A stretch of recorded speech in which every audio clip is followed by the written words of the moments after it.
Yeah, it was all right, but we were just chilling. You know what I mean? It wasn't nothing serious like that. So, but naturally, you know. Could you bring a stormtrooper home? Stormtrooper. I've said it openly. It's just a preference. Like I like my women black. You know, and I feel just separate from, you know, a political statement or anything like that. It's just they fine as hell. They, you know, melanin levels got to be over 75%. You know what I mean? Thickness got to be there. Style got to be there. We got to laugh at the same jokes. We got to bump to the same music. It's just got to be a flow. That's right. You know what I mean? So yeah. And you can't have conversations about white supremacy tearing apart black families, but you're not even trying to create your own. I'm trying to have them conversations where I can talk behind closed doors. Like, I'm trying to say, woman, I don't. And she's like, yeah, baby, yeah, you right. That's what I need. You know what I mean? I need her to understand a black man's anger, frustration. I need her to understand when, you know, certain dudes walk into the room. I think that's fantastic. She black? Yes, sir. All righty, listen, today, guys, we are talking to you guys. We're gonna be on about an hour and a bit. We're talking to you guys about, obviously, can we as black folk state our preferences? Can we state our preferences?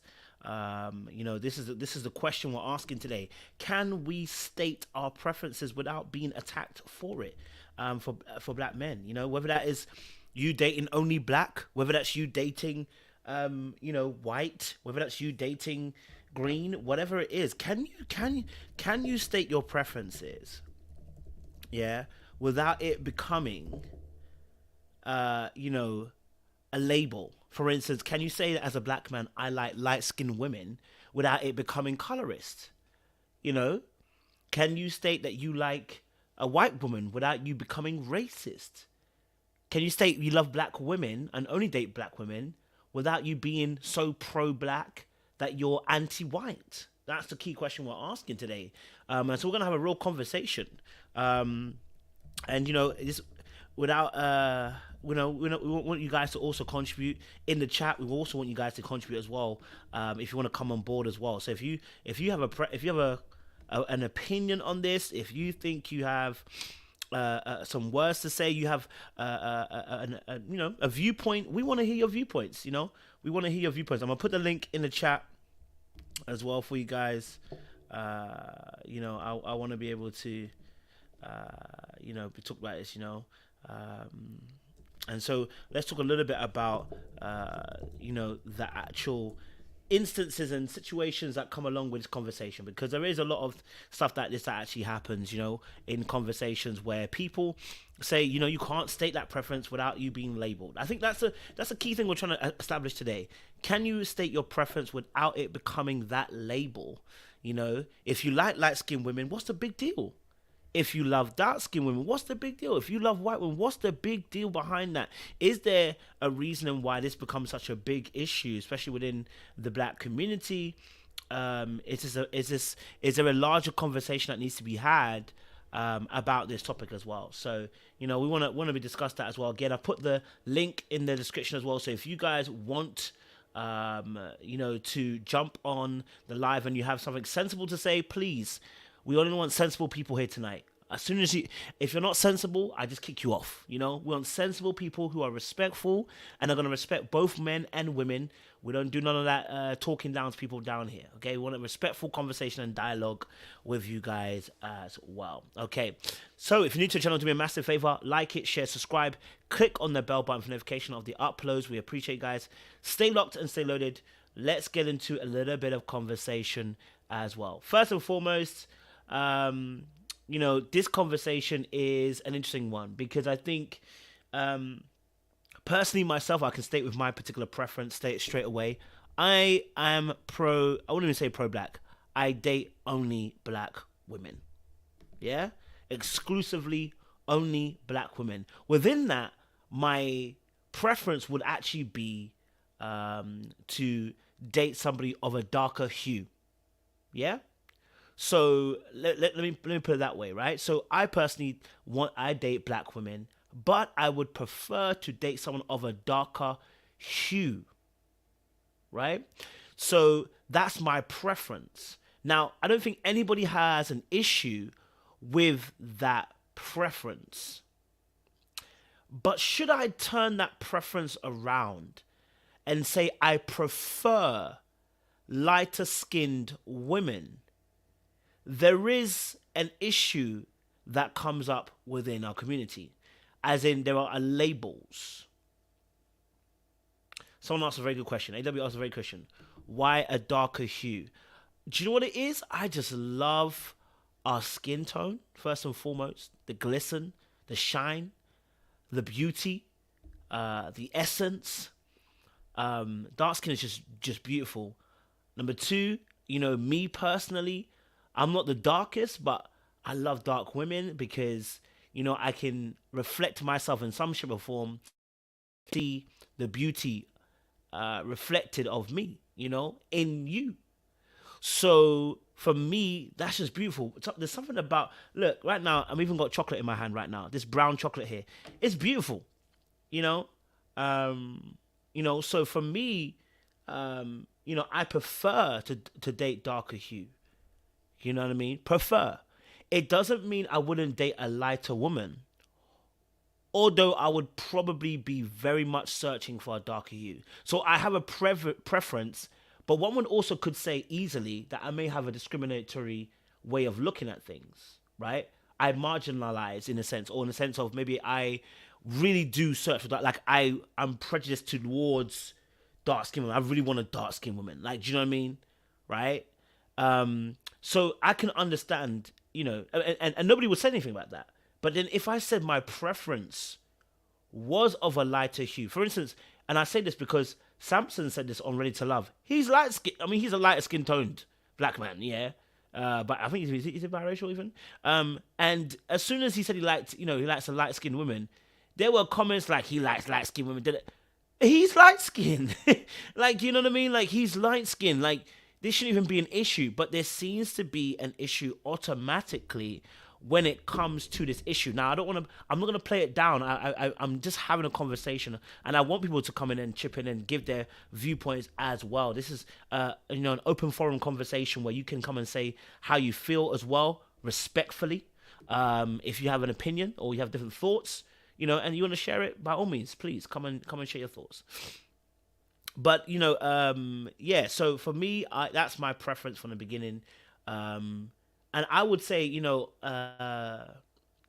also, if I was to take into account and be very, very honest, very, very honest about some of my history, when I grew up in school, it was always a light-skinned women that were top of the range, right?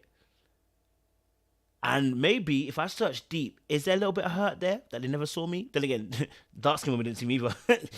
White women didn't see me either. Nobody saw me. So unfortunately, your boy wasn't seen by anybody. But I always ask myself that question: is there a little bit of hurt there that you prefer darker skinned women rather than you have to always be honest about this conversation because it takes in a whole framework. Why do you prefer what you prefer? And in school, when I grew up in an all-white school first. I went to an all-white school first, and the Jessicas and the Shans and the Lucys, they never paid me no attention. Actually, the first girl that paid me attention was a light-skinned girl, which is really, really mad, actually. Was a light-skinned girl. And she was the first one that paid me a little bit of attention. That was in primary school. And do you know what was also interesting? I remember when I was in nursery, I also remember in nursery, it's probably when I was like 2, 3, I remember nursery. I remember there was 2 Laurens, one white, one black. I found myself liking the white Lauren, not the black Lauren. So I always ask myself key questions as to where my preference comes from. Do you get what I'm saying? Right? What I saw on my TV screens each and every day, before I invite some people to come up and conversate, what I saw on my TV screens each and every day were white women. Right? White women. That's who I saw. I saw S Club 7. I saw Power Rangers. I saw um, what else?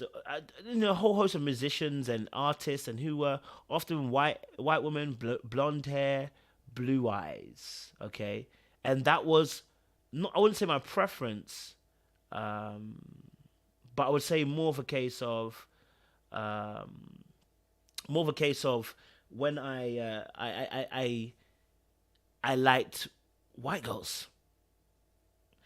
You know what? Maybe if I had dated a white woman, maybe my preference would be different. By now, I don't want to say thank God I didn't, but do you know what I mean? Like that sounds kind of rude, but maybe if I had dated a white woman, maybe it would have been different. You know what I mean? But I remember I was young in church. I went to a white church too, and I remember the first girl, white. There was this girl called Ruby, pretty girl, blonde hair, blue eyes all over again. You know, but she didn't pay me no attention. Thank God. Okay, because maybe it would have. Maybe that would have.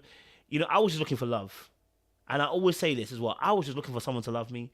Whoever liked me first was probably who the loyalty would stay with. So maybe if it was a light-skinned woman that I dated first, this is for me personally, by the way. I'm not saying this for everybody because I think mine's different. I'm just kind of giving a history of where I'm coming from.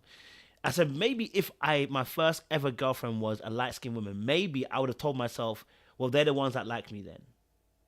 Do you get? And maybe that would have been my guidance towards that as well. Okay, people also don't talk about the fact that options as well. That sometimes with particular hues, you might have a different level that changes with the hue. You know what I mean? Yeah, as well. So, but although I went to an all black church as well. So, and I did like I remember a girl called Audrey. Man, I hope they're not watching this stuff because I'm exposing everything. But I remember there was a girl called Audrey. Oh man, I had a big time crush on her, man, big time crush. Then I had a crush on the church's daughter Esther. She's married now. Can't say that too loud now, so I have to keep that to under wraps. But Esther was also another girl, dark skinned too, beautiful. So there's always been a bit of a mix of different girls that I've liked. But I guess whoever was going to show me the love first, I might have gone there first. Do you know what I mean? So I'm always cautious about being like, I was always black. I was always on black women. Nah, I was on whoever would love me first. Okay, I was on whoever loved me first. But anyway, let me bring some other people up to come and talk about this as well, give their perspectives, and if you guys want to join the conversation, let me know as well. I'll bring you up on board as well. Yo, Capitan. What you saying, Bree? What you saying, G? You just what woke you up this evening and decided to conjure up this here topic? You know what it is? It was seeing the John Boyega when he made that comment. I thought to myself, let's talk about this violence, man. Let's get this conversation flowing. Do you get me? What's up, Seaway? What up, Seaway? Hey, I'm with Sean. This random topic. I'm here for it. And he got that shrug on, so we in for it. So Yeah, you in for it tonight, guys. We're here for violence. VAUW. Recovered colors. Okay. Someone said recovered. I would love to hear this presented. But yeah, what do you guys think of this particular topic? When you hear this topic be mentioned, what's your initial thoughts? What's your first kind of thoughts to this as well? I think we're so quick nowadays to put a label on everything. So, someone's a colorist, they're a featurist, they're a texturist, so are there some elements of truth to that? 100%. Sometimes that just happens to be where the cookie crumbles, then, I think that is a part of it too. But I do think we should think about what attracts us to who we are attracted to. And I think, so I remember being so young and I had a little girlfriend and I must have been like in the 3rd grade or something like that. And, I was like goo goo gaga over her. And I was telling my mom about her. And it's so funny. My mom happened to know her mom and what have you. And the young lady was very fair. My mom happens to be very fair also. But she said something to me that stuck out. And she was just like, I hope you're just not you know, you're just not obsessed with her, or you just like her so much because she's light skinned. She's like, you know, just there's all types of beautiful Black women, you know, just, and she just left it at that. And I was like, and it was just it, and I always remember that little conversation. It didn't go any further than that, but I think it just left me at a place of something to be conscious of when you're making your when you're thinking about it, right? You should be, you know, don't just go after somebody because they look like something very specific, right? You know, it should be rooted in a little more than that. It's my thought. Appreciate it, Sean. Siwe, what's your thoughts on this? I mean, yeah, like Sean said, not everything deserves a strong label. But I will say, I think the same reason why some people say they prefer lighter skinned women, and the same reason on the opposite side why Black women say they prefer darker skinned men, is all kind of rooted in the same thing. And I just thought about this before coming up here. I think they're kind of flips from each other. I think somehow due to systematic racism and slavery, we view light as more feminine, more dainty, more beautiful, and we view darker as more masculine, more aggressive, and that works that way because a lot of Black women will say they prefer the dark skin and the bearded, but they can't explain why. And I'm thinking I really don't have a skin color preference per se, but I will say that I have preferred more of people my color or darker, just like as a preference. And I think it's because subconsciously I think I view those men as more masculine. I don't really think I put two and two together, but I think I view them as more masculine. And I think on the other side, a lot of men, they say they prefer lighter skinned people, or if they are brown or dark skinned, they want them to have those more Eurocentric features. Is because they view them as more feminine. So, I mean, I think people's preferences are usually rooted in something deeper, whether they realize it or not. They may not be trying to be a colorist, a texturist, a featurist, but I don't think they've dig deep enough to figure out why they have these preferences. On top of the fact that people do tend to want to marry people who look like their mother. There's also something there. I don't, you know, I'm not an expert in that subject, but there is something there where people tend to date women that look like their mother.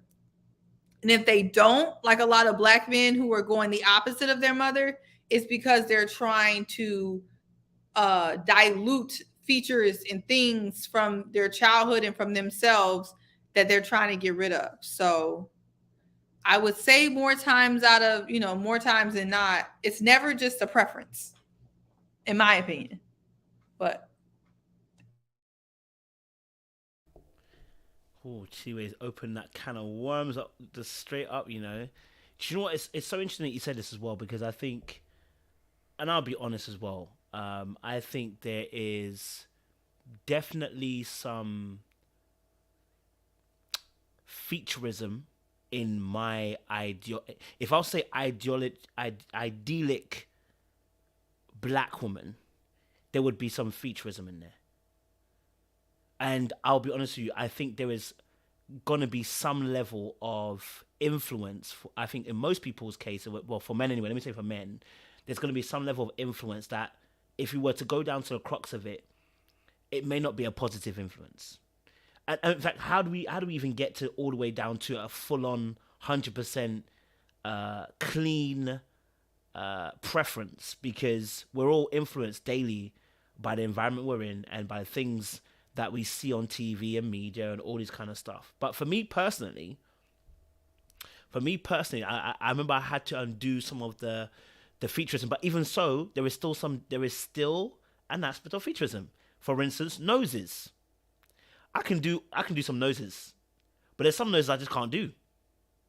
So then I'm asking myself, is there still a strand of featureism in that? Because obviously we know, and I'm not looking for one that has a complete, you know, we're not looking for a Michael Jackson nose. Okay, no one's looking for that. But is there some, if let's be honest, is there some featureism in there because that particular feature, I think that's the only feature. If we're talking about any feature, that's the only feature that maybe for me would make me gauge, okay, how beautiful is that person to me? Do you get what I'm saying? Everything else, lips wise, we like thick lips, we like nice eyes, eyebrows, we love all that kind of stuff. Yeah, that's cool. But when it comes to the nose, maybe the nose is an aspect for me where featureism actually features. So it dictates what I class as being beautiful within, if I was to choose a dark-skinned woman. Do you know what I mean? Does that make sense? I hope that makes sense. It does. I think that's why Nick Cannon's new child's mother, everyone is saying, "Oh, she's so pretty," or Kenya Moore, or other people who've been kind of focused as beautiful brown and dark-skinned women. None of those women have they all have like Eurocentric features. Yeah. And they have brown skin, so people can champion them. But we don't realize that closeness to whiteness is so nuanced. It's beyond just skin color. People are looking at features, hair texture. Look at Chili. Like she's brown, but people say she's so pretty. Her hair, her features. Who else? Jasmina on Married at First Sight. Hair, some features. I mean, like it all goes together. And people say, "Oh, she's such a pretty she's pretty and she's brown, and let's champion her." But you gotta call a spade a spade. We're all kind of, unfortunately, a slave to these Eurocentric values and ideals of beauty, whether we realize it or not. And the best thing, I think, is to not just default to this is just my preference, and try to unpack your preferences. And even if that takes years and years to try to undo the harm that has been caused to us, soon as you can spot it, you can kind of fix it. You know what I mean? So. What is Sean smiling about? It's the only thing I want. Because they keep telling him about his R&B artist.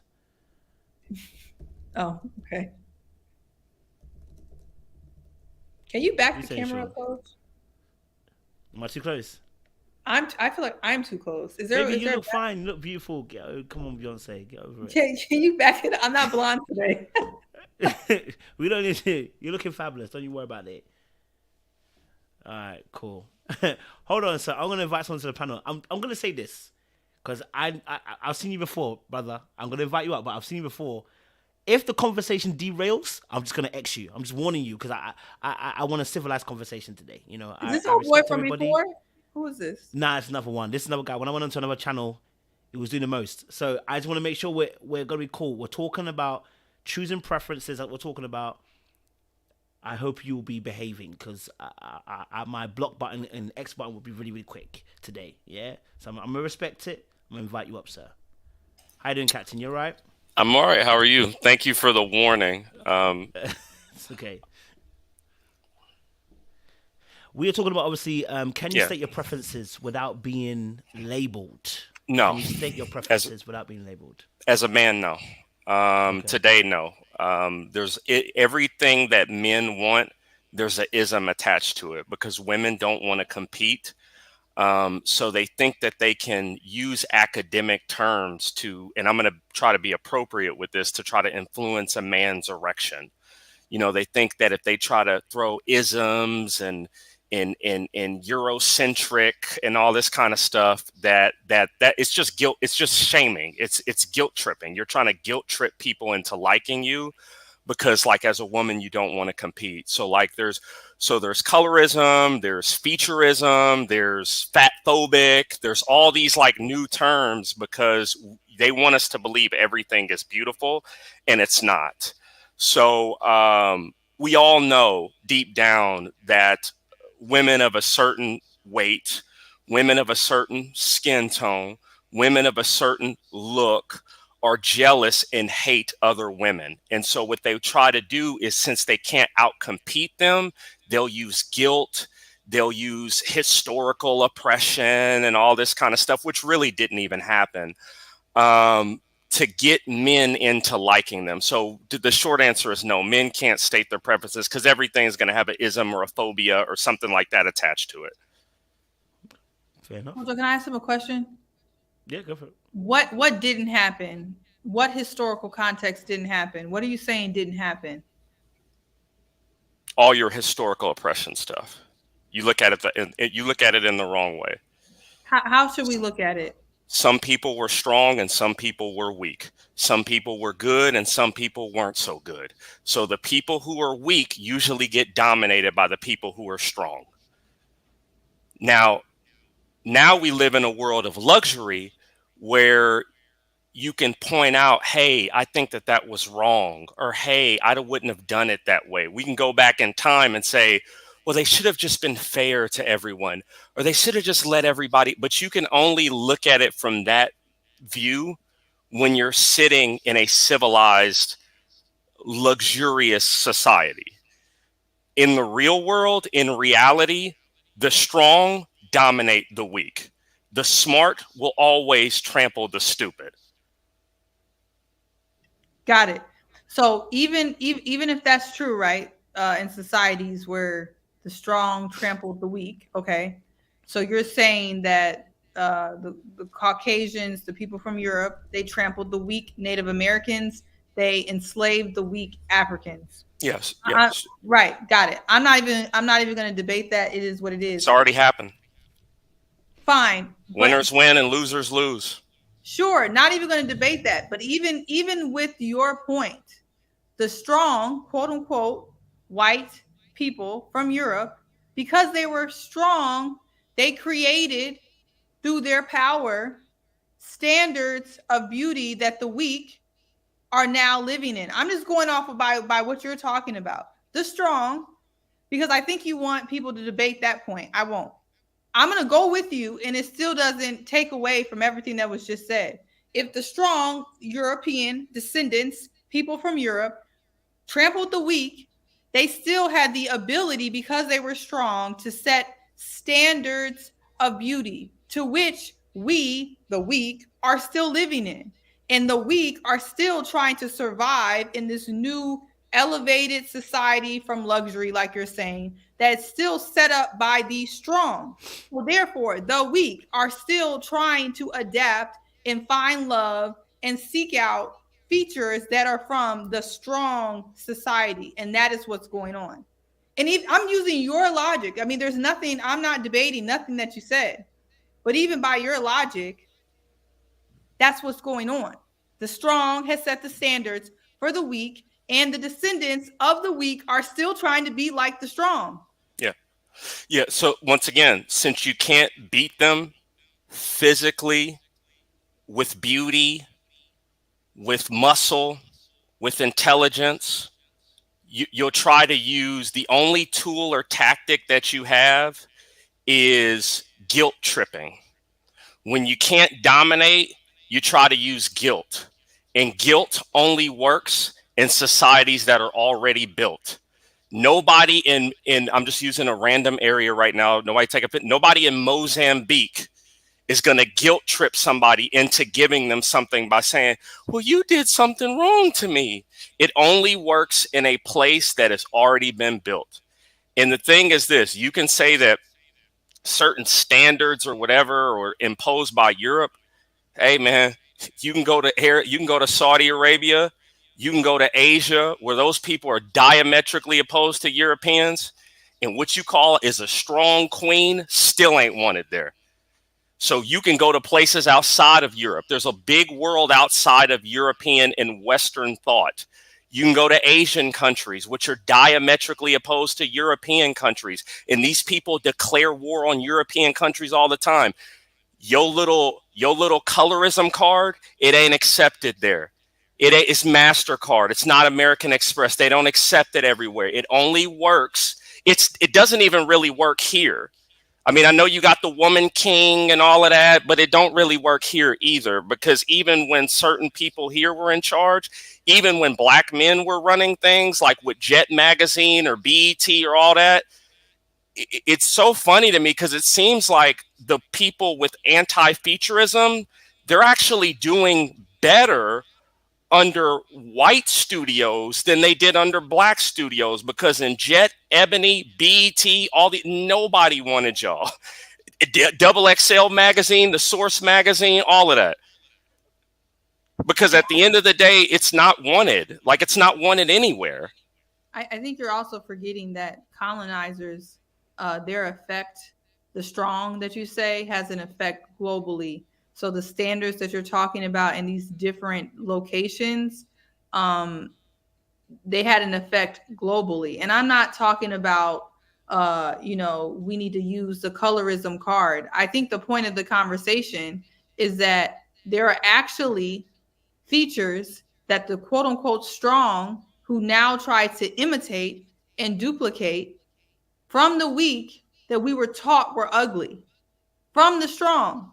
And now these same strong people, the people that you are looking up to, it seems like, are actually trying to add these features from the weak population that they colonized and dominated, as you said, these same features that they said were weak. And look, here's the thing.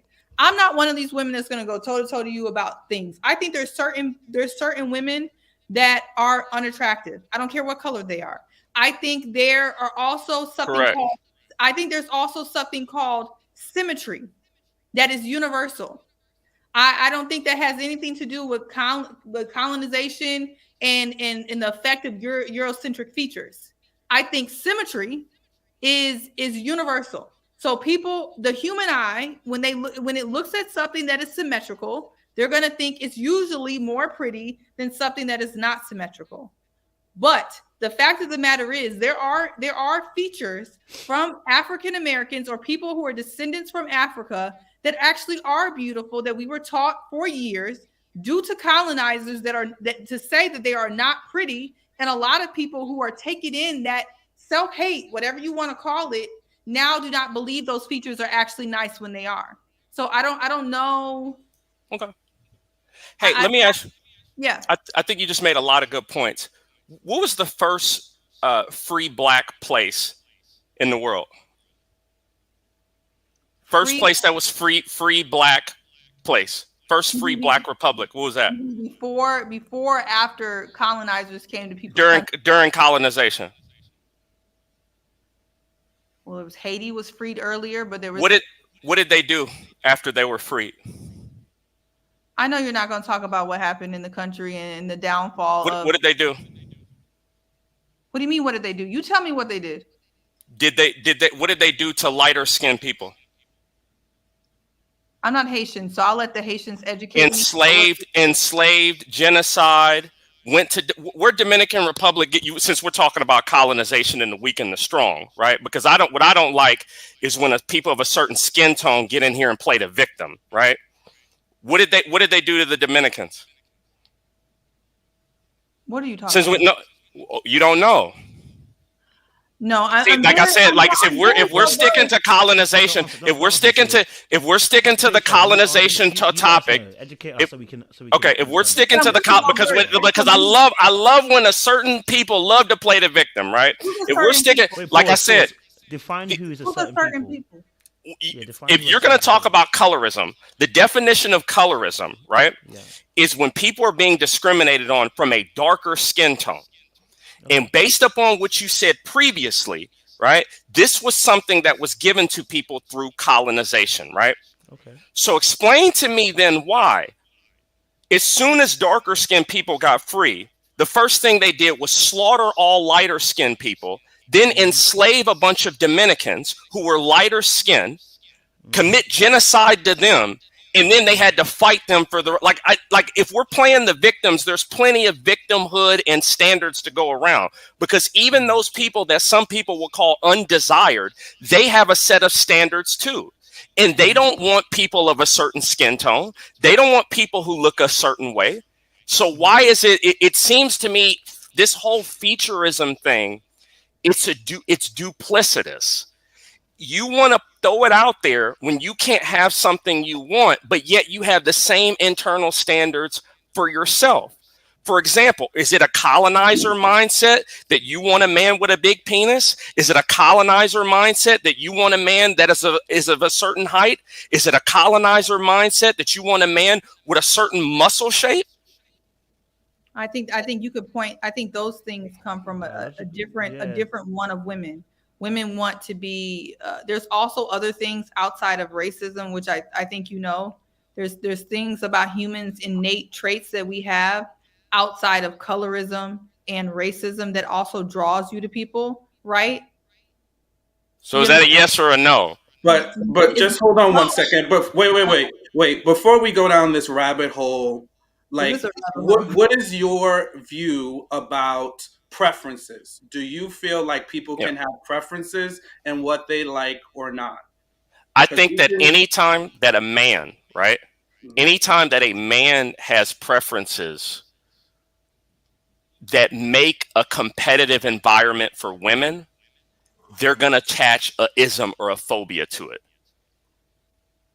Anytime, and there's a group of women who can't compete, right? So they say like, oh, you're fat phobic because you want a woman of a certain weight, right? It's like they're going to attach an ism or a phobia to it as a cop-out. And I said that in the beginning. I said that no man, to any man that wants to have a preference today, it's an attractive woman. The other women don't want to compete, so they're going to attach an ism or a phobia to it. Okay, so do you have a preference? Of course. What's your preference? I want women who look like me. And that's what? What do you consider yourself? What do you mean? I want lighter skin. I want what most men want. I want lighter skinned women with a certain texture of hair. That's what most men, we can come on here and lie. Men, we can get on this panel right now and lie like that's not what the majority of men want, but that's exactly what I want. That's great. Okay. And it's so evident that that's what a majority of the men want, that they have to make words like colorism and featureism to go against it. You don't believe in nuance, sir? I feel like you live long enough you understand nuance. You understand that I understand people being not competitive. I understand women not wanting to compete. Right. There's that. And then there's colorists. So what women are not competing? I want you to be very plain now. So okay. All right. Yeah.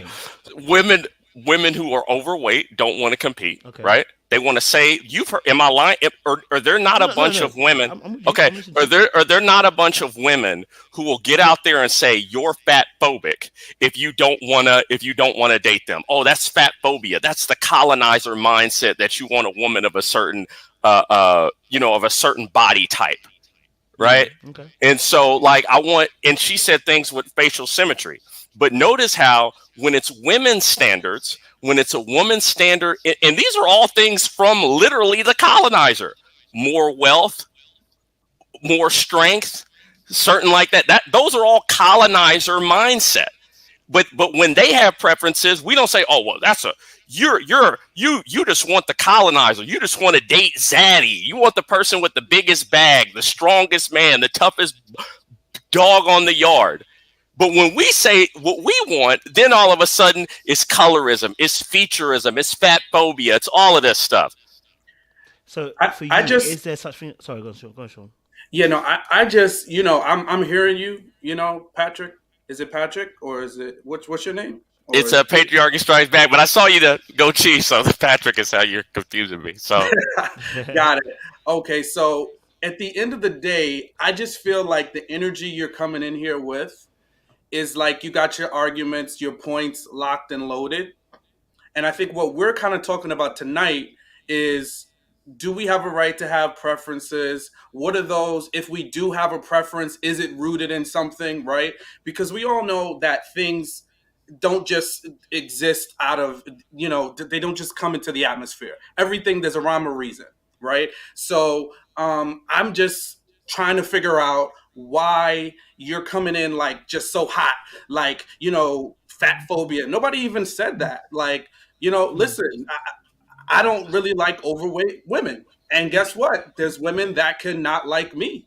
And I don't think there's an issue with that. And I think anybody in here can talk through it, right? But I just really, I think we can't ignore the facts either, because there's been study after study, you put black children in a room with dolls, 9 times out of 10, they're going to pick the white doll as beautiful. And there's a reason for that. And that white doll doesn't look like them. Do you have this? Do you have the study on that? Because when I actually did my research on that study, it was only a couple, but they did that, right? Because we all know the race card in America is profitable, right? We all know that in this day and age in America, right, you can get things from calling racism. And the woman that created that study, right, was able to clout chase. I mean, the biggest form of clout chasing is racism. I mean, if you can record something that's racially as discriminate, you're number one on the shade room. You're viral in a minute. You're this, you're that. And because we now live in a system where crying to the ref gets you at the free point, the foul line. So that's literally where we are. And that to me, while it may be effective in terms of social media, it's still not working out in the real world. Magic City is still going to be Magic City. They're still going to have a type, right? The women who are going to get picked are still going to get picked. And I'm just saying that I can see the reason why I brought up fat phobia was I was saying anytime men have a preference, they're labeled something. Why is it that every time men's preferences of something, there's labeled like I only came in here because Little Black Boy was talking about featureism. And it's like, there's not featureism. It's like, why is there so many different studies to shame and guilt trip men out of what they want? I don't think it's shame and guilt tripping. I think it's coming to the root of where this preference starts. I think you're adding the shame, the guilt trip. I think we were actually just talking about the source, and whether you think there's shame in it is your personal decision. I think we were talking about where we get these desires from. If you find shame in it, then that's on you. I don't think we were pointing fingers on whether we thought it was right or wrong. I don't think any three of the three of us even said whether we thought it was right or wrong. Well, we were talking about what it was. Well, the original question that was posed to me was, can you state your preferences without being labeled? And when I say fat phobia, all that kind of stuff, the answer to that is no, you will be labeled, right? Okay. And even, I mean, look at it. I said I wanted a light-skinned woman with curly hair. I mean, imagine being so weak and unwanted that a man can't even state his preference. That's real defeat right there. Hold on, let me. I think it's actually that energy. Yeah. No, I'm just saying I can't state my preferences. No, you can state your preference. It's the energy. The energy after. I was just responding to when I said I wanted what I wanted. That is an example. That's serving as a live demonstration to show you that you're not able to state. I think if you stated what you wanted, what you said after. It's what you said after. No, but I'm saying I'm just saying. No, if you stop at I prefer a woman that's light skin, with curly hair. You stop there. Fantastic. You went on. You've done it more than once. You went onwards after to say, if you're so weak, this is becoming an insult now. How many people? Look at your chat after a man can't even say that. Look at how many people. Why do you need to add that part though? Because it was a live demonstration. That's not a live demonstration. What you're doing now is insulting. You're going too far. If the question is, what is your preference? And you tell me, my preference is light-skinned women.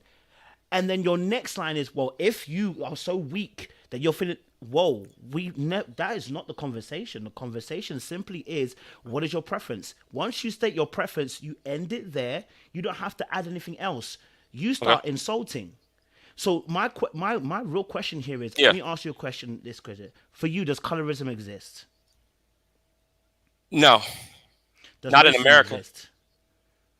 No. Fantastic. Does featureism exist? No. Does texturism exist? No. Then this conversation is done. Because if you can't see any of that, we'll never have a conversation. And that's fine. I'm not opposed to that. But I don't mind having a conversation with you, but we're getting to a place where you start dropping these little insults after, and you know exactly what you're doing. You've been very, very clever. You're trying to trigger people, and I don't like that. And I told you when you started, when you came in here, I need you to behave. This is why. What have I done that's wrong? So, for example, when you said colorism, the very first thing you said was that's not the issue. But that was the very first thing you said. That's not the issue. No, I didn't. The very first. No, listen to what I said. Listen to what I said. The issue I have with you is after you state your preference, is you insult. I don't play that game. I said it from the very beginning when I started, before my panelists came on. I said, listen, anybody coming on here needs to be respectful, both to women and to men. When you were stating your preference, after you stated it, you keep making this comment about if you're too weak, that's when the insults start. Look at what your chat did. Look at what your chat did after I said light-skinned women with curly hair. They didn't. Look at what they did. Like, really, they didn't at all. They didn't do anything, bro. Come on, man. Okay, so they didn't do anything. Listen, your colorism stuff, the colorism stuff is made up, right? Because if anybody is okay, I'm gonna go. I guess I'm gonna give it. The thing is, lighter skinned people are being discriminated against all the time. They're being replaced in media all the time, right? And color and what'd you say? By who? Who they're being replaced by? Did you not see the Fresh Prince? Okay, so they've been replaced. Okay, like I said, replacement and all of that. And when it goes the other way, right? What do you call that? What do you mean? That's not the definition of colorism. I never said that is. Colorism only goes one way. Said, what do you call it? What'd you say? What do you call it? I think it's people vying for power. That's what I would call it. It's people vying for power. I don't think that all the isms. I think that the definitions like racism and texturism and color, like these are all cop-outs, right? They're bigger things that people are fighting for. And I think it's easy to say, if you see something, I think it's easy for you to say, oh, that's racist. Oh, that's colorist, right? Because you don't want to see what the real issue is. And the real issue is about power.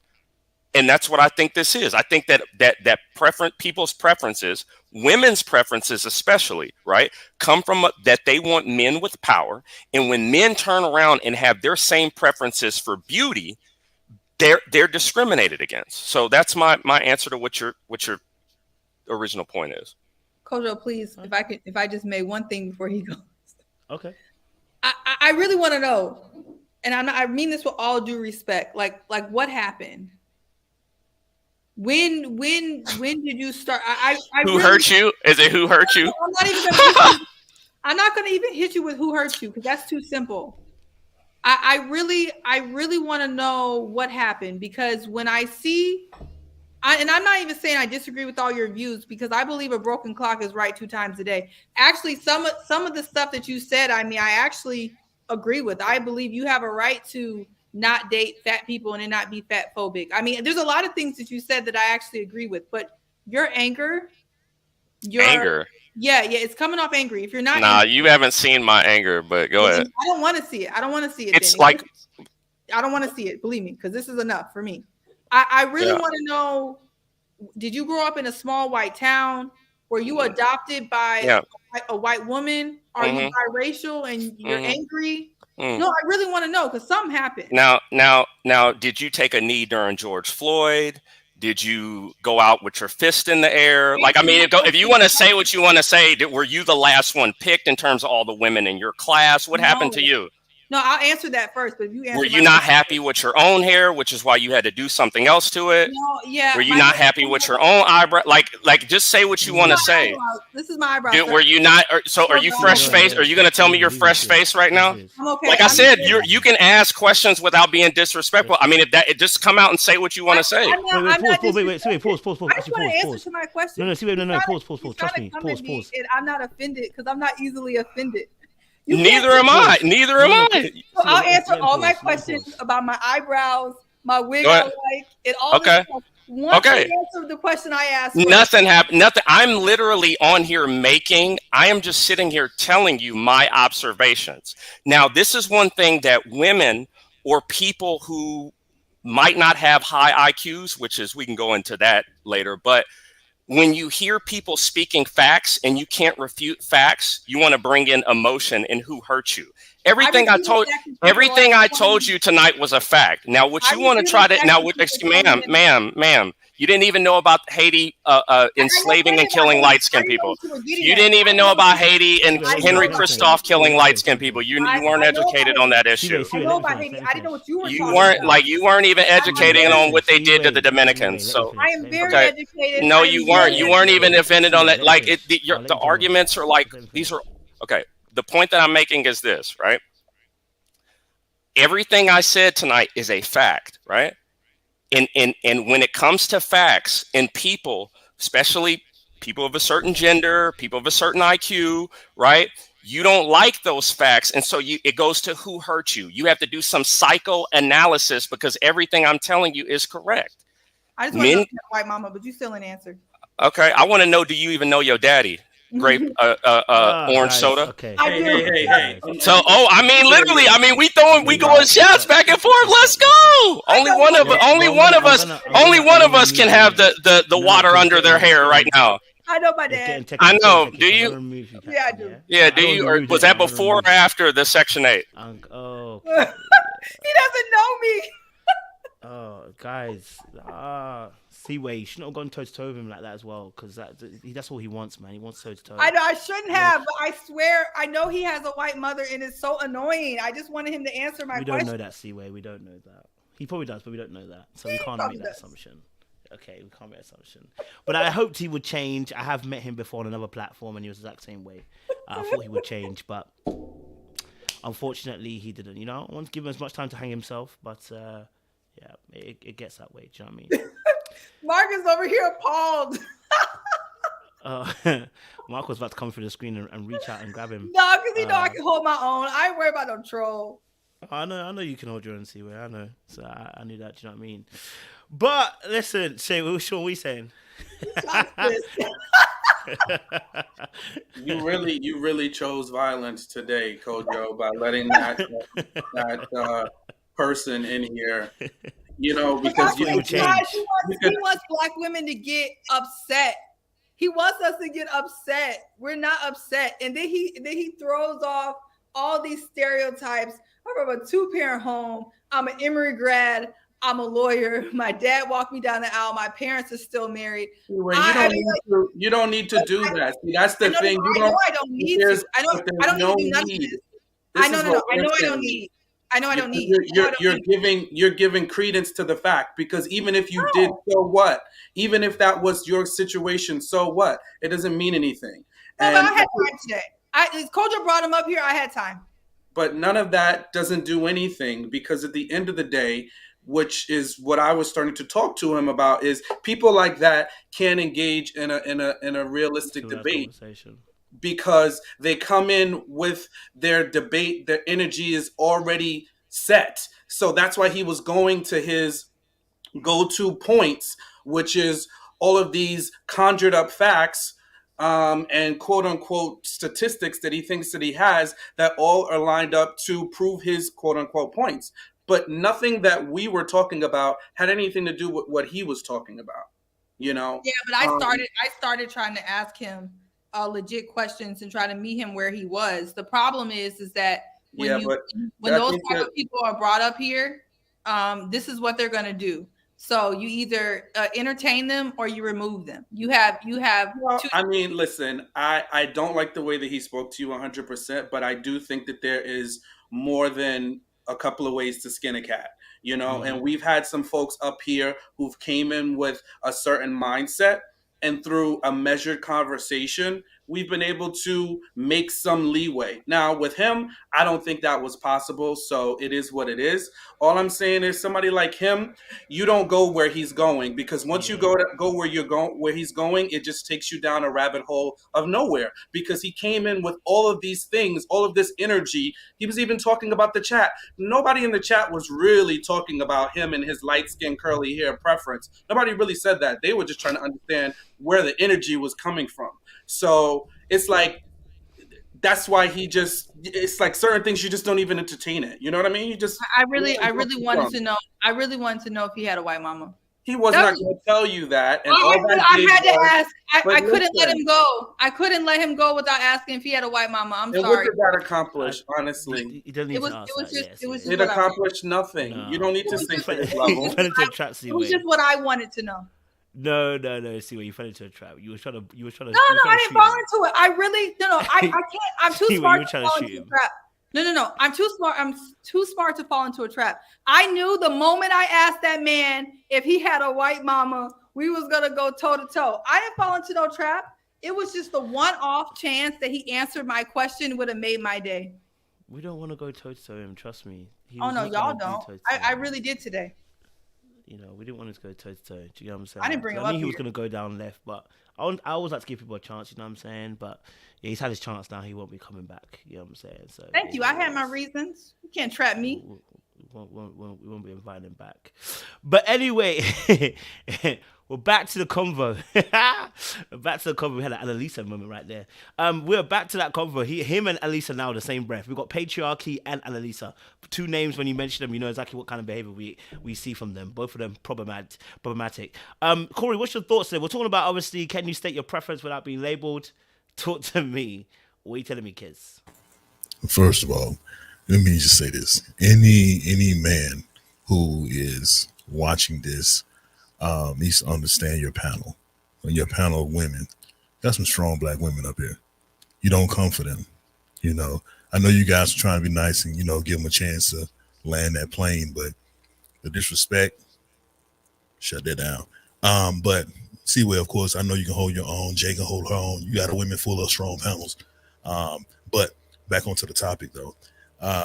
Do I think we can hold that point? Yes, we can articulate, you know, our wants, our needs, from our women, and it'd be understood exactly what we're talking about.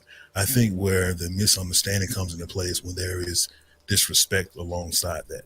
You know, to be a black man and say, well, you know, I haven't had any luck with black women, so I'm going to only date white women for a while. I'm going to date outside of my race for a while. That's something that you're giving information, but you're also shading it with disrespect too. So I think it's a way to articulate what you want and still be respectful. So yeah, I think it is welcome that way. Well, thank you, Corey, because I feel like people are coming at me after this man attacked me and I respond and I'm the problem. You know what the problem is, Seaway, but no, you're not the problem. I didn't bring him up here. I just responded. I didn't want you to go toe to toe with him though. That's why, because I was trying to tell you, Seaway, stop. But you want to keep. I was like, Seaway, don't go toe to toe with him because all he wants is that toe to toe. I did the same thing with Annalisa. I was telling the guys, don't go toe to toe with her because that's all she wants. That's all these people want. They have a certain line of thinking and they want toe to toe. I don't want to trade punches. I was hoping we could actually have an educated conversation because you were actually doing that. You were doing that, Seaway. Whether you was agreeing with you or not, you were actually getting somewhere in terms of having a conversation with him. And then he wanted to go left. He wanted to go left. Do you know what I'm saying? So I was trying to tell you, Seaway, don't go left with him. I know you can handle your own. This is why when you're going, I'm not gonna stop you because you can handle your own. I know you can handle your own. I know you can throw some punches too. So I'm not fazed by that. But I was trying to tell you, don't go toe to toe, guy. It's a waste. He's gonna waste your breath, man. You'll just be just there. That's what I didn't want you to do. Not necessarily did anything wrong, but it was only to go toe to toe with him, man. Do you know what I mean? Yeah. But don't worry about it. He ain't coming back again. So don't worry about that again. Okay. So you're good, Seaway. But no. Sorry. Okay, let's get back to conversation. We're not mentioning him anymore, all right? We're not mentioning him. We'll focus on the actual topic at hand, okay? So we're stating preferences. Before he came in, before he came in, we were actually having a really good discussion because I was talking about featureism affecting even my choices, right? That, you know, if I have to be honest with myself, you know, when I look at a woman and I say, obviously, yeah, I may want a dark-skinned woman, but in terms of even like her nose, that was the only thing. I was like, everything else was fine, but the nose, I realized there may be some featureism there, you know, in terms of the way that I choose or even pick, or who I say is beautiful, who I don't say is beautiful. I want to kind of get your thoughts on that. Do you understand that particular point of view? Do you agree? Do you disagree? Do you know what I mean? Do you have a similar viewpoint on that? What's your thoughts to that statement that I'm making in that regard as well? What's your thoughts to that statement in that regard? Anybody can take this. It's open to the panelists.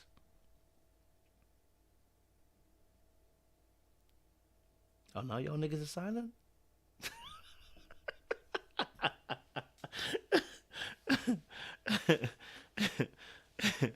Huh? Well, so now y'all gonna be silent?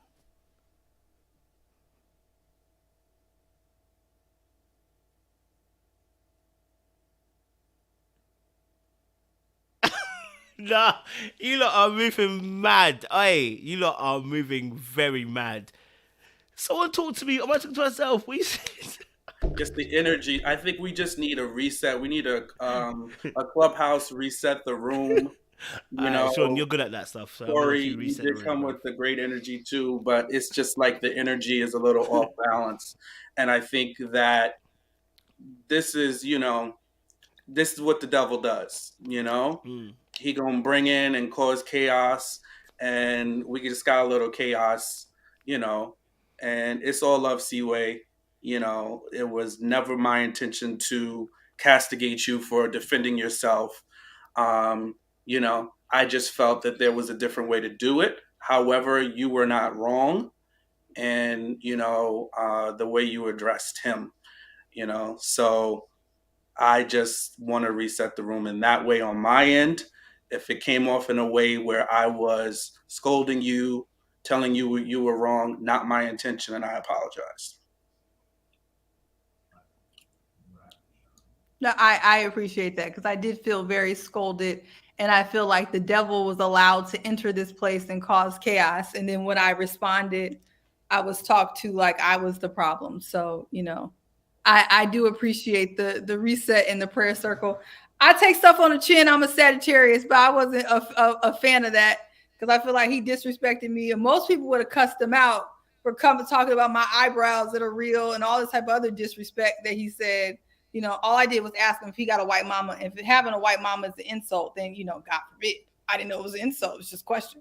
But, I appreciate that, and I will.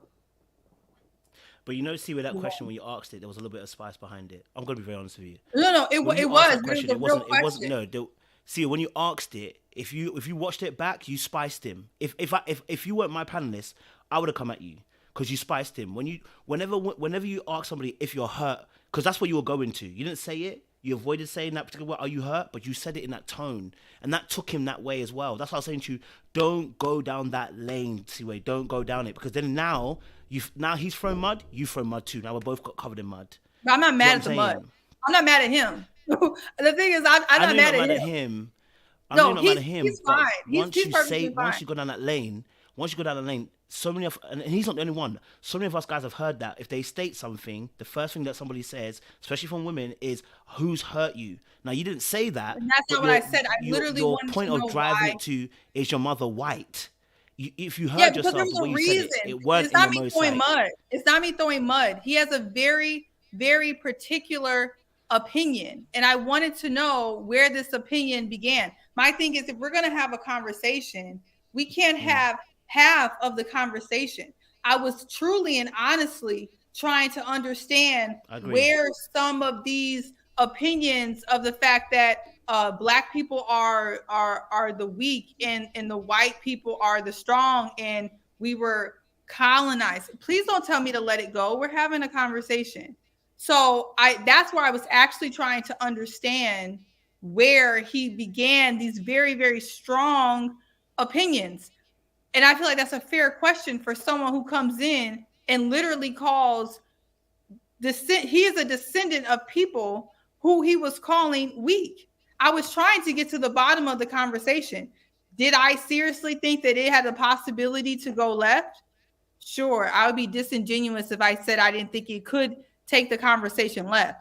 But there was also an opportunity for him to say, hey, I grew up in I don't know, Wisconsin, and I was the only Black person in my school, or I grew up like this, or I've seen people say, well, you guys are talking about this group of people, but they, I was adopted by a white family, so I view it differently. That was honestly where I was trying to get to see if maybe there would be some type of understanding and meeting in the middle instead of actually villainizing people. I think when you understand why they are the way they are, it helps them understand.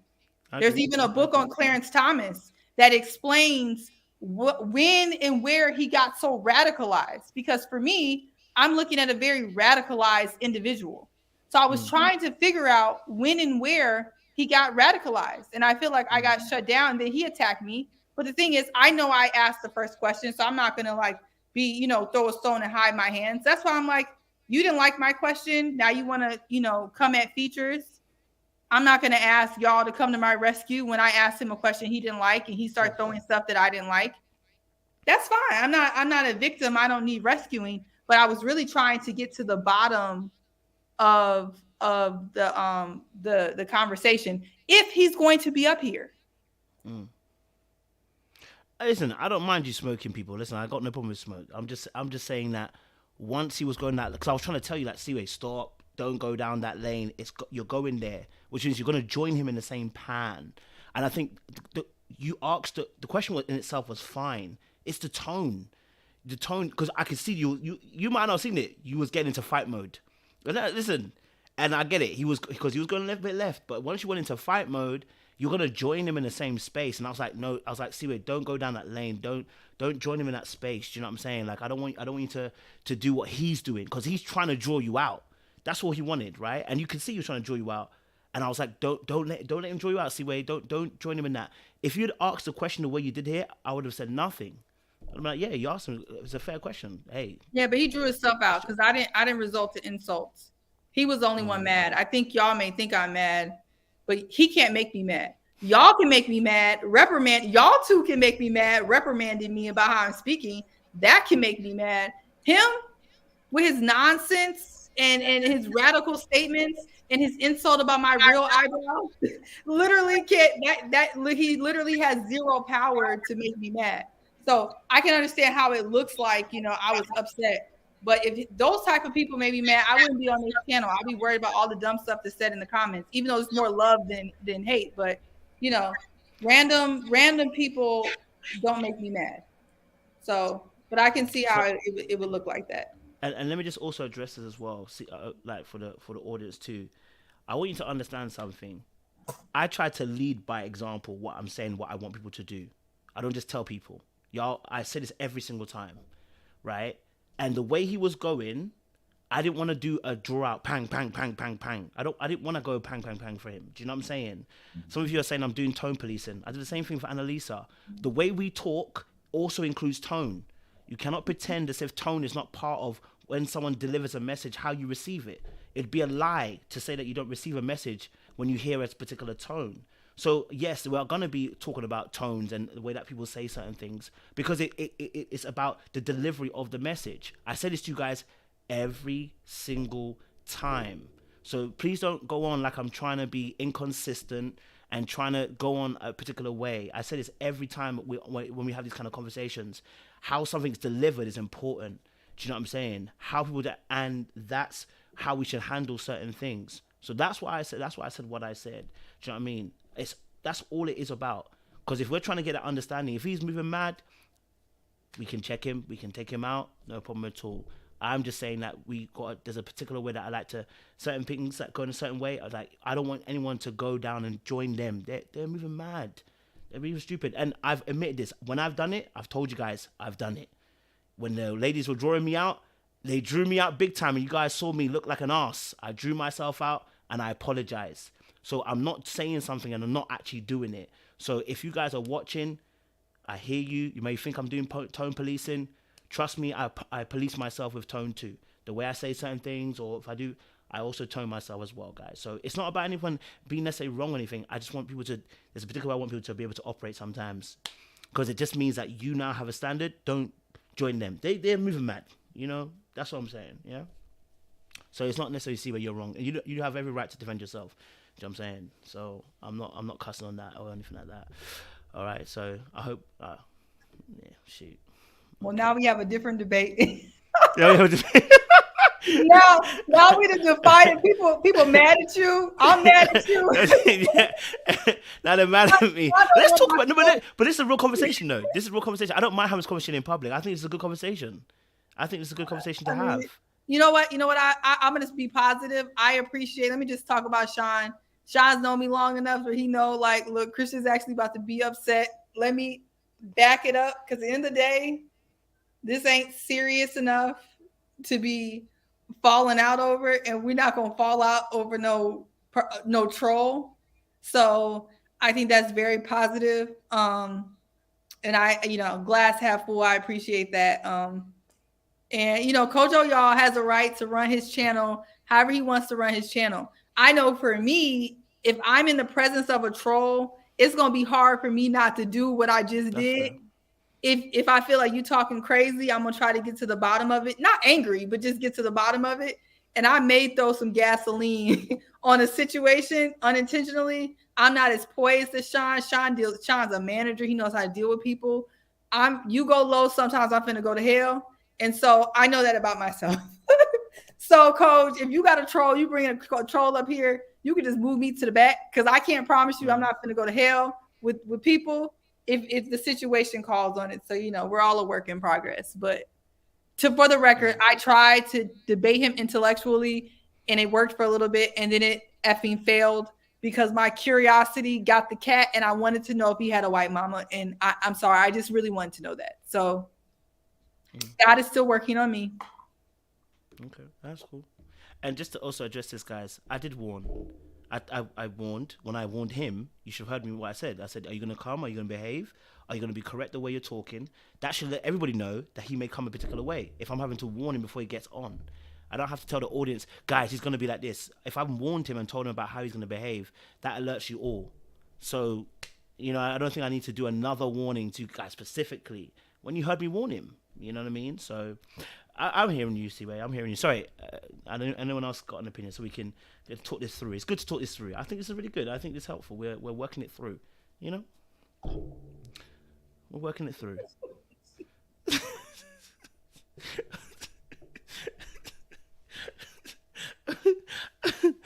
I need my backup. Thank you, Brittany. Hey, y'all. Trust me, I see everybody saying, "Where were you, Brittany? You missed it, girl." No, I ain't missed nothing. He didn't want 2 on a 1, so he didn't miss anything. But people like him, for me in particular, some people I'll go there with, and some I won't, only because I understand sometimes some people are not emotionally intelligent enough to have this type of conversation because they allow their emotions to get into it. Like, for example, conversations like this, I would never have with anybody outside of you guys, because I know for a fact that we can have this conversation without people getting so far into their emotions. Because I've had this conversation before with people many a times, like in the past 5 years, and in the last 3, I just kind of stopped and I pulled my way out. Because and not to bring my skin color into it, but it has a lot to do with it. If I ever speak up on anything, I'm always getting attacked. I can't say anything. People get offended by what I'm saying, especially if they feel I'm saying something that may be right, and I'm not even attacking them. And I know how to be aware of my tone. So, I just know when and where for me. And I know with him, there was no way. If Seaway was saying what she was saying, if I asked him any questions, he would absolutely be getting upset if I asked him any questions or if I made a comment. So that's just what it is with him, because he had a lot of vigor in his voice when he was talking about some stuff, and he's hurt for sure. I don't even have to ask him that. So, but he's neither here nor there. Seaway did her thing, period, end of story. You can't come up here thinking that you're not going to get asked questions with a group of people like us and then a group of women like us. So I really don't know what else to say. And that's not even to say we're going to attack you, but just know, we want to know, there's some backstory questions we want to have answered because we're inquisitive.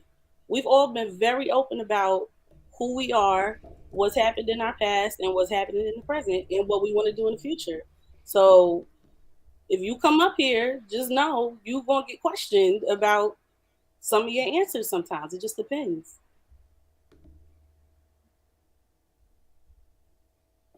Wusa. All right, cool. Has everyone released? Everyone released? Any more we can release? Let's get it. I just want to show you how contagious negativity is. Yeah. Talk to me. And that's almost the danger of even inviting people up with that, because negativity is very contagious, you know, unrelated to the subject. It was just, you know, after taking a step back, I'm like, wow, negativity is really passes so quickly. And it takes people who are very like in tune with their star player. You know, Corey coming here trying to reset the room. You know, Sean, now you coach trying to reset the room. It takes like a step back, honestly, not to let negativity just completely take over a genuinely like a generally positive space. So no, I get it's you. just symbolism for your life, because that's how quick negativity can spread. Yeah, and maybe as well. I when I look at the situation, because I've met him before, I'm already prepared for the nonsense and shenanigans he's gonna come with. Do you know what I mean? I just set myself a neutral, because as soon as someone like him goes off, I just set myself a neutral. Whenever people do those things, I set myself a neutral. I don't. That's just me, and I assume that everyone does the exact same thing, and that's an incorrect assumption, because we all deal with things in different ways. You know what I mean? So that was, I have to also get accountability for that, because obviously for me, I'm thinking to myself, yeah, he's gonna come on, he's probably gonna say some stupid stuff. Once he says the stupid stuff, let him get him off, and we can get him off. Do you know what I mean? But I take also your point as well, that, you know, when you put him on, it does change. It does change the atmosphere in that aspect as well, because we all deal with things differently as well. So but I think you're right, though. I think if we did this again and now I knew, I probably wouldn't have engaged. You know what I mean? Like, to that degree. I think there was a bit of newness and curiosity. And also, I feel like, yeah, I have questions for myself, but the chat also has questions.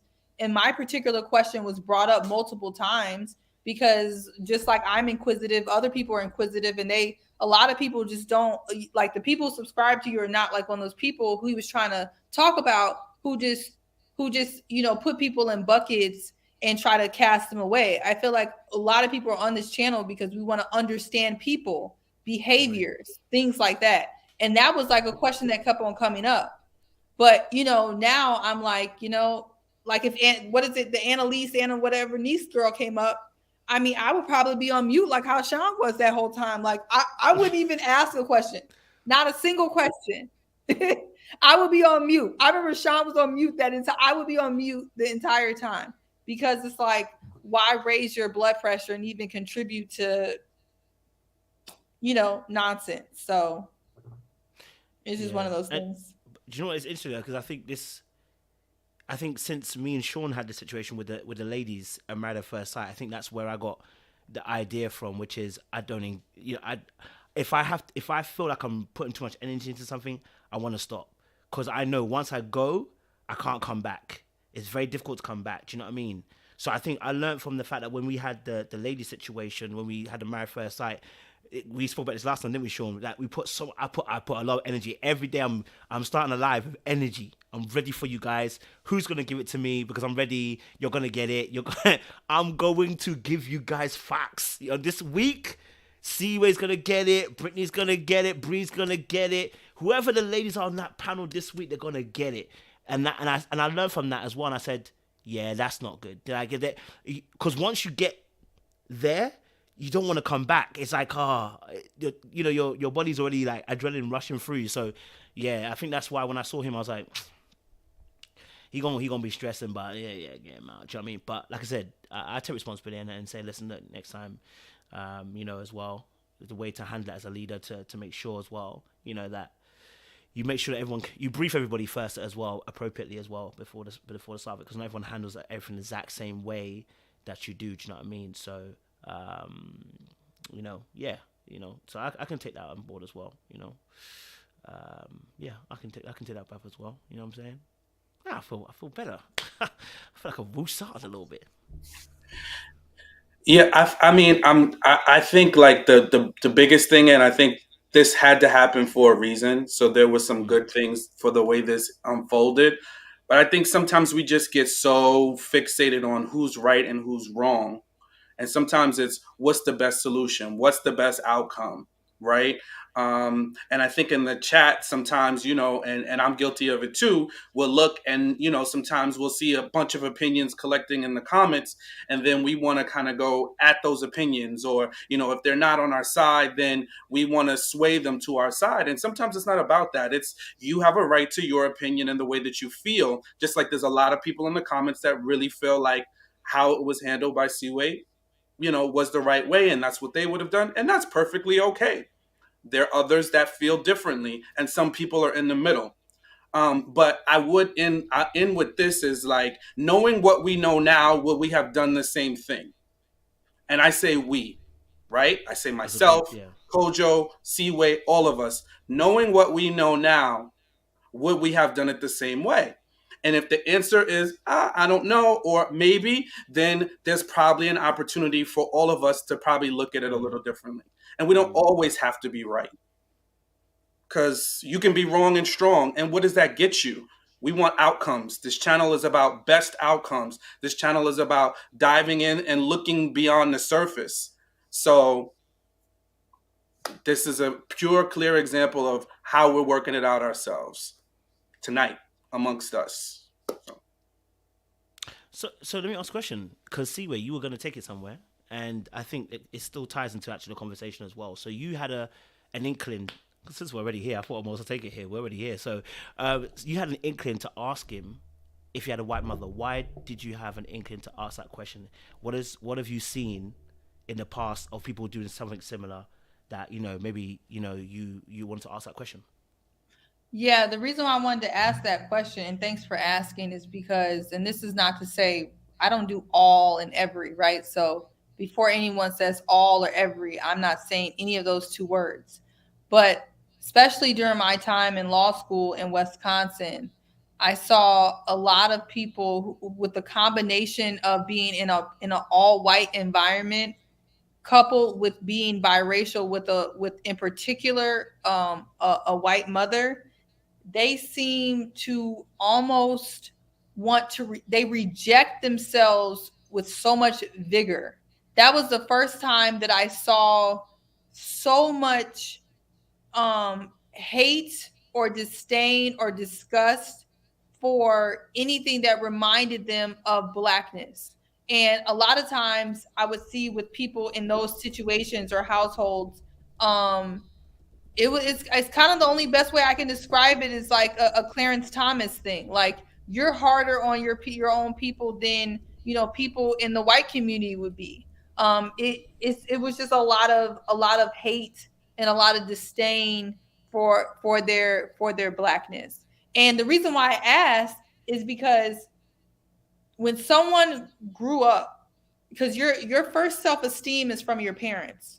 That's why we say, you know, like having fathers in the home and being a good parent is important.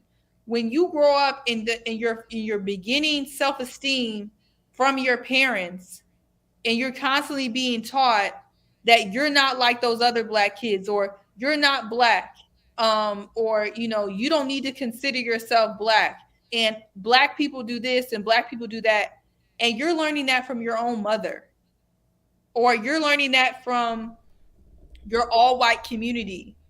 You want to fit in so bad that sometimes you repel the other side because it literally makes you sick, because that's what you were taught your whole entire life. And I think when you know that about someone, that doesn't mean you have to agree, but you have to come in with some level of empathy and sympathy and actually understand what type of conversation you're having. Because if you're talking to someone who grew up in that environment, you're not going to be able, I ain't even talking that long. You're not going to be able to really fix the conversation on the YouTube conversation. You know what I mean? Because that's deep. If that was his upbringing, you can't fix that. You can't fix that overnight. That's deep down. And all you can do is kind of pray for him. Hope he kind of tries to undo some of this. Hopefully you try to do positive reinforcement instead of maybe where the conversation went. But the fact that my question triggered him so bad where he started coming at my eyebrows and things like that, it really answered everything I needed to know. What I did was actually get the answer to my question because I saw that I hurt him. I wasn't trying to hurt him, wasn't really trying to trigger him. I was really trying to get the answer to the question. But the fact that his response to my question turned into insult, it shows me that I was onto something. And you can't be mad at those type of people. You have to feel bad for those type of people and pray that one day they unlearn some of this cult-like indoctrinated deep down hatred. But I do want to say that's not to conflate that he's wrong for not liking certain things. And that doesn't mean if he doesn't like a dark-skinned person that they're automatically beautiful and he's automatically a self-hater. There's things that he said that were correct to a degree, right? Because a broken clock is right 2 times a day. But some of his issues I think are deep down and deep-seated. And that's what I was trying to get to. So that's it. No, I appreciate you sharing that, And it's interesting. The reason why I asked that question is because we are talking about preference, right? So we're talking about trying to understand the pathology of people's preferences. And this topic, especially for when it comes to preference, is quite interesting because if I take myself for an example, I think it's quite easy to end up like this guy, if you don't check yourself. Like, it's quite easy to end up there. You only need one experience that's bad that confirms your bias that you have from childhood, and you end up in that space. Like, so then this is why we're talking about checking your pathology, because and why you make a particular, I know I'm using the word Sean was using, that's why it keeps coming to my head, pathology. It's about checking where your preference is coming from, because some people have these experiences and they think that their preference and the way they are able to talk about the preference, because this is exactly what we were talking about. We was talking about preference, and okay, cool, you have a preference for this, and that's fine. But then, does your preference have to now degrade another preference? Do you know what I mean? Why can't a preference stay as it is? Of course, you'll be labeled. If you start having a preference and start saying certain things, you're definitely going to have a label after that as well. And I think sometimes, from what I've seen as well, with some black guys that I've seen and been around, sometimes when they have a preference that's not black, this happens. It's the same energy. It's like, I don't like black women, but this because of I've seen this, and this. And you're like, bro, like, really? And so that's where preference now starts to move away from preference, and we start to see, okay, there is some trauma behind your decision making, right? There's some trauma behind decision making. So that's essentially what we're actually really talking about actually as well. So he kind of showed us a live demonstration of what happens when people are trying to state their preference. But when you state your preference with a hidden, I wouldn't say there's hurt behind it, it always ends up being more than just being about your actual preference. If you like light-skinned girls, guys, you like them. If you like dark skin, that's you. If you like white women, that's you. But if your energy then shifts to being about cussing someone else in the process of doing that. Like, if I say I love black women, I don't have to say because white women are trash. I don't have to say because white women, they have their own hair and I don't like that smell of their hair. I don't say any of those kind of things. I mean, by the way, I'm not saying that's what it is. I'm just saying, I'm giving an example before they come for me. But it's like, I don't have to trash another demographic to be able to talk about my preference. What I do need to do, though, is check me and ask myself the question, is my preference rooted in something? And that's what my responsibility is, to check that. You know what I mean? So I don't know. Yeah, I don't know if anyone's got something to add on to that. Anyone's got something to add to that.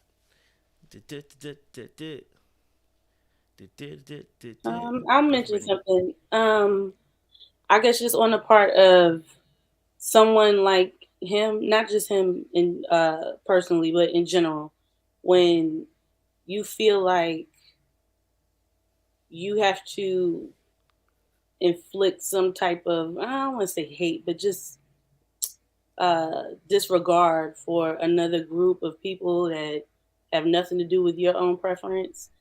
and it's a reflection of how you feel about yourself. I think a lot of that starts from self-pity, right? And then once you find like a group of people who identify with how you feel, all of your opinions that are kind of the same, it's like a groupthink type of thing. You all begin to make yourselves feel stronger in that same opinion that you have. If you guys kind of get where I'm going with this, and then it begins to make you feel as though what you think in your opinion is absolutely correct.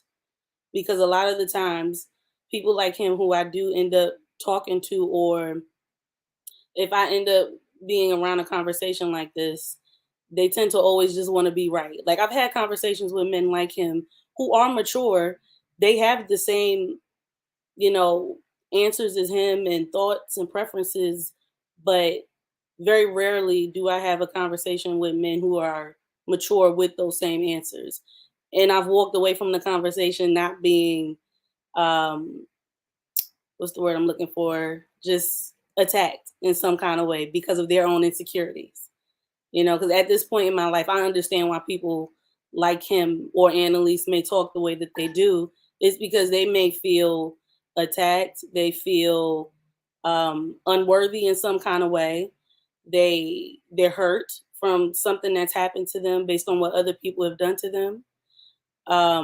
Again, from parents, right? Because they've been rejected by one of them, or they're not getting what it is they feel they should be getting based on what they see with other people. And, it's hard to check that if you don't have someone helping you be accountable for it, or if that's something you yourself don't want to change about you. Because it takes a certain kind of person to see when you continue to hurt people the same way every single time you have a conversation, regardless of the topic. So it takes time to see that, and people have to want to see it. And I don't think he's at that point where he wants to see it. So if we did continue to have a conversation with him, it wouldn't go anywhere because he just wants to be right. And he wants people to be on his side, because I feel like possibly he hasn't had a lot of people on his side. And if he continues with his behavior, he will continue to push the people that maybe God wants to put in his life, push them away. And then there will be no change until you find yourself alone. And there's literally nowhere else to turn. So I kind of took that into a whole nother, situation, but you guys get what I'm saying. So yeah, no, I definitely hear you on that as well. Pain is a very interesting phenomenon, how it affects people's preferences as well. I always said this. I said, look, I was one date away from dating white women. I'll be honest with that. I was one date from dating white women and cussing out all black women. I'm gonna be honest with you. I was one date away, boy. I was one date away, because I'm telling you, some of the people that really trashed me in my youth were not white girls, were black women. Black girls, sorry, I shouldn't say. Right? And I know some people will say, well, you were only a kid. Yeah, I grew up with that same thoughts of what people were telling me. Like, it was literally black girls that were telling me, you're ugly, you're this, you're that, you're this. I never had that from white girls. Not saying that the white girls liked me, because they still didn't like me. But I'm just saying that I mean, rejection on all sides, guys, okay? But, I never suffered the verbal torrents from white girls. If you say you like to white girls, say, okay, sorry, you're not really my type, or I don't really like you, I'm sorry. When you say you like to a black girl from where I came from, but you're a 2 out of 10, how could you think you can like me? Like when you see you and you see me, how can you think you can like me? So I can understand why certain men can be locked into their preference. And if you're not self-aware, how quickly it becomes, I don't date black girls. You know what I mean? They never check for me, I ain't checking for you. You know what I mean? If you didn't check for me, I ain't check for you. And I always say this, if that one girl that I didn't date hadn't been black and she'd have been white, yo, you'd have a different channel. It'd be Little White Book. it wouldn't be Little Black, it'd be Little White Book, okay? So, so experiences do play a part in preference as well. I mean, I can agree with you on that, because it was the same thing for me. it was black boys that would make fun of me. I mean, literally in the 4th grade, I could think right now. He called me ugly and he called me blackie when he was darker than me. And he wasn't even that cute in the first place. But thank God for the mother that I have, because I just kind of looked at him and rolled my eyes and I mushed him and then I went on about my business. Because he wasn't going to do nothing anyway. But you want to call me out my name and call me ugly and all this other stuff, then you going to get something back from me. However, that's where it kind of started from with me, but that doesn't mean I have hate towards black men. Yeah. It's all about, I feel like, having compassion for other people and understanding where people come from of all walks of life. And if you can have that understanding and that self-awareness, you will go far and you'll be able to deal with a lot of things emotionally. And a lot of the times people don't have the tools, not even the basic set of tools, the foundational pieces at least, to help them when it comes to dealing with emotional topics personally. And with that, jump in. Yeah, go ahead, see what. Oh, okay. No, Corey, I've talked enough. Go ahead. No, I was just gonna say, regarding the gentleman, like, just me personally, I'm just only speaking for myself because I am not a psychologist. You know, I'm not gonna try to diagnose this guy. You know what I'm saying? I know a lot of people will say he's narcissist or he's showing behaviors like that. I mean, he may show behaviors, but far be it for me to say that. But I will say there is energy you want to be around, energy you choose to not be around. And I look at someone like that, instead of me trying to diagnose them and tell them what they are, I just remove myself from the situation. I just know that he's not the area where I need to be in. So if I know I can do that, if I have the power to do that myself, then I do what I have the power to do. Not necessarily try to, beat him down or try to get him to see the error of his ways. It's like, okay, because after a certain age, we are kind of set in our ways, if we want to be honest with ourselves. But for me, it's like, okay, this dude is on some other stuff. I choose not to be here. I choose not to be in this guy's presence. So let me go ahead and remove myself, because that's something that I do have control over. But yeah, I mean, I agree with him about his behavior, that it was not to my liking, to be honest with you. I thought it was disrespectful, all the things we all witness ourselves to see. But, I just my piece on that piece. Go for it, Siwe. Well, I was gonna say, I think what can be taken away from this conversation is that, like Corey said, right? Like the young man who came up here, there's certain people that you may not want to invest your time in having these certain conversations. You should be able to kind of, discern that it won't be fruitful and move on.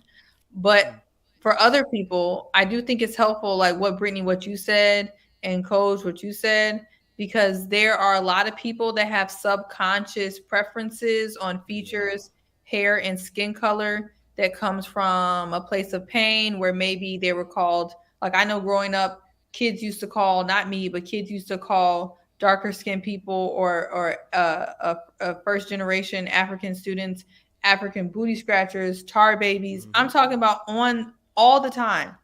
And one of these guys, now he's my good friend, and he looks like a supermodel.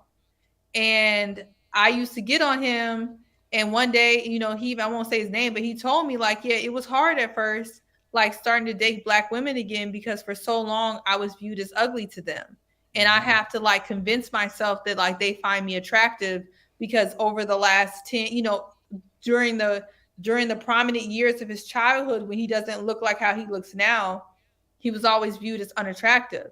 But when you hear that and you understand that, you have more sympathy, and you don't do what the young man was saying and kind of point fingers and say, you're a featurist, you're a colorist, you're a texturist, because then you may not be able to get through.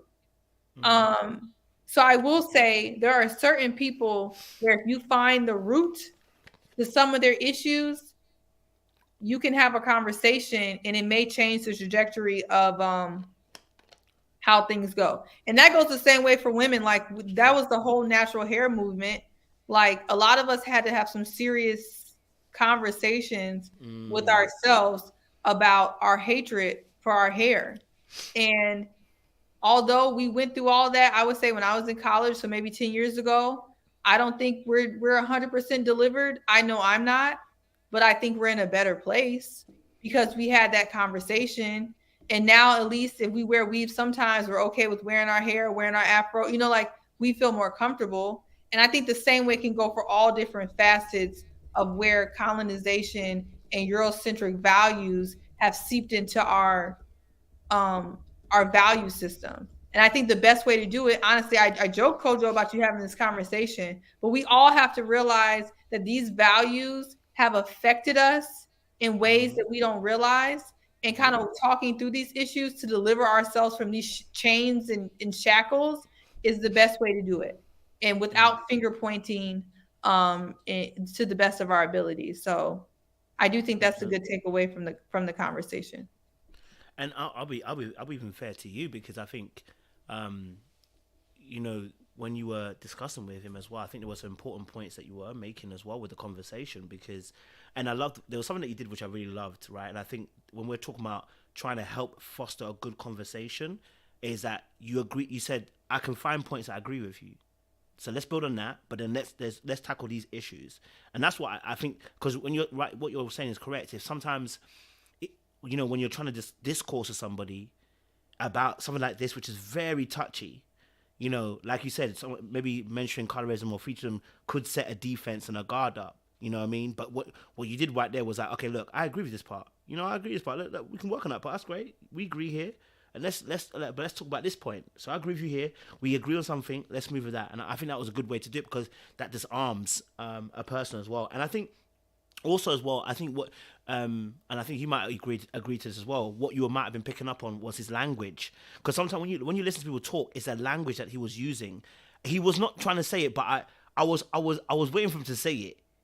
But he wasn't going to say it. Like, I was like, you people, who is you people? Who is this? And actually, he is a representative of what other people, what I've seen with black males specific. I'm talking about black males because I'm a black man myself. So what I've seen with black males, when they have an issue with, when the preference is no longer a preference and it's about something else, the language usually shifts.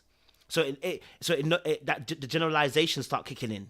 You know, it's you people, it's you them. And we have this with men and women too, but I'm just talking about this particular instance. He started doing the yous, and that's where you start seeing that someone's preference no longer is about preference now. Now there's actually some pain behind it. And actually we need to get to the bottom of underneath what you're saying, because you're no longer talking about a preference. When we, you know what I mean? So yeah, language is a very important thing as well to look at, because once he starts saying the yous and the generalizations of this group and not really being very clear about what group he really means, then, you know, it's like, okay, so you're trying to say something, but you ain't saying it. And at that point, we realize your preference is not rooted in, this is what I actually like. This, I think someone said it in the chat. Your preference is rooted in, actually seems to be a dislike and hatred. And at that point, that ain't a preference.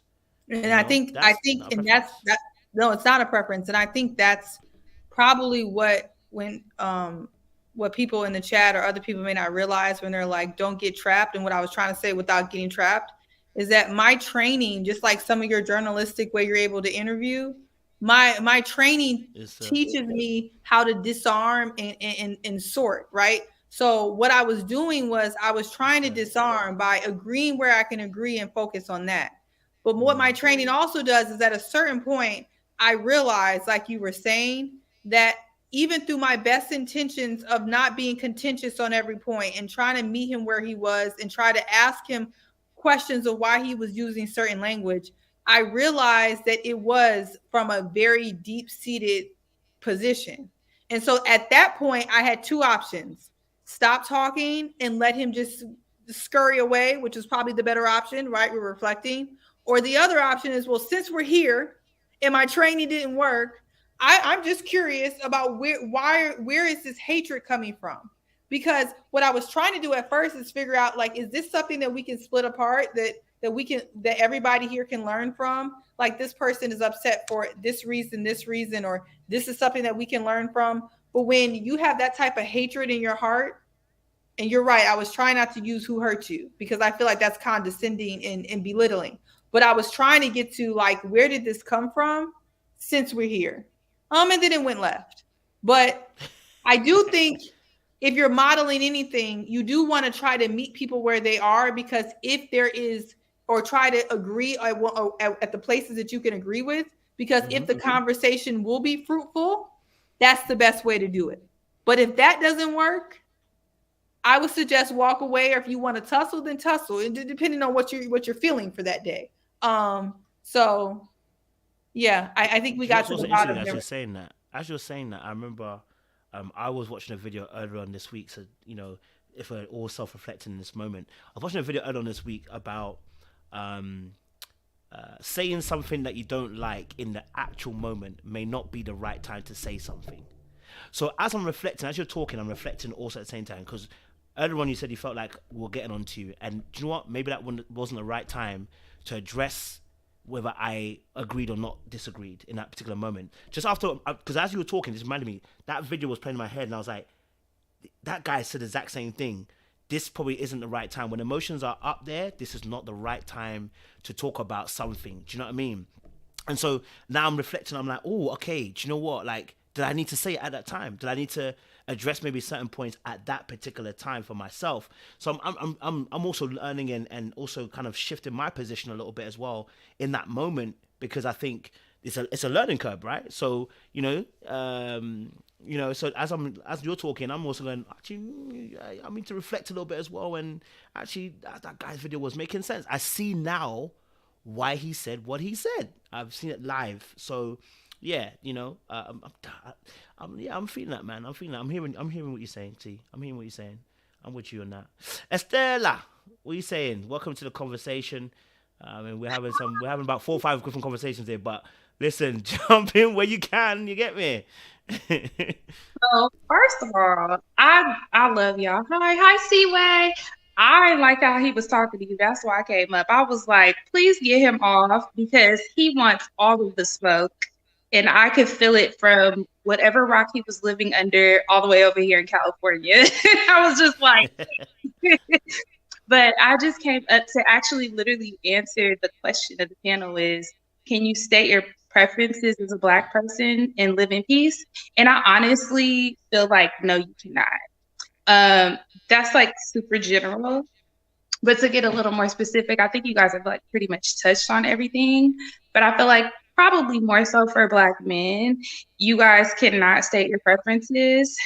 In my mind, though, I feel like in Live in Peace, I feel like you shouldn't have to state your preferences. You should just be living your life if you're really trying to make true, genuine connections when you're dating and looking for a relationship. Like someone said before, like it should be about connecting with the person. Your preferences should come to you and be drawn to you, and that's how they become your preferences. Like you start to like that person based on like, yeah, you're genuinely attracted to this person and everything. They fit all of your preferences, but you're also building this connection with them. So if people are sitting there and stating like, oh, I only date this, like I think it's like you guys were saying, like you have a deeper seated issue probably, because like, why is that your preference then? Because you keep meeting all these different people and maybe things aren't working out. So should you get outside of your box instead of being so gung-ho on this preference? So I kind of went a little all over with that. But I just feel like you can't live in peace with that within yourself if you just are so gung-ho on having a preference. Like I live in California. I live in a bubble. I live in the Bay Area. And so I feel like there's so much diversity in this small space. Like we have every Asian, every Black, every white, everything.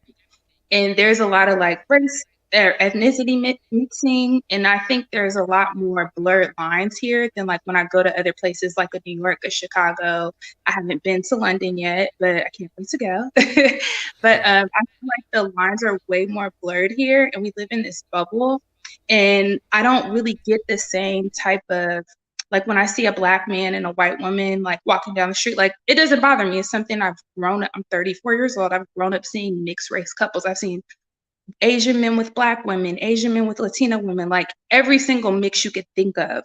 I've seen it. I've seen their kids. And I kind of mentioning this too to add to what Seaway was saying, like when she was like, is your mom white? Or like, I really felt you asking that for the same reason I know that you were right about that.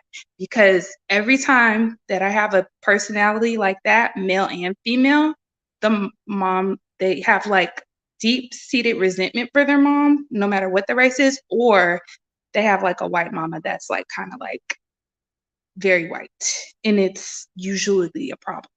So I identified with that and why that popped up for her, because when she said it, I was like, probably, or he just has really, really deep resentment towards his mother, because just the way he was coming at you in general was like, you know, like women, bruh. But okay. So other than that, like the preferences is just like, I really feel like that shouldn't be the focus if you're really truly looking for a loving, caring connection in a relationship. So no, you can't live in peace because you're not really at peace with yourself if you got to go around stating preferences. So that's my take on it. A little bit spice in there. So you're saying you can't live in peace if you state your preferences. Is that what you're saying? Yeah, I don't think so. Yeah. To answer the question of what the question is, panel. I even feel like that with Black women, because I think there's a lot of conversation in the ethos of the internet as like Black women divest, and I don't really necessarily take on any stance on that because I like Black men, but I feel like if a Black woman is like, I'm dating white men, it becomes like a war against her, and it's like, why do you have to like go after her? She wants to date white men, let her date white men. Like, she shouldn't have to announce it. Like, just date them. Like, I really don't feel like you need to announce anything. Like, date Asian guys. You don't need to make an announcement about it. But if that's what you want to do, like, I feel like people like come for their head, like off with their head. Like, why is she going to that side? And it's like, I don't know. It's just, it's a lot of weirdness and it's not peaceful. A lot of points. You know, with respect to what you're saying, Estella, I think it really does boil down to the type of person, right? So I can only speak for myself personally. I'm not in the business of trying to be liked. So it doesn't matter for me personally. And I'm not speaking for anyone else but myself. So when I speak on what matters to me or my wants and my needs, as long as I'm not being disrespectful to the person I'm talking to or to the group of people, I feel that if you're cool with me, there's no choice but to allow me to speak freely, just like I will allow anyone else to speak freely about their wants or their needs. Now, if you don't rock with me because of my needs are different from your views, you have an option to not be my friend, not be associated with me. I have an option to do the same, but it's not a need for me to get your approval.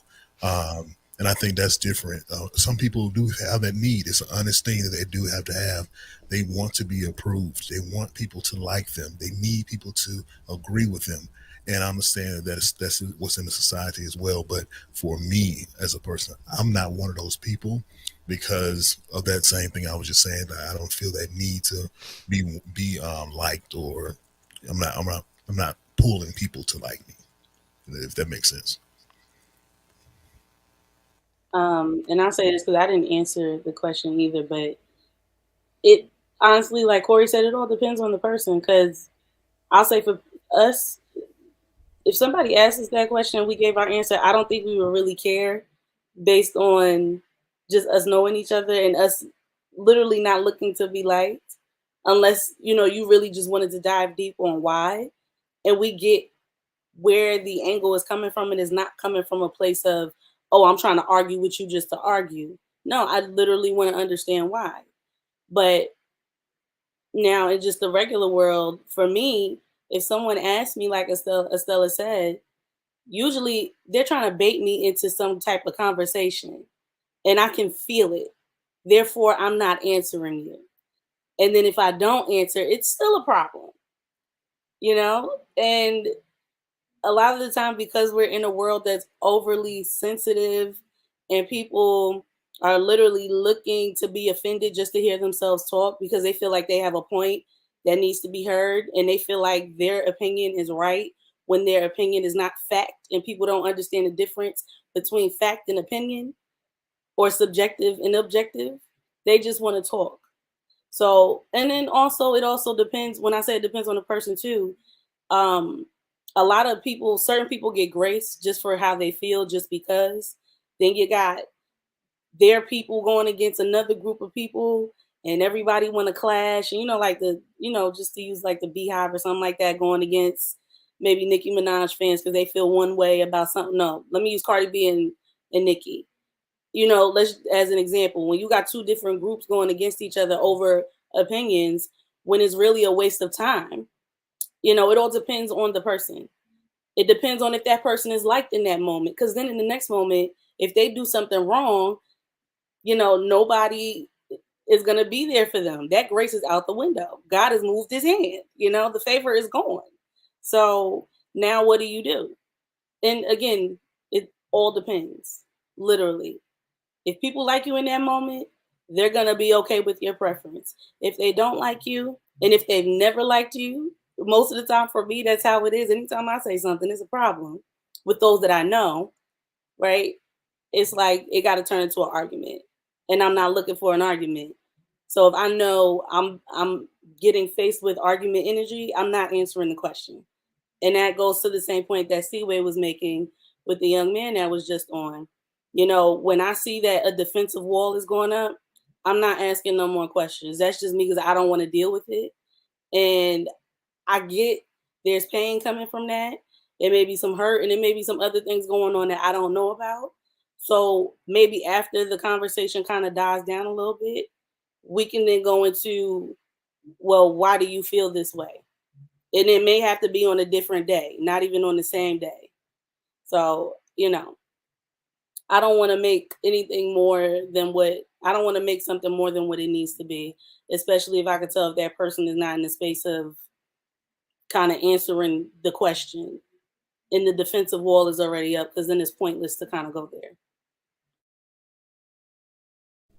Appreciate it, Brittany. Sean, you've been mad quiet. What are you saying to me, Kez?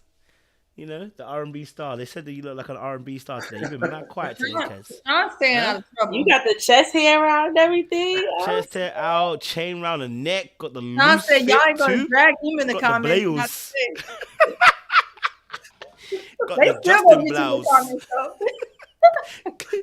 That was the best part of the night. I could barely talk, y'all. They had me in stitches until chaos ensued.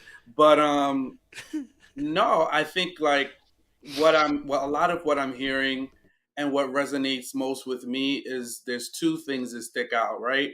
It's what is if you have a preference, which to a certain degree we all do, right? What is that preference in?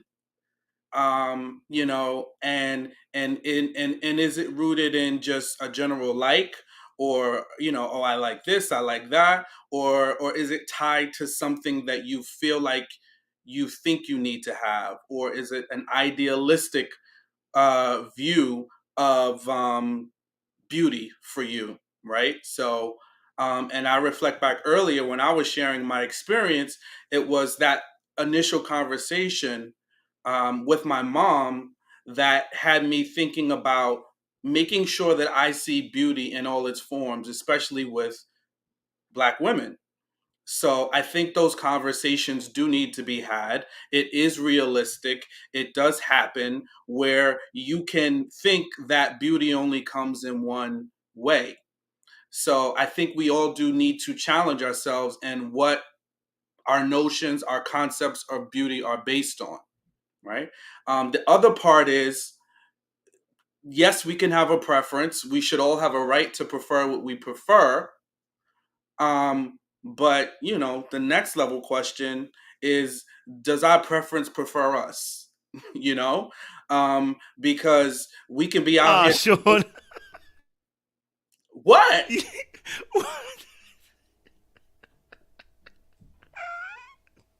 You bad for that. It's art, right? Like, come on. Like, I think like you also have to do, why are you, I mean, listen, everybody went on diatribes tonight. No, I'm just saying, you try to move me back, I'm gonna move you back in love. That you could go there and I'll support you. I'm not going anywhere. All I'm saying is, good on the slide. I'm gonna let you go.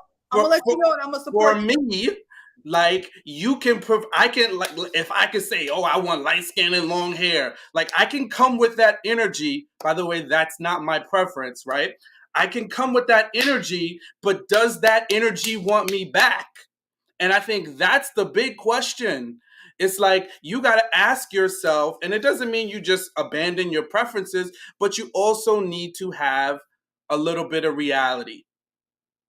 You know, you got to have a little bit of reality, and you got to be able to level set with yourself. Because if my preferences are all the way up here, but what am I? And it's not just external, it's internal too. Like we have to have these conversations, right?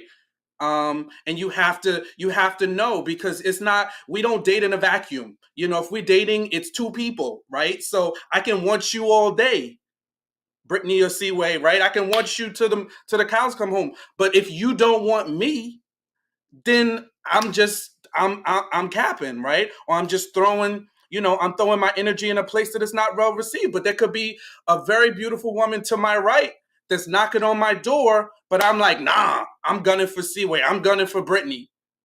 But if y'all can't see me, then why am I going where I'm not being received? So you do need to consider that. I think that's a really important way to kind of move the conversation a little bit forward, because we can debate, El DeBarge Jr. all day long. We could do that. But I'm just saying we need to be honest with ourselves. That's what this channel is about to me. Let's be honest about ourselves and about where we stand and what it means to us from a preference standpoint. You are absolutely. I have to agree with that. I mean, it's a plausible question, because sometimes I even have to ask myself that. I got a crush on this guy, but is he feeling me? Would he feel me? Now I got to look at what he's looking at. I have to pay attention to what he's saying and what he's usually attracted to. Now, I can't assume that he won't want me, but at least I have an idea, right? You just got to be realistic about who it is you may want to date. And sometimes you may not fully fit in that category, and that is okay. Just move on. Somebody else will want you. Trust me. When a rich nigga wants you. Okay. The difference is in that is this. I'm gonna say this part. Again, I'm only speaking for myself. So it really boils down to confidence. I think you can, to me, you can call me naive, but I feel like I can get any woman I want. That's just how I feel. I've been in relationships before. Hey, I'm just being honest, Kojo. I've been in relationships before. Well, I'm serious. I've been in relationships before where I'm not capping. I've been in relationships. Wait, Corey. No. I always look at the camera and say that again. What you just said. I'm being honest. I'm being honest. I think everybody heard me, but I mean, the thing about it is this. I'm being real. So the thing about it is this, like, if you look at a person, you can look at a person and feel like, they can't get this woman, or they can't get this man, they can't pull this, they can't pull that. But you will be surprised. You know what I'm saying? You really will be surprised. And I'm not even going to say that I've been everyone's type before, because I've been in relationships, honestly been in relationships with women who will tell me, hey, you're not normally the guy that I would go for. You're not normally my type. So that's why I say that, hey, I can pull if I wanted to pull. It's not always about looks. It's about personality. You got someone who really digs your personality. It's no telling who you can get. So I say that from a place of honesty, not trying to brag or anything like that, but you do have to have confidence. It has to start there first. So if you start doubting yourself or saying that, hey, I don't know if I can get this woman, or I don't know if I can get this man, if this man gonna like me or not, then that half of the battle is lost right there. You know what I'm saying? So I think it really just boils down to that. I mean, I think a lot of people will surprise you by the men and the women that they can pull. So that's all I'm saying. Y'all funny. All I gotta say is, y'all funny. Because look, confidence will get a lot of people a long way. Trust me, I've seen it. I've seen it happen in front of me, and it's happened with me, and that's very attractive. Especially a woman seeing it coming from a man, no matter how he looks, it doesn't matter. Because honestly, I feel like once you start to mature and your shallowness begins to dissipate, a lot of the time it's about the personality of the person and what they offer to you in terms of just the stimulating conversation. right? Because at some point, you got to let go of the looks. Beauty fades, period, end of story.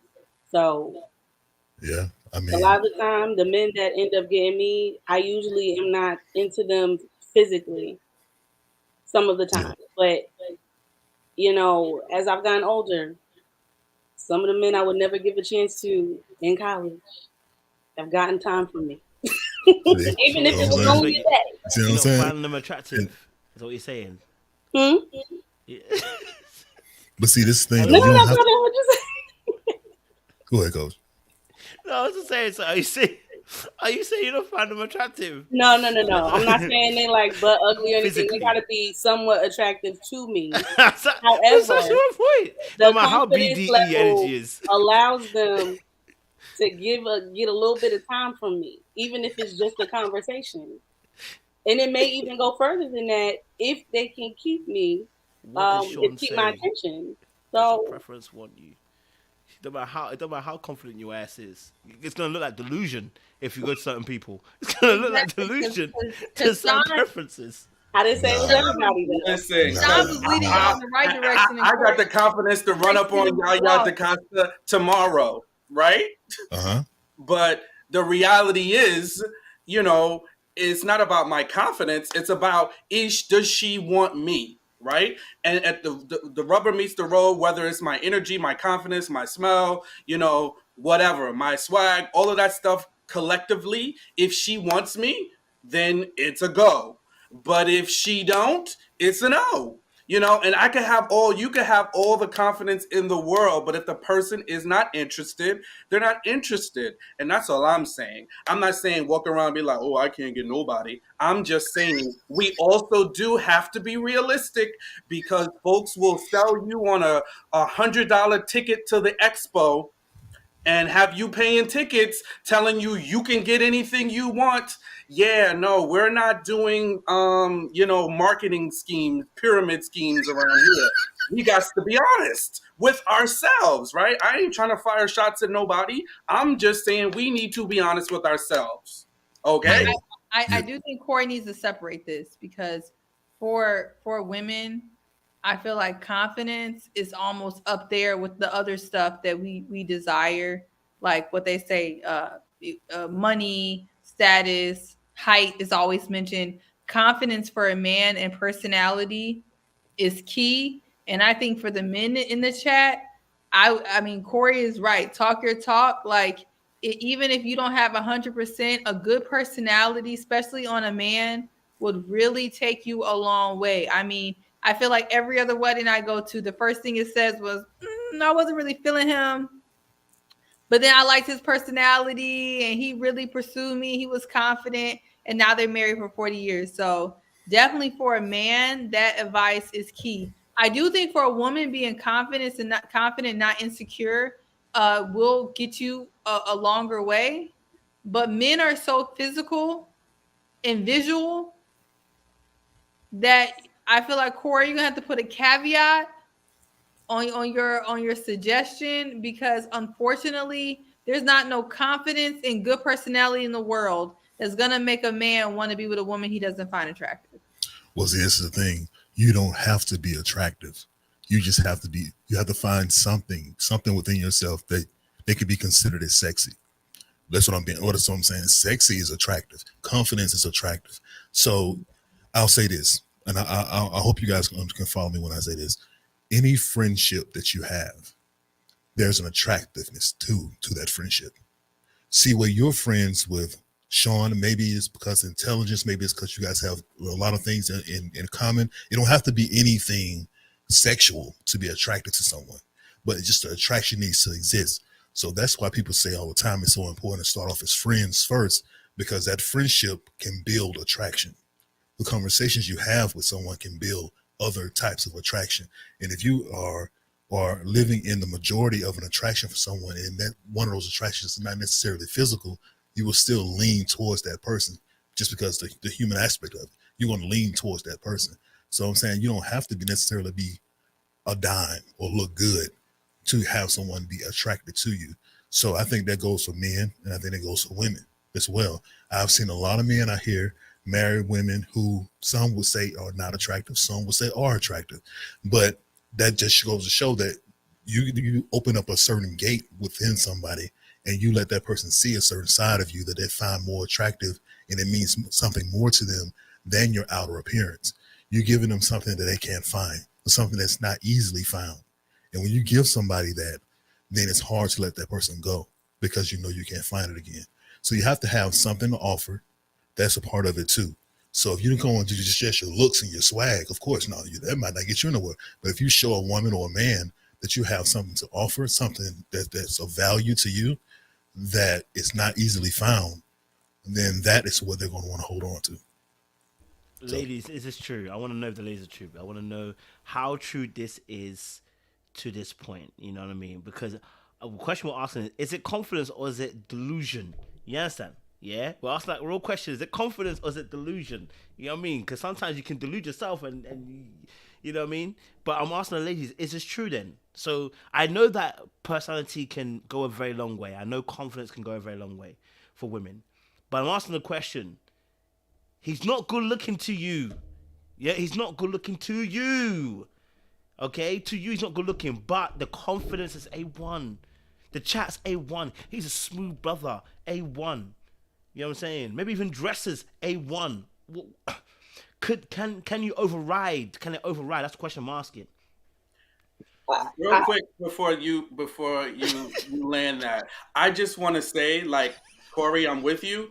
The only thing is, I don't want to know. So if you are like, you evolved to find me attractive, or, you know, it was the way that I winked and, you know, but when you saw me at first, I wasn't really your type. Please don't tell me. I mean, you can, but I'm probably going to make up my own narrative at that point because I don't want to hear that. I'm just saying for me. I don't want to hear, oh, you weren't really my type, but I just gave you a shot. I don't want the pity pums. I want you to want me 10 toes down. That's just the way I feel, and that's the way that I move. But you can have that internal thought, but just please keep it on the internal. Don't throw it at me later on down the line. You know, I gave you a shot because I really didn't want you anyway. No, don't tell me that, because if you tell me, it's going to be over. You know, I'm very definitive when it comes to certain things. And you tell me something like that, it's a wrap. Well, that's a cap on their end. Everything's a wrap for Sean, y'all. Ladies, I want to hear your voice. Man. Oh, wait. Before anyone jumps in, I need to hear the ladies' point of view on this. So, confidence, is it overriding attractiveness? No, it's not. You could, okay. No, don't get my comment misconstrued. Yes, confidence can get you in the door with attractiveness. There has to be realistically, I have to be attracted to you physically in some way. You could be as confident as you want, and this is not to like tear anybody down, but you know, just in regards to how everybody sees what they like. If you have confidence that I can now see, that also goes along with the physical attractiveness, then that'll get you in the door, right? I'm not saying it'll get you like all the way to the end with a ring on the finger or us getting married, but it'll help you out a little bit. But the delusion part comes in where honestly, on one end, the woman is not being fully honest with the guy, like Sean was saying. And on top of that, women can sniff out fake confidence, right? It's a front for something. And if she decides to accept that, that's on her. That shows a lot about who she is and her, you know, worthiness, her self-worthiness and her self-esteem. But for me at this point, if I see that there's confidence there, I'll give you a chance if you're, you know, showing that you're into me as well and you're pursuing me.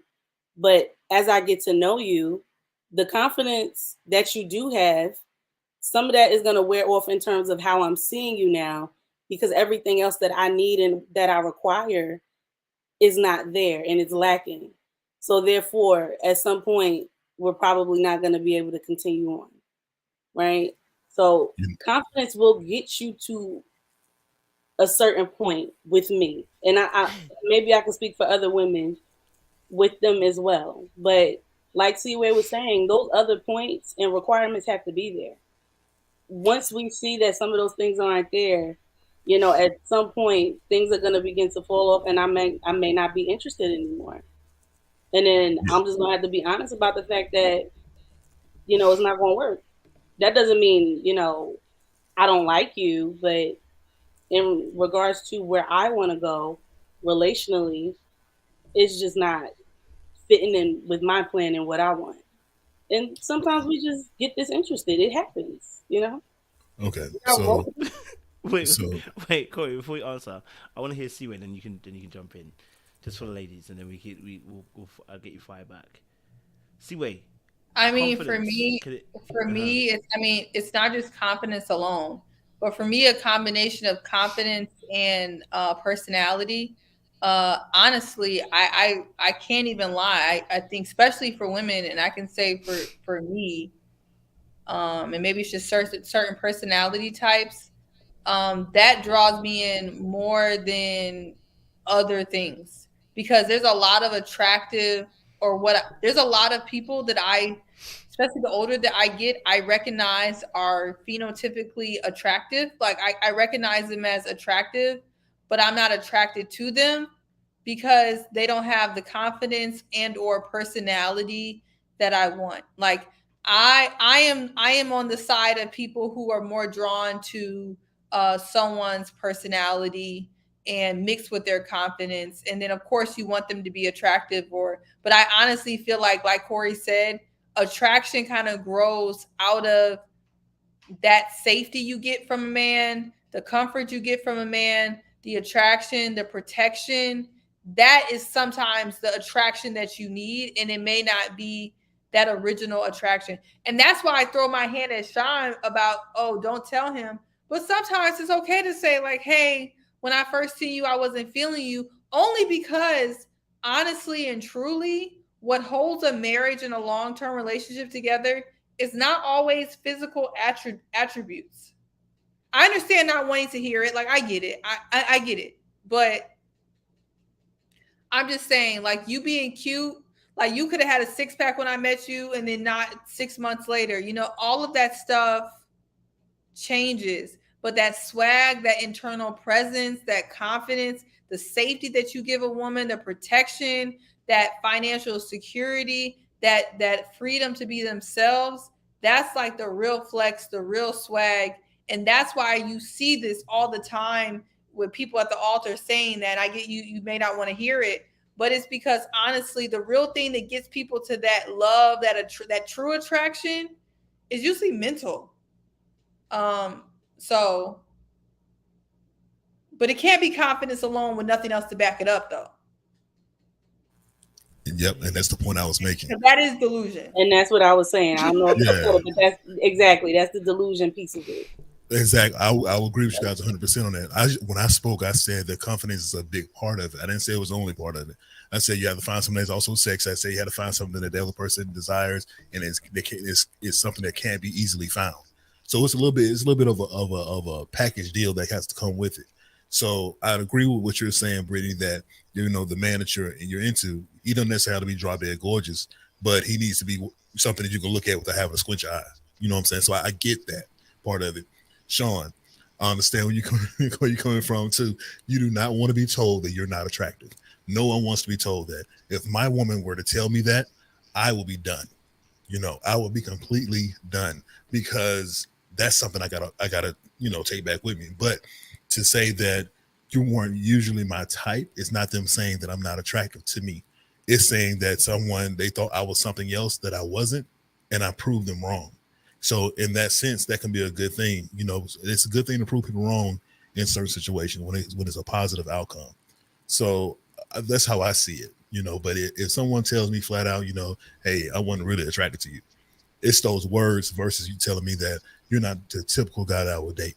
I don't normally date dark-skinned men, but I took a chance on you. I really like you. I fell in love with you, blah, blah, blah. It can be something as simple as that.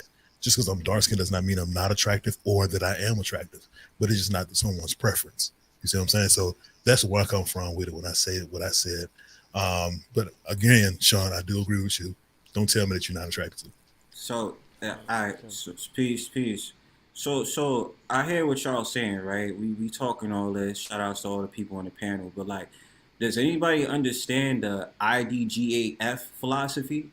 Like a lot of that stuff be working for us. Like you think I really care what you think? Like you came to me talking to me, you understand? So you already on my program when I sit up there and I have that confidence. Shorty, I've been had confidence. You riding my wave. So stay up on that wave because I'm right here. You understand? So when I'm saying it, Sean, and excuse my French, but you gotta roll like I don't give a fuck, yo.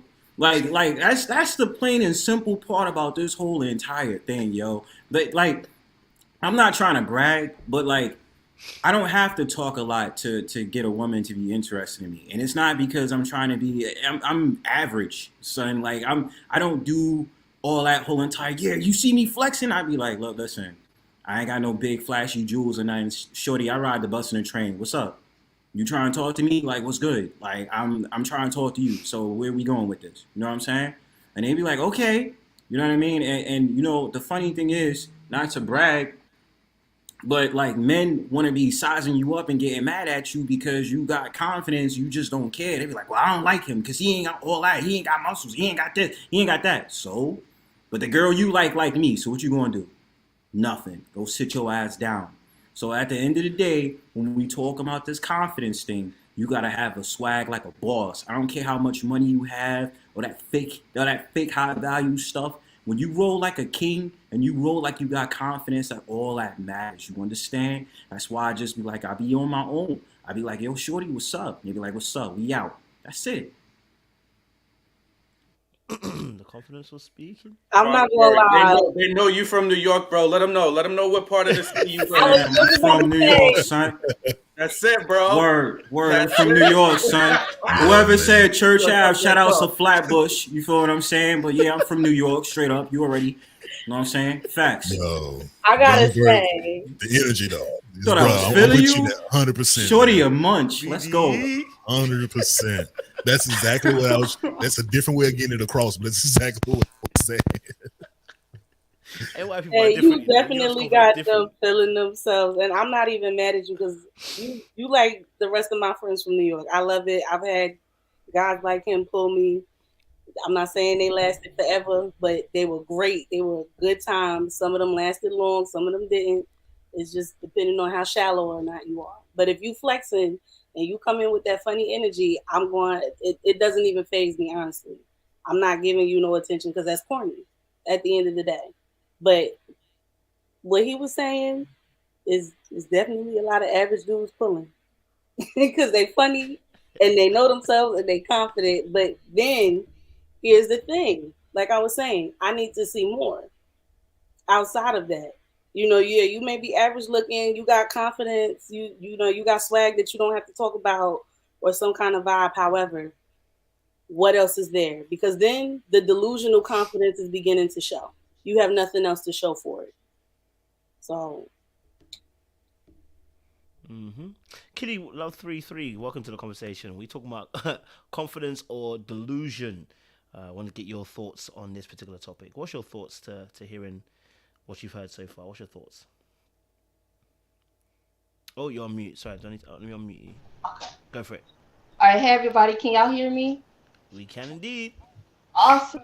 What's going on, everyone? Okay, so first and foremost, I want to say that, Sean, I'm kind of mad at you because you took my question, because I was thinking about jumping on the panel asking that same question you asked earlier about what happens if your preferences don't like you, okay? So I was thinking about that already in my mind, so we kind of on sync on that. But here's the thing. With men, I believe you guys are allowed to have confidence. You could be a 6 or whatever, considered 6 or whatever numbers you were considered, and you could pull a real nice looking female or a baddie or whatever you guys call it, right? Women, it's not that easy, okay? It's not, because men are hunters. Like you always say, Kojo, and I watch a lot of your, reviews and everything, right? So you always say men are hunters. So if I'm a female, right, and I'm to be hunted, I'm not going to go out all the time and be like, hey, man, can I talk to you? Hey, my God, what's your number? What's your digits? Can I get with you or whatever? It's like I was taught and programmed to allow the men to come to me, right? But what happens if the men don't come to me? I love black men. And I don't have a problem saying that my preference are black men, right? Because culturally, we can understand each other. You know, when it comes to, you know, situations and just our environment, our backgrounds, oftentimes, and not all skin folk are kin folk, but most times we can understand each other, right? But what happens if most black men don't talk to me and they don't give me no play? Then what? You know what I mean? That happens. So women, we gotta, like, especially nowadays, we gotta be like Instagram model look type females. You know what I'm saying? We gotta look to the dimes. We always gotta have long lashes. We gotta sit up here, have our lips on fleek. Our face gotta be on fleek. Hair gotta be on fleek. Everything gotta be on fleek before a guy would come and say, "Hey, can I talk to you?" And even sometimes then, I don't guarantee a guy will come up to me. Like, for instance, I'm married, but I don't get no guy. I don't even notice guys coming up to me like that. But other people, you know, other women, they get guys hit on them left to right. So it's like, how do you contend with that? Because men, y'all can look like whatever. Y'all get women coming up to you all the time, or you can win them by confidence. But women, we don't have that. So I think you guys are, it depends on the standpoint. And beauty is in the eye of the beholder, but it also depends on, you know, the person who is beholden to whoever's beauty. So like if Sean thinks that he has a preference of light skin or brown skin women, then yeah, I get there for complexion. But what about the details of my face? My lips may be too big for him. My eyes may be too disfigured for him. My hair may be too kinky for him. Whatever the case is, it could be any little thing that could throw him off. Same with Corey. Corey, you could be like, you know what? Yeah, I like her. I like how she looked. You know, I like her build, but you know, she's a butterface. I don't know. What you thinking? And yes, you do have to have confidence. You do have to have confidence, but let's be real. Let's not delude ourselves. You got to be look compatible, okay? Shout out to Tony Gaskins. You got to be look compatible. You cannot sit up here and think, I can't think that I'm gonna get with somebody that looks like Keith David Washington or something like, or David Keith Washington, whatever his name is. I may not be his type because he's so accustomed to having the 10s, the 9s, or the 10s across the board, going up to his, you know, footstool, or going up to his, you know, chasing him down to the hotel room. You know what I mean? So I could be out looking good, my body's looking good, everything in my mind I'm looking good, but to him, I'm basic. You see what I'm saying? So you gotta, those are complexities. You know, there's nuances to everything. I guess that's my point. I love that point. You want me to go? Somebody else want to go? Go for it, Corey. Go for it. Oh, go ahead, Corey. Go ahead. All right, cool. Yeah, Kitty Love, I definitely agree with you that there are some areas that men advance in. There are also some areas that women advance in when it comes to the back and forth of dating, that handshake. So I will say that for men, the friend zone is where we do not want to be. Not to say we can't escape the friend zone, but it's a lot harder for men to escape the friend zone than it is for the woman. So it's really about positioning. So if you know, if a woman feels that, okay. So if a woman feels that she is not necessarily attractive, as some men feel that they're not necessarily attractive, then it's about positioning. Okay. If you like a guy who you find is attractive, then you may have to play that friend role. You have to give him an opportunity to see those things in you first before the outer appearance is there. You know, I'm just being honest about it. So if that's the case, once you're his friend, he can take you out of a friend zone. A woman can leave a man's friend zone real quickly. So, but it's different for us. So we have to start off with that confidence. We have to start with what we have to bring to the table. We have to show them what we have first and then back it up with action. So with women, it's not necessarily the case. So with women, it's more of a, okay, cool, you could be the friend. You can hang out over here in the pocket. I can call you. I can talk to you. But once I realize I can call you and talk to you about anything under the sun, our conversations have depth. You're knowledgeable about the things we talk about. You have value to the advice you give me. It's like, whoa, I'm starting to think now, you know, this is an asset. It's not a liability, definitely an asset. So do I want to lose this asset? It's finding someone who's able to talk to me in a way, who's able to connect with me in a way easy to come by. No, it's not. So let me look at Diana a little bit differently. Let me look at her. Let me see something about her that's different now. So it's really about that. And if he's the type of guy that you want that's worthy of you, then going that route is not a bad thing. It's just you have to give people that opportunity to see other layers of you, not just what they see in front of them. Because going off of that is always a bad move to me. I understand attraction is needed. I understand that you want someone that's going to look at you and just be googly eyes and just go into tears because they think you're so attractive. But see, where I said it earlier, attractions do fade. Looks do fade. Our faces are going to start getting wrinkled. My beard is going to turn gray. I'm going to start look older. So what do I have of substance to give my partner? And that's what really matters. So that's my piece on the Let me ask you a question, Corey. So I agree. I actually agree with you, by the way. I'm being facetious right now. So obviously, I hear you. So substance is important, right? So that's the maintenance of the relationship. But you gotta get through the door. You understand? You gotta get through the door, baby. Substance ain't getting you in the door. So substance is maintaining you. Okay. Now this is you're right. What's going to get you through the door? If looks doesn't get you through the door, what else is going to get you through the door? And to be honest with you, it will be conversation. Conversation is what gets you through the door. But a lot of people do lack conversation. I hear a lot of women say that when they talk to men, they don't have anything to say about where are you, what you're doing. You know, if you don't have any depth to what you're saying, you're not going to pull anyone, to be honest with you. So if you lack the conversation, you lack the attraction, then you're at a point where you got to find something. You just can't say, woe is me, and just leave it alone. You have to find something that is going to be attractive to someone else, whether it's a looks, personality, the way you dress, the way you present yourself as far as speaking, or your intelligence. Something has to shine, and you have to allow an opportunity for that thing, whatever it is, to shine. So if you don't do that, you find yourself in a black spot. All right. Okay. One thing. Wait, before you go, Bronze, it's Brittany, then Jay, and I'm gonna get Doctor and then Winter on. Then I can get you on after Bronze. Yeah, go for Brittany. I'll put a list in the chat. Just to the points that you were saying, Kitty, about the physical parts and just always being on. You know, a lot of women, I feel like, and men at some point, the always being on and having everything together when you go out, at some point, that kind of goes out the window. When you're mature and you get to a certain level of maturity, a lot of men don't. I'm not saying they don't care about how you look, because you got to look good. However, or at least look presentable. But I feel like a lot of the times, I feel like in terms of what you were saying, the men that want that, they're looking for perfection.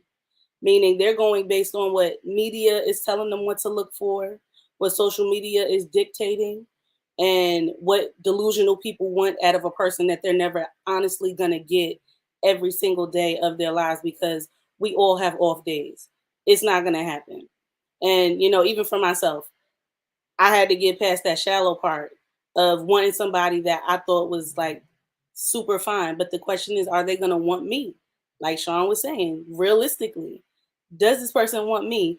And to Corey's point about, you know, getting someone's attention, I feel like sometimes it takes you studying the person that you actually like. I'm not saying to change yourself, but put yourself in a position to shine so that then that door of opportunity can open. And now you can see if maybe there's some type of chemistry or compatibility there. And honestly, some of the times I found I honestly didn't really like that person, or there weren't like too much of there wasn't any real chemistry there in the first place. You know, because once you got to kind of be careful about what you ask for. Sometimes you see there's someone that you like based on the physical, but then when you really get to know them, you're kind of like, maybe they're not really for me now. But if there's somebody that you feel you want to get on their radar based on what I've learned and from what the older women in my life have told me, you got to find the opportunity to make yourself shine. And that's not to make you change yourself. Be you in that opportunity that you get. That's almost like going for a job. Or if you want an internship, you got to put yourself in front of that person or that, you know, that boss that you have to speak to, or that person that's going to open that door for you. So, you know, a lot of this it has different components to it. And you got to understand yourself too, because you can't be out here changing yourself just for somebody who probably isn't even good for you in the first place. Because if you're looking for perfection, you're going to probably end up in a toxic relationship, and you only want that person just based on how things look on the outside and what other people see. Because there's a lot of miserable and damaged people out here because they want to be with somebody that just looks good, and they look good on each other's arm. It's a waste of your time, honestly. Thanks for that, Brittany. Jay, talk to me. Evening, everybody. How you guys doing tonight? You guys hear me okay? Okay, cool. So we're still talking about confidence, right? So I look at confidence is like makeup for women, a good haircut for men, a good lineup for men. It's an add-on addition to what you already have. Confidence enters the room before you do. Confidence gets you into doors and places that you probably would have never got into if you didn't have it. You can't sell a pitch without confidence.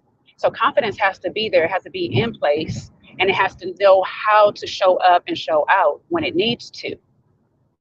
It can't be overconfident and it can't be under. We have heard many people in the past have sit there and say, you know, she was a very attractive girl, but her confidence was there and I just couldn't deal with all that. You have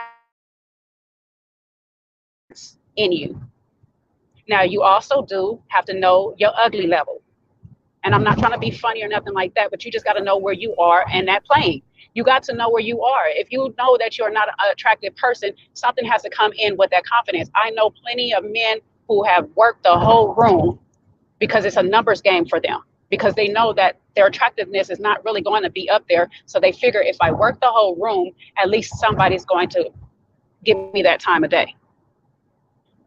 If you're not what the society deems as a cup of tea, if you're not with that person you think you want cup of tea, you have to go from a different angle with those people. Your confidence still has to be there though. So that's why when Seaway say, you know, you hear a lot of women say, oh, I wasn't that attracted to him at first, but it was his charm. It was his funniness. He was hilarious. It was his smile, something that draw him in. He came in with that confidence enough to go ahead and speak, but he worked something else that he had going for him. And it works the same way with ladies too. Your confidence walks you into the room. Like I tell y'all all the time, I'm always the most awkward dressed person at any event. I'm never dressed for the event. However, I come in with the confidence about myself that I don't give a damn. I'm comfortable. And people are still drawn to me because of that confidence. Now, it might not be people I want. Sometimes it is people I want. But we're going to have a good time. Because I came in my own comfort, which is my confidence, to make me feel good about myself. So if you don't have that about yourself, other people will recognize that and turn away from you already. And that's what confidence is having that love for yourself, to sit there and say, I'm supposed to be in these places, in these rooms, in front of these faces with these people. And people eat that up. If you don't have it, they'll definitely turn away from you. So if you're saying women can't have that same confidence that a man can, that's BS. Women can have that same confidence. A lot of women just don't want to shoot their shots at men because they don't want to feel like they're too eager, they're throwing themselves at them, they're a pick-me or all them other little things like that. That's why women just sit back, play back. But you got to have a confidence as a woman to draw that man to you though. So your confidence might be combined with mystery. Your confidence might be combined with a sultry look from across the room. But you got to have some confidence to even make that look. You can't walk in high heels, believe me, without confidence. So it's just like, when y'all saying confidence don't mean nothing, it means a lot. It does mean a lot. It's that added little lip gloss that you put on before you walk out the house. It's that last little brush of your beard before you leave, before you meet up with your boys. It's that last little fix up. before you start to talk to somebody, before you approach somebody. It's that Denzel wipe up the side of the mouth and that, yeah, you know what it is. So, put your confidence on and work your room. You're going to attract more people, and you might even attract the one that you was trying to get in the first place. I've done it many times. So if I know I can do it, I know y'all can. And I've seen people that are not so socially the norm of what society or Europeans might consider beautiful. I've seen them pull bad people. And you do be looking like how they with that person, but it's not, it's their confidence plus something else that person is looking for. But yes, if they didn't have that confidence, they would just allow that person to pick them off of their attributes, which might not be what they were looking for, but they missed out because they didn't even try to talk to that person. And then you also got to combine one last thing before I finish is that the fact that your rejection tolerance got to be high, because you might possibly get rejected in this process, and that's okay. That person is just looking for something else that you might not have. But you got to be okay with rejection. You can't get mad and be like, I ain't want your stupid ass anyway. You can't be doing all that. That's ridiculous. Like you did. You walked up to that person in the first place to say something, so you wanted them. But you can't have confidence and then lose it all a second later. So yeah, that's where I go with that. Thank you for that, Jay. Come on, Sister Jay. Thank you. I loved it. I'll get to notes. Bars. Doctor, talk to us. What's your viewpoints on this? Confidence or delusion? What are you saying? Can you hear me okay? Very well, thank you. Okay, excellent. Let me turn y'all up a little bit. So, okay. Well, hello, Soul Family. How y'all doing? Nice to be back. It's been about a year since I've been up here the last time. Brittany, go off, sis. Jay, go off, sis. Seaway, go off, sis. Kitty, go off, sis. Y'all was you said so many things that I wanted to say, and I appreciate that. Because that means there's a intellectual alignment. I wanted to bring up a few points, but we've kind of skated off of some of those other topics. But what I had to do personally, and it really took me a long time to get here because I was viewed as a preference for many, and I didn't know it. I wasn't aware of that at the time. But that was due to my own personal upbringing, where there is no protection. There's no one to tell you where the wolves are. There's no one to say, hey, those guys are looking at you for this reason. Those comments may mean this or that. And when you have unhealed women in your family who are the sole providers, and they haven't healed past their own wounds, they may not have the articulation or the ability to express how to protect yourself. Some of the women in my family, they wanted me to suffer what they suffered. Some of them wanted to protect me, but they may not have known how to protect me within my timeline. Because what the wolves that exist now are different from the wolves that existed at a different time frame, but nonetheless they were all wolves, right?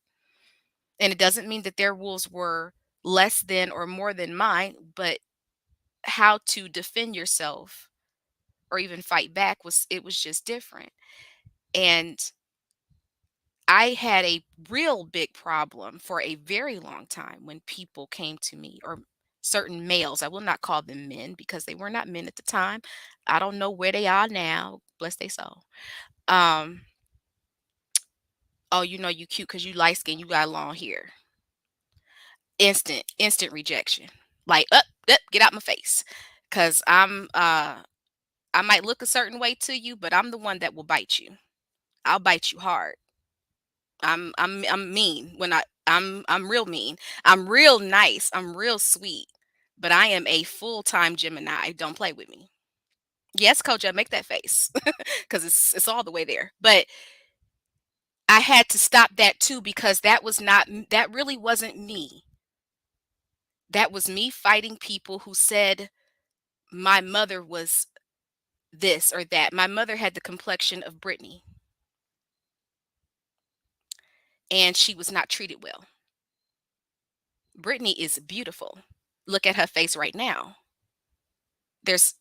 You can't go wrong with her look wise. But there are people who are so in this NPC player mode of thinking that they don't have a clue of how to think for themselves. They don't even know what their favorite crayon color is because they've been told, oh, it's this, it's that, it's that. They haven't been able to experience anything through the eyes that God gave them. They've been experiencing things through their group chats, these isolations, and that unfortunate creature that was on here earlier, he was not of himself. He was not of himself. He don't even know who he is. And as much as I wanted to go all the way off on that character, I pity him because there were times where even though I was never that lost in my mind, and I'm so grateful for that, but there were times when I wasn't seeing myself through my eyes. I was seeing myself through someone else's eyes and trying to appease that fantasy that I don't even know. I don't know that heifer. I don't know who she is. I don't know who you trying to you didn't some guys have created characters on me and they have stated, "Oh yeah, I thought you was going to be this. I thought you was going to be hard to talk to because you look like you look like this, or I thought you was going to be a hoe because you look like this, or I thought you was going to be wifed up by now cuz you look like this." And I'm like, "Sir, I don't even know your name. Who are you?" Like, they're creating worlds. People will create worlds upon you if you do not take the time to define yourself. You will live by their fantasy and not by your own reality, not by your own self. And I wasn't always lost in the sauce like some people can be, but I was affected by it. It did impact me. I found myself trying to people please, even in positions and jobs. It's not so much of a pick me, but you can't serve two masters. I can't be defensive, aggressive in one way, but yet raising my hand, hoping to get affection and some type of support in another. I really had to let it all go. I had to stop caring about what anyone thought for a while and really got to the bare bones of who I was. Where am I going? What do I want? Because I wasn't attracting the right people, no way. Now, I attracted decent, okay dudes, and I attracted some real devils, but none of them were the one. So what did I learn? I had to learn something, and what I learned was I need to love me.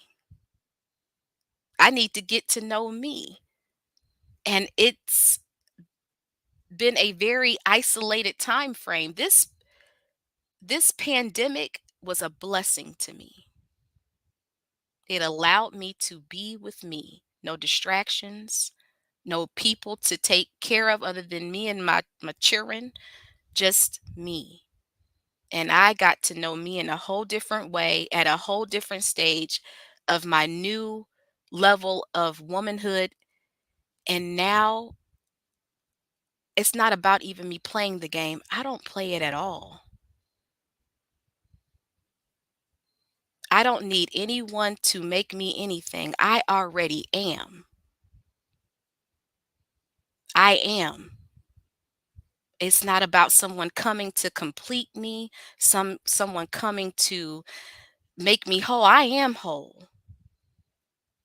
So if someone is in alignment to get in on some of that, that's what's up. But if that doesn't happen anytime soon, I'm okay because what I can't afford anymore is people coming around to suck my good energy. Hush up, Sean. Don't be making that face. I wasn't talking like that. Keep your thoughts to yourself because I can hear your thoughts. But I'm talking about draining my energy. You understand? So protect your energy. Value your energy. It's the thing that you have that gives life. It changes life. It can destroy life. Just it's your highest currency. So the way I see myself now is it's not about cockiness. It's about seeing myself for the first time. And I'm really proud of myself. So that's all I had to say. I appreciate it, Doctor. I appreciate it. All right, cool. All right, cool. Breaking it down for us. Okay, okay, okay. All right, this next round, I know people want to add in it, so I'm going to limit everybody to 2 minutes maximum. Oh, that's the last to go, bro. 1 minute maximum. So as soon as it gets 1 minute, you're going to hear a Your video. volume super low. Hey, What happened to your mic? LB, Focus on this. It's my turn though, bro. Yeah, thank you. Yeah. So, all right. So I'm gonna limit everyone to 1 minute responses. Okay. So once it gets to 1 minute, You I'll miss just play me, the bro. video. I know. I'm gonna come to you. Don't worry, bro. my You can fault. go now. You can go now. I'm just saying. I'm limiting everybody to 1 minute responses. So that's it. Go for it, Cap. Oh, my fault, my fault. So I was gonna say it like this. Can we get on the subject that when it comes to dating, people is actually scared of dating each other. You feel me? Like the thing about it is we come in with all these projections. We be like, I'm not gonna let people get me the way I am and stuff like that. And the truth be told, when you get in relationships, you be losing part of yourself. Shout outs to Fran Drescher. She actually talked about that before. But anyway, look. So what I'm saying is that my whole entire vibe and experience off of dating is you just let things go the way they are. You know yourself, right? You know how you are for yourself. Then when you dealing with that opposite sex, when it comes to that relationships, understand your boundaries, what you accepting and what you not accepting. You understand? Like that's why you have to say, yo, if a shorty really get on my nerves, I tell that shorty kick rocks. You understand what I'm saying? But I understand my weakness as well. I can understand I could be a softie in certain instances because, like, yo, I like the likes. You know what I'm saying? If I'm really feeling shorty and she making me feel comfortable, I'm like, oh, word. 10 seconds. Yeah. So, I mean, at the end of the day, I understand where people is coming from. I have more words, but that's all I can think of right now. I got you. No worries, Cap. No worries, Cap. I like that question. Okay, I'm gonna propose a question. Like I said, 1 minute responses for you guys. Okay, the question I'm proposing now is more for the men than it is for the women because someone asked this question. Okay, do women need to look like IG models? Walk like an IG model? Are we approaching IG models? The average man. Are we approaching IG models? This is more for the men at the moment. Are we approaching IG? Are we requiring women to be looking like IG models? Is this when you are approaching? Are you approaching when they look like an IG model, a Victoria's Secret model, a Cat One runway model? Is that the kind of women that we're looking to approach? I want to get your thoughts on this. I want to get the men's viewpoints on this. So, Bronze, Corey, Sean, what's your thoughts on this? Is that the case? Would you agree? Is that different? Oh, don't all talk at once. I'll start if nobody wants to go. Fantastic. It's an easy, quick answer. I don't even need 30 seconds. It's a no. Why? Because, I mean, it's one thing to look at something and, we talk about the ready to love, right? How Mike was like, oh, she's like a vixen. Sometimes it's one thing to look at something and appreciate it versus that's what you want. I don't like the bat eyelashes. I don't like, the overly done BBL. I take a professional BBL if you got to get it. I don't need it. I'll take your natural, you know, your natural curves. So for me, I I appreciate a woman in her natural form. Just like we were talking about Randall's ex, right? Now there's a whole big debate. She had on makeup, she didn't. Well, if she had on makeup, it was very light and it wasn't, super visible, right? So I like that. I'm attracted to that. You know, anytime I've been with a woman, whether it was my ex-wife or other relationships, when they wear makeup, I'm like, you look beautiful. But when they don't and we're just running around doing our thing, I'm like, I love you like this. I love you like this. I like that. Yeah, because I just appreciate a woman in her natural state. I like that point. Corey, talk to me. Follow on from what Sean just said there. Do you agree? You like a woman in a natural state, or do you want an IG model?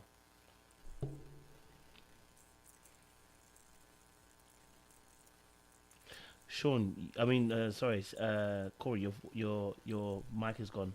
Can't hear you. Yeah, it's doing a lot right now.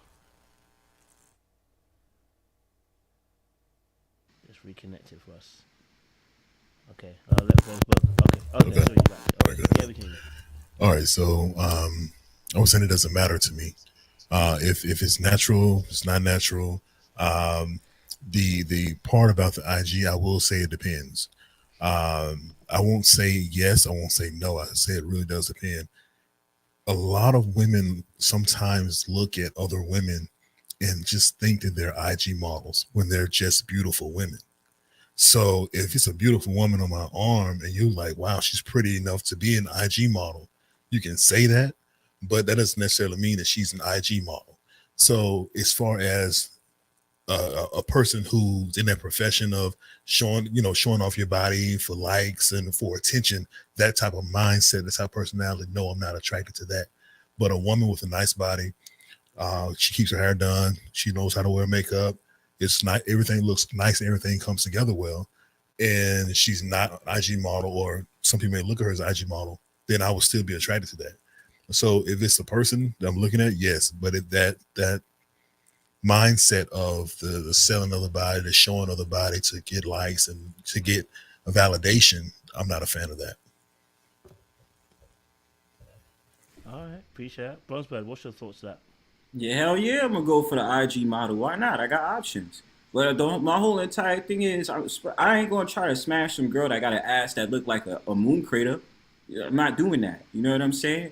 Like the BBLs and all that other stuff, that joint look disgusting. I would never do that. But what I'm saying is, why not? We have options out here. I'm a man. I like looking at women. So if they on IG and I found out they on IG, I'm probably not gonna hop into their DM because I don't like DM people. But what I'm saying is, yeah, I'm gonna go for it. Why not? That's just what I like. You understand? I like women. So if I like looking at women and I've talked to her and I found out she's an IG model, but she got the personality that's cool, you know what I'm saying? Because a lot of IG models comes in different shapes and sizes. So we can't just base it off the shorty that got the stereotypical body size. I've seen petite women as IG models. So at the end of the day, yeah, I'm going to go for it. Why not? Just depends on how her personality is. She cool, calm, and collected, and she's not like an airhead and like one of those shorties out there that think she's all that in a bag of chips. We good. Even if she is, I'm just gonna do what I have to do, and that's it.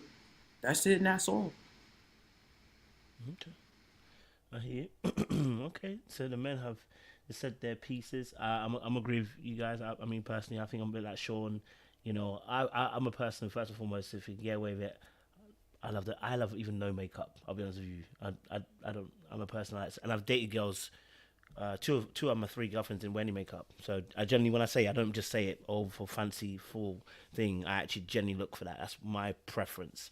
If you've got makeup, I can still deal with it. But I'd prefer if it didn't, because I like that look. But yeah, I like a more natural look. And. If we're talking about IG model, I think what we're talking about is necessarily the aesthetics. We are talking about BBL kind of look, that kind of stuff, in a sense, right? It's not my preference, if I'm honest with you. So for me, I like a bit more. What did we say the other day? Soft beauty. That's what the gentlemen use. Soft beauty is the term they used, versus the fantasy kind of look, because one gets me going, which is great, but the other one just makes me, it pulls more for affection. That one, you know what I mean? That might be another conversation in that regard as well. Okay, cool. So let me get the ladies back in. Hearing the men speak as they've spoken about, let's say, because I've seen this as well. Stop playing around. People out here doing madness. But okay, as you've heard the gentlemen talk about, obviously, their particular preferences and what they would ideally like as well.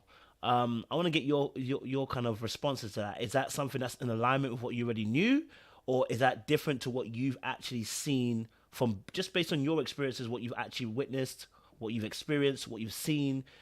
Was that in alignment with what you guys have kind of experienced? I just want to get you ladies' thoughts on that as well. Kitty Love, I haven't heard from you in a little while, so go for it. Would you say the men yet? Would you say that what you've heard from the men, is that in alignment with what you've experienced and seen and heard and stuff?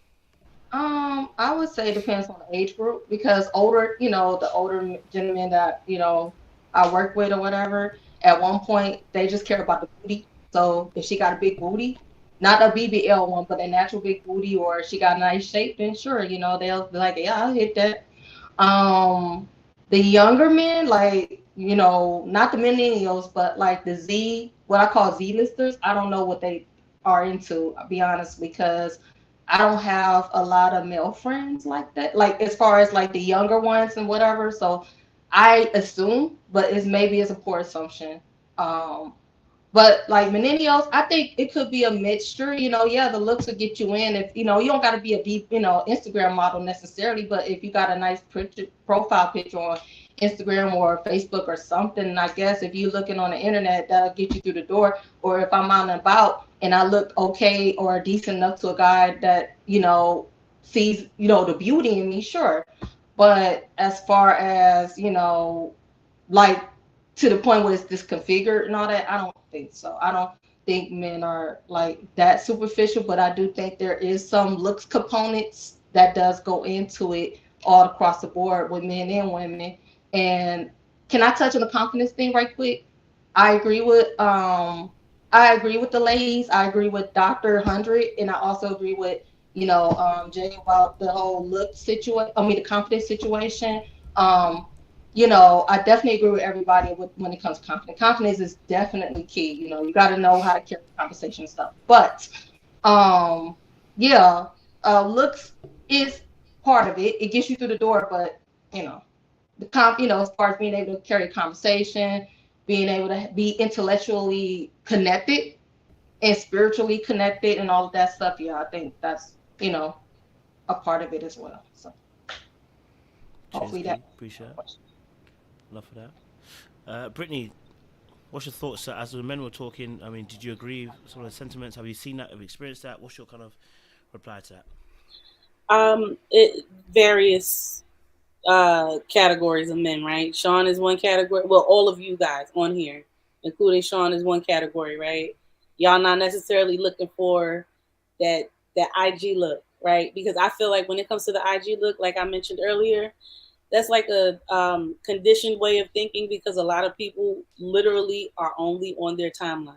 So they're conditioned to literally what they follow. And what they follow is a dead giveaway sometimes of what they like. I'm not saying that's what they would necessarily date, but what they like and what they would like to date. Now, there's a difference if you can actually pull that. Then I have a group of guy friends who are so superficial to the point that it's literally what they want. They want a girl with the BBL look, like literally the Coke bottle shape, because that's what's being conditioned. And I can even agree with Kitty. Same thing. Depends on the man. It just depends on the maturity level and even the group that they come from. It all depends, because I have an array of male friends that like different things. The superficial ones I may have to check sometimes, and not in a mean way, but I'm just probing questions because I'm asking why. Why does this person have to look like the necessary definition of perfection that we have now, which is somewhat of the IG model, when it's just way overdone at this point. And it's kind of like, I don't want to say overrated, but it's just too much. Like at this point, for me, people who end up wanting to look like that, okay, women in particular who want that look, I feel like there's an insecurity there. And that's not with everybody, but I've had a personal conversation with plenty of women who do have BBLs and that do the full face of makeup, and in between, reading between the lines, they have their own issues that they're dealing with, and it's covering something up. So honestly, it just depends on the guy. Mostly, I have more friends like y'all than the ones who like the superficial look. Done. Thank you, Brittany. Thank you very much. Toes. Okay, Doctor, what's your thoughts on this? Quick response. I mean, hearing the men speak, is this in alignment with what you've seen and experienced, or slightly different? Well, in my experience, no one is safe. So it doesn't matter what you do when you're dealing with a male, and I'm not talking about men, because when males graduate into manhood, things change. Behavior changes, how they see women, how they approach women, their even referral to women changes. So, but when you're dealing with a male who is still walking in his ego, no one's safe. It doesn't matter how beautiful you are. It doesn't matter your shape. You could be fugly. You could be Beyonce. They will cheat on you, cheat with you. Whatever the psychosis is, you'll suffer it if that is what they're going through. If you allow yourself, I'm not going to sit here and I'm not going to behave as if there's no accountability of what you allow into your life.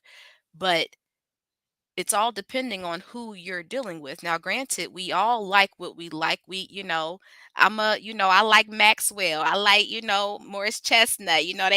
That's always gonna look yummy to me. But I ain't never met them. In my mind, they my fantasy babies, daddies, but they not for real. I tell my kids that, but that's a different story. Don't worry about that. Mind your business. But I like sanity. I prefer sanity. I prefer adult conversations, because if you can have that conversation with me authentically, and you are in that spirit is aligned, I can't I'm thinking about what I want to do with you. I'm looking at you. What's up? How you doing? You like eggs? You like your eggs scrambled? How you feeling? That type of thing. But if all you are 10 seconds. if all we are physical, which I'm not in that phase in my life, that's not what I'm doing. That's not going to get far. And you really have to know who you cashing out with and why for. If you cashing out, get your return on your investment. Okay, I'm hearing you. There was a question in the chat. Thank you, Doctor. There was a question in the chat. Oh wait, actually, Jay, you're back. I was going to say, Jay, what hearing the men talk. What's your thoughts to how the men obviously spoke about what they like and what they didn't like, or what they approach and didn't approach. What was your thoughts to that? You know what? Coming from places where most of my friends was like Corey, Sean, you, Kojo, a lot of them had that same mentality. They like looking at those women, but that's not something that they will actually choose to long-term date. I put it like that. They want something that's more real, more natural, less superficial. They want a person that is confident to show their real self when they wake up in the morning, because that's what they're going to wake up to every day. And majority of the men, they choose beautiful women that are in my circle. They choose beautiful women, but a lot of those women are fresh-faced women. They don't wear too much makeup. They don't do too much here and there. They know how to do it when they do it, and it's a plus. But it's not something that they have to wake up 2, 3, 4 hours early in the morning to get themselves ready before they man even wake up. Most of them like them when they natural hair, them braids are straight out, fresh out and stuff before they get their hair washed and all this stuff. They like them like that. Most of the men in my circle like that. Now, there might be one here or there. They got their fetish, and because I do deal with people that are in the industry, a lot of them like those women to show off to other people. It's not necessarily that they want them long term. They would like to have them long term if they can, to show that, hey, this is what I'm pulling, but they cheat on them women just the same. And what they cheat on is the basic, what everybody else would consider the basic woman. So when you really look at it, all of that extra stuff is us women competing against each other. It's not really for male attention. It's us just really competing against each other for our own egos, our own lack of confidence, or our own confidence. It is. So I don't know. I don't know I don't know who we talking to, what men we talking to a lot of times, but a lot of them end up with what we would consider regular chicks.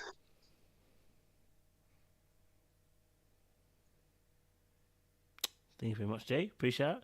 I mean, that was partly some of the question I was going to actually ask, because the chat was asking that question. Okay, so I think there was a statement that was made, and one of the men could actually address this. Okay, men say they like natural, but the timeline says different. We go through your timeline, you're scrolling through, and all we're seeing is just IG baddies walking in like an IG model. Yeah, all we are seeing is Las Boutiques. Let's do it. Once again, half of these women that you're seeing probably on these profile are regular women competing with IG models. All of these women is not IG models. All of these women are not models. Some people just know how to take really good photos. Some people do a lot of edited photos, even in the IG realm. So social media is a facade. You can't be like, oh, my man got all these people they follow. I follow a whole bunch of bad dudes that work out all day. So what? But it's deeper than that. They like pictures, but do they talk to these people? Do you talk to these people, Sean? Yeah. I would say two things, Coach. One, it's like there's an element of fantasy that men like, just like, I'm not going to say every man, but, some of us watch porn, but are we running around at our grown age trying to do all those things? If you're smart, no, So I think there's an element of that, that you just, there's a visual component that, you just like to look at the fantasy. Two, at my big grown age, I don't really have any Insta baddies on, because for me, I just don't like wasting time. It's like, what am I going to follow them to do? What? In the hopes that they're going to respond to my DM? Yeah, no, I don't. That's just not me. Now, somebody else may follow a bunch of them, but I'm not definitely going to be doing that. So you can check my timeline. You can check everybody I follow. Have at it. Yeah, I agree with you there, Sean, because I know on my timeline, I get a lot of IG models on my timeline. I didn't send for them. You got to keep in mind these IG models are advertisers as well. So they're promoting businesses and products and everything like that. So IG will probably push them forward, especially to males on IG for that reason. They have the tummy teas and all this other stuff going on that they're selling on, that they're promoting. Fashion Nova, that was a big thing. It was a huge thing when the pandemic was here. So everyone was up for that. But personally, I don't really get on IG and just like pictures because they're pretty, or like pictures because they can do this quirky little dance. That doesn't do anything for me, personally, but they still come up on my timeline. I still get the women that's on my timeline that have videos not saying anything, just moving their head from side to side, showing their features. What's the point of that? So my mindset with this is that I know what you're trying to do and I'm not going to buy into it. And it's just not me. So again, I've been on IG for a few years now. That has not stopped them from coming on my timeline. And when on the explore page, that's all that's on there. It's women, tight outfits, all this skin showing. That's what's on there. It's on the explore page. And this explore page is supposed to be something that, identifies with what I search for or whatever the case is. And I can easily go to it. I don't go to those pages, but they're still there. So it has to be something with the algorithm or something. That's the reason why you see them on a lot of men's pages. But I'm not speaking for all men. I'm just giving you one man's perspective.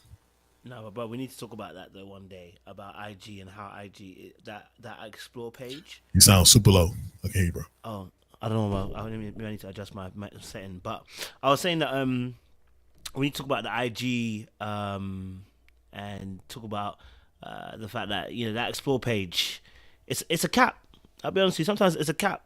You be here following football teams, and before you know it, one badass booty chick has come on your page. It's come on the explore page. It's nuts. Sometimes you just be seeing stuff and you're like, I wasn't even looking at this, and this comes up. So I just definitely hear what you're saying on that. I think also as well, I think Sean kind of said it as well. For us as men, there is the element of this fantasy, right? Listen, you guys know I love Nyash. Sometimes when I'm just on my IG and whoa, that Nash was kind of mad. I ain't gonna lie to you, but is that the one that I want to settle down with? That's not necessarily the one I want to settle down with. Do you know what I mean? It's almost like being at Carney and you see a baddie. So you're just like, oh, okay, you look at it and you continue your day onwards. That's it. Sometimes you like to look at something, you like to see it. You know what I'm saying? You like to double tap.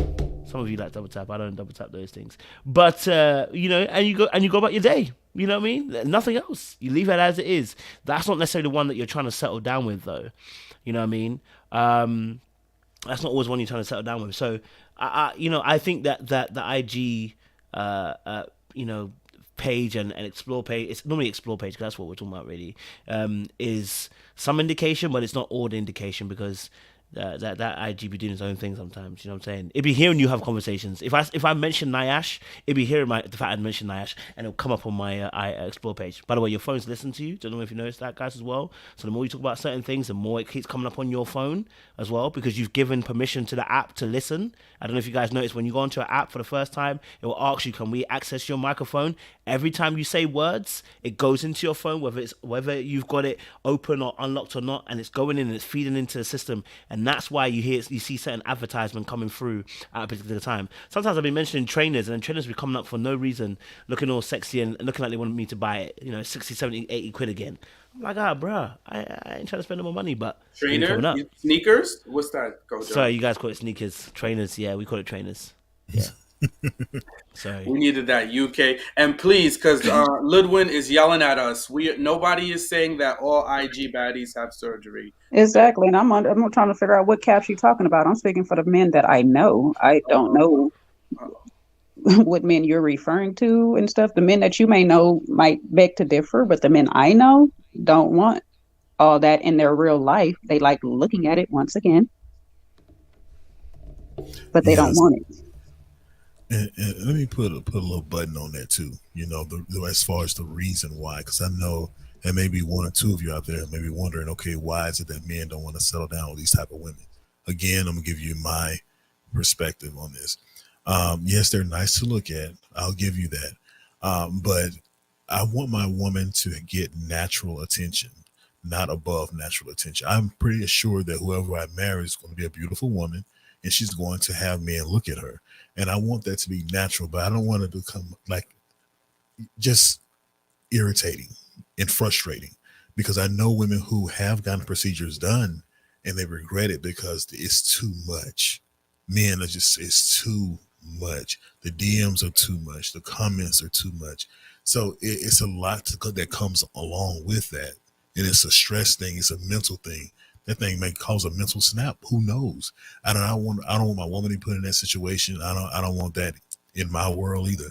So that's the reason why I can't see myself settling down with someone who gets that type of attention. That's just me personally. Definitely here on that, Cap. Okay, cool. I don't have any more questions actually. So I don't know. Go for it, Sean. Go for it. There was a good question in there that is a little bit provocative. Ooh. The one by 2 L's. I think you started. Oh, do you see when I start things? Yes. Yeah. Oh, it tells you when I start it. Yeah, in the chat, it shows up as a column. Oh, is it? Yeah. The whole time I'm thinking I was a star and y'all didn't know. Yeah. No, we see it. We see it on our, Oh snap! I better be careful what I star. I didn't even know. I'll be starting certain messages out here. Okay, great. Yeah. Love this. This is a question right here. Is there a weight size preference amongst the men on the panel? Who want to take that one? So I'll take it first since I requested it because I thought about it when I saw it. I prefer a woman to weigh less than me, and that I can pick her up with ease, right? You know, because I might be able to bench press. Tongue tied, trying to think about this answer the right way. I might be able to bench press more than my weight, but I want to be able to pick you up with ease. So, there you have it. I'm on the opposite end, you know. I like heavy gal. I can't lie to you, brother. Yeah, the ones I can't pick up. I like them ones there. Can't lie to you, kids. Yeah. I mean, it's listen. It's great to have the ones that you can pick up, but I like heavy gal. You know what I mean? You know those ones when they use their hip to thrust against you and you go. That's the kind of one I like. You know what I mean? When they got strong hips. So for me, that's my kind of one. If you've got thick thighs that save lives, you know what I'm saying? That's the kind of ones I like. Okay, so. That's the kind of chicks that I like, okay? So I can't tell how much it weighs. I just like heavy, thick gal. That's what I'm trying to tell you. I can't tell you the weight. You know what I mean? You heavy, like the thickums. Okay. I like the thickums. I mean, Lillian I can't said, carry maybe it. Daddy, I need to work out. She said I need to hit the gym. Kojo likes yams with marshmallows on top. Meat. He likes meat. Yams. You know what I'm saying? Not with the marshmallows on top. Yes, he wants the extra thick yams. Yeah. Okay. You ain't gotta be light for And to they carry. yamming, I okay? like that one. I know that. Yeah, solid. Go for it, Corey. Yeah. So it's funny that Sean says he likes his slender. Cole say he likes him big. I like both. I don't really have the type of a preference. Now I'm not saying that you can be on, my 600-pound life or a show like that. That's not my avenue. But I have dated different types of women at different sizes. I've had success with both slender women and also BBWs. I have had success in both, and the success that I had with them had nothing to do with their bodies. I don't get a particular success in a relationship or a certain area in a relationship where that was going well because of someone's body. So that's why I don't look to the body, so to speak. It is about the overall look of the person and the personality, confidence, all the good stuff that I was speaking on before. So the value that they brought to the relationship. And that's honest.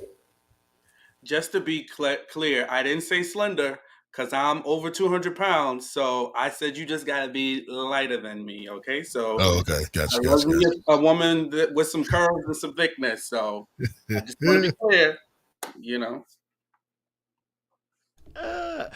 Okay, so the same question for the ladies as well, because obviously, we have our preferences, obviously, which is very physical in that aspect. Do ladies have that same? Do you ladies have a weight preference, or I know the height probably preference is always there. So, but do you guys have a preference as well? Like a weight preference for you guys? Of course we do. You want to go first, Nick? Go ahead. Yeah, of course we do. I mean, I don't want a man that is like,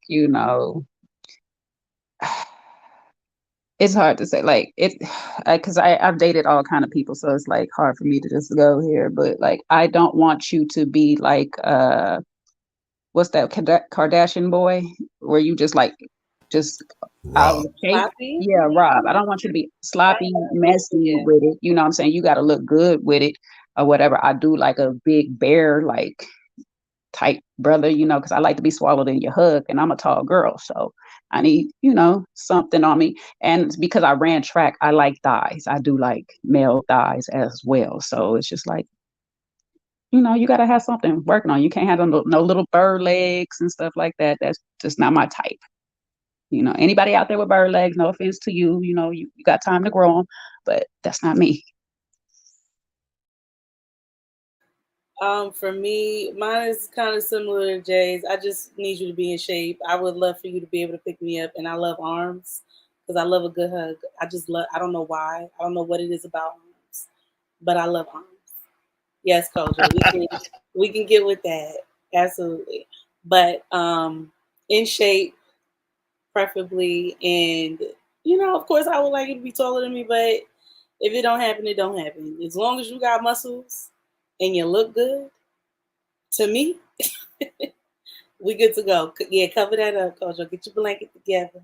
Wait, Drowsy G, we can hang. I'm kind of in a situation, so I ain't gonna take nobody else off the market at the same time. All right, we can hang, sis.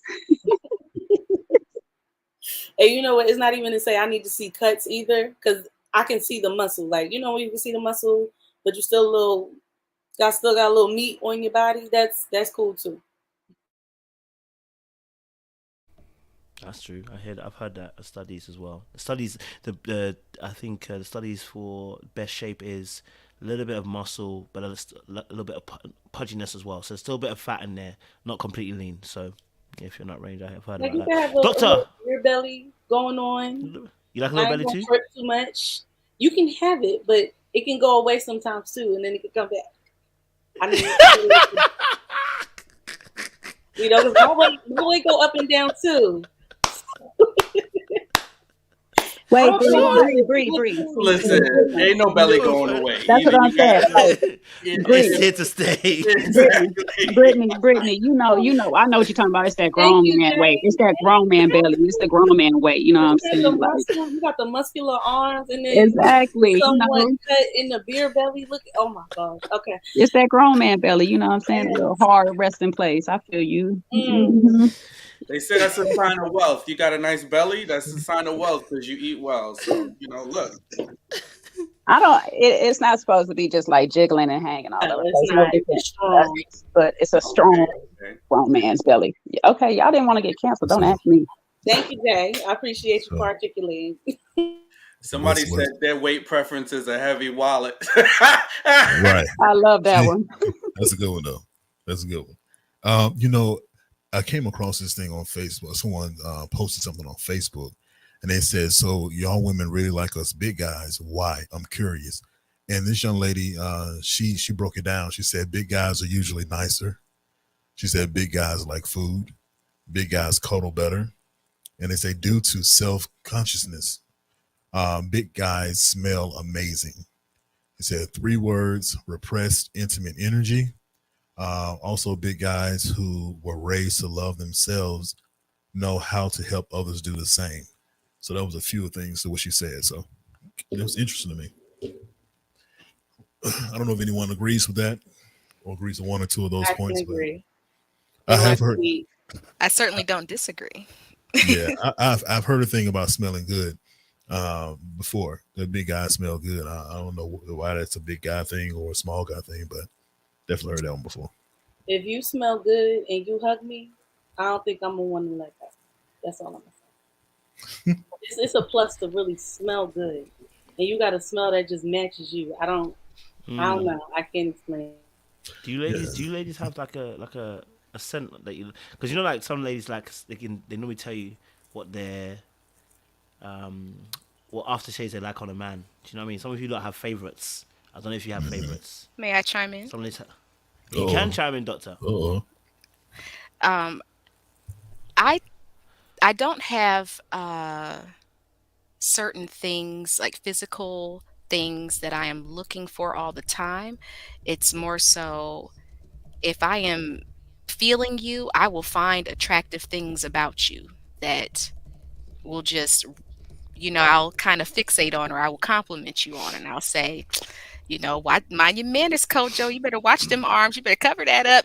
I'll say things because that's a feature on you that obviously you're working on. Go ahead, and go ahead. Go ahead. Do what you do. He flex how he flex. But anyway, but I'm not for you, Kojo, because I'm not thick enough for you. I told you I got booty for the north, not the south. The south they be booty, and I ain't got it like that. But I'm from the north, honey, and I'm from the north. I'm from the north. But the scent, the fragrance, that's a big deal for me, and that's one of the strongest things that's tied to memory, right? So when you are in that place where you smell that sensual, safe, that security, that cleanliness, it's the cleanliness. Oh, I loves me a clean man. Woo! Because some folks be out here and they're not well, and it's in my system. I need you to, if you smell like you wash up, that's a changer right there. because that means you're not going to put me in danger physically. You're not going to cause my pH balance to take a dive. You're going to, I need all of me to be okay with you. Okay. And so there's a lot of things that I find attractive about men. So I'm not really fixated on a specific thing. So if you a Huggy Bear and you rocking it, rock your Huggy Bears, your Huggy Bear swag. Ain't nothing wrong with that. If you got some muscles on you, that's what's up. I like that too. Long as you're not a fitness Nazi, because I will not be in the gym with you 24 hours. I'll go, but I'm not about to live there because I likes to eat crab legs. And if you too cute to eat crab legs with me while I'm in my scarf and my sweats and my Timbs, and I can't get ugly with you, then no, it's a wrap. I gotta be, if you too cute to where I can't invite you to eat ugly with me, because that's how I know I like you for real, is if I'm eating messy food with you, like, and I'm not afraid. And if you pass gas around me and I don't leave the room, then that means I really like you, because my son be passing gas and I don't know what's wrong with him. I was like, boy, you can't be mine. Not the way you passing gas. This is not real. But if I'm around you and I could tolerate you, that mean I love you. Just saying. Yeah, I fart. I'm leaving the room. So you stay if you wanna. Not something crawled up with you and died, Sean. Good Sean, Lord. we got to get you some probiotics. Oh, man. No, I'm just saying I don't like the smell of it. I don't like the smell of nothing. That comes from, I that got part. you. Well, at least I know you ain't over there trying to stank it up for the rest of us, and I appreciate that. All the way real. For me, I would say, in regards to what Dr. 100 said about the cleanliness smell, some men, when they wear the Irish Spring soap, I think that's the soap. I don't know. I believe that's the one. But it smells so good because it just smells clean. But then there's a specific oil a friend of mine used to wear back when we were in high school. It was like a musk. It was like an Arabian musk. I mean, that smell is just amazing. I literally hold him forever because he smells so good. And any other man that I smell with that, I don't hold on too long because they don't know me like that. But yeah, don't come around me with no Axe body spray though. We gonna keep you in the corner. Cause there's why you hating on the Axe, bro? What'd you say? Why you hating on the Axe, bro? Some of them put too much on, and it's heavy. For me, fragrances in particular, I can't take the strong ones. They make me feel sick.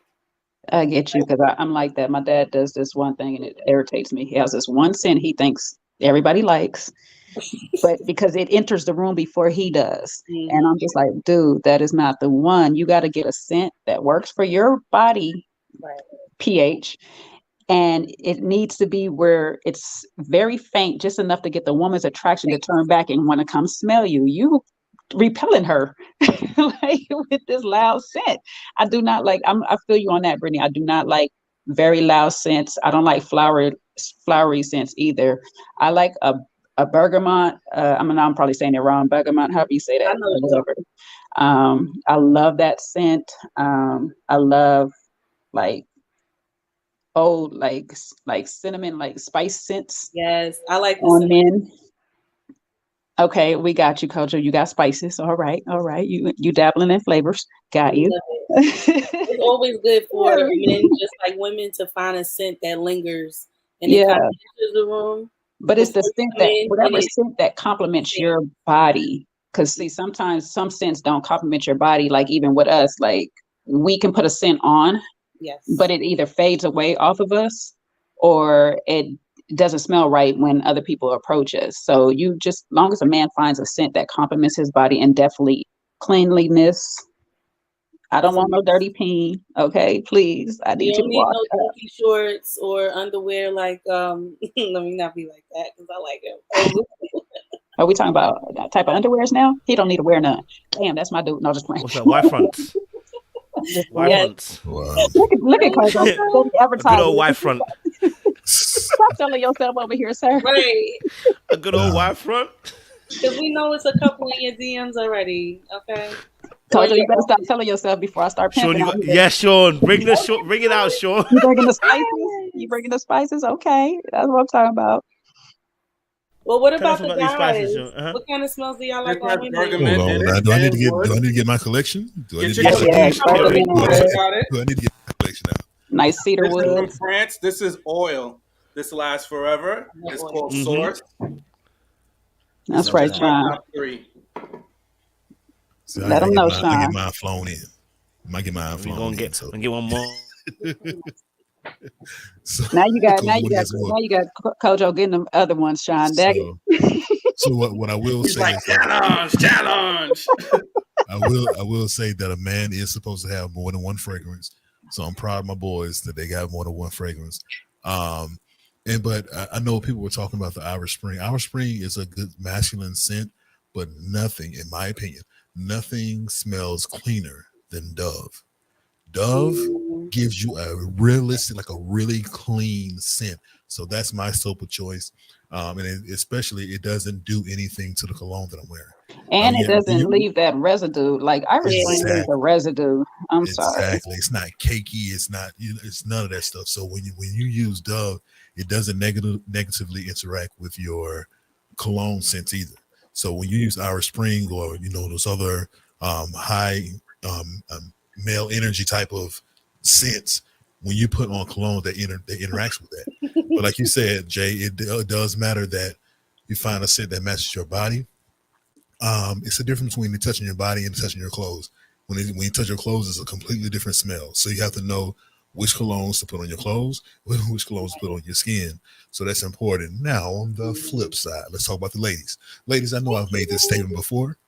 Please, some of you, we have to grow up. I'm rocking my cherry blossom. Bath and Body Works. I've said this before. I've said it No before. sweet pea. No sweet pea. No cucumber melon. We got our Victoria's Secret. Let's private one. We're doing our cherry blossom. Let us be. I'm just playing. Listen, Cherry blossom will never go out of style. We chilling around the house on a Saturday. I'll chase you around with some sweet pea. I don't mind. Now, if we going out somewhere, don't waste your fancy stuff if we just chilling in the house, I'm gonna tell you, like coming to America, I smell like minerals and oils. That's all. Okay, all right, you're natural. Okay. So we got Coco Chanel, Mademoiselle. Oh, like man. The boss lady one. We have Dior. This is a bit of a lighter scent. It smells really, really good. And then YSL. This is a little bit heavier, but I don't put too much of it on because it carries, and for me, it can get very, very strong. But this is always like my go-to. I love this one. Well,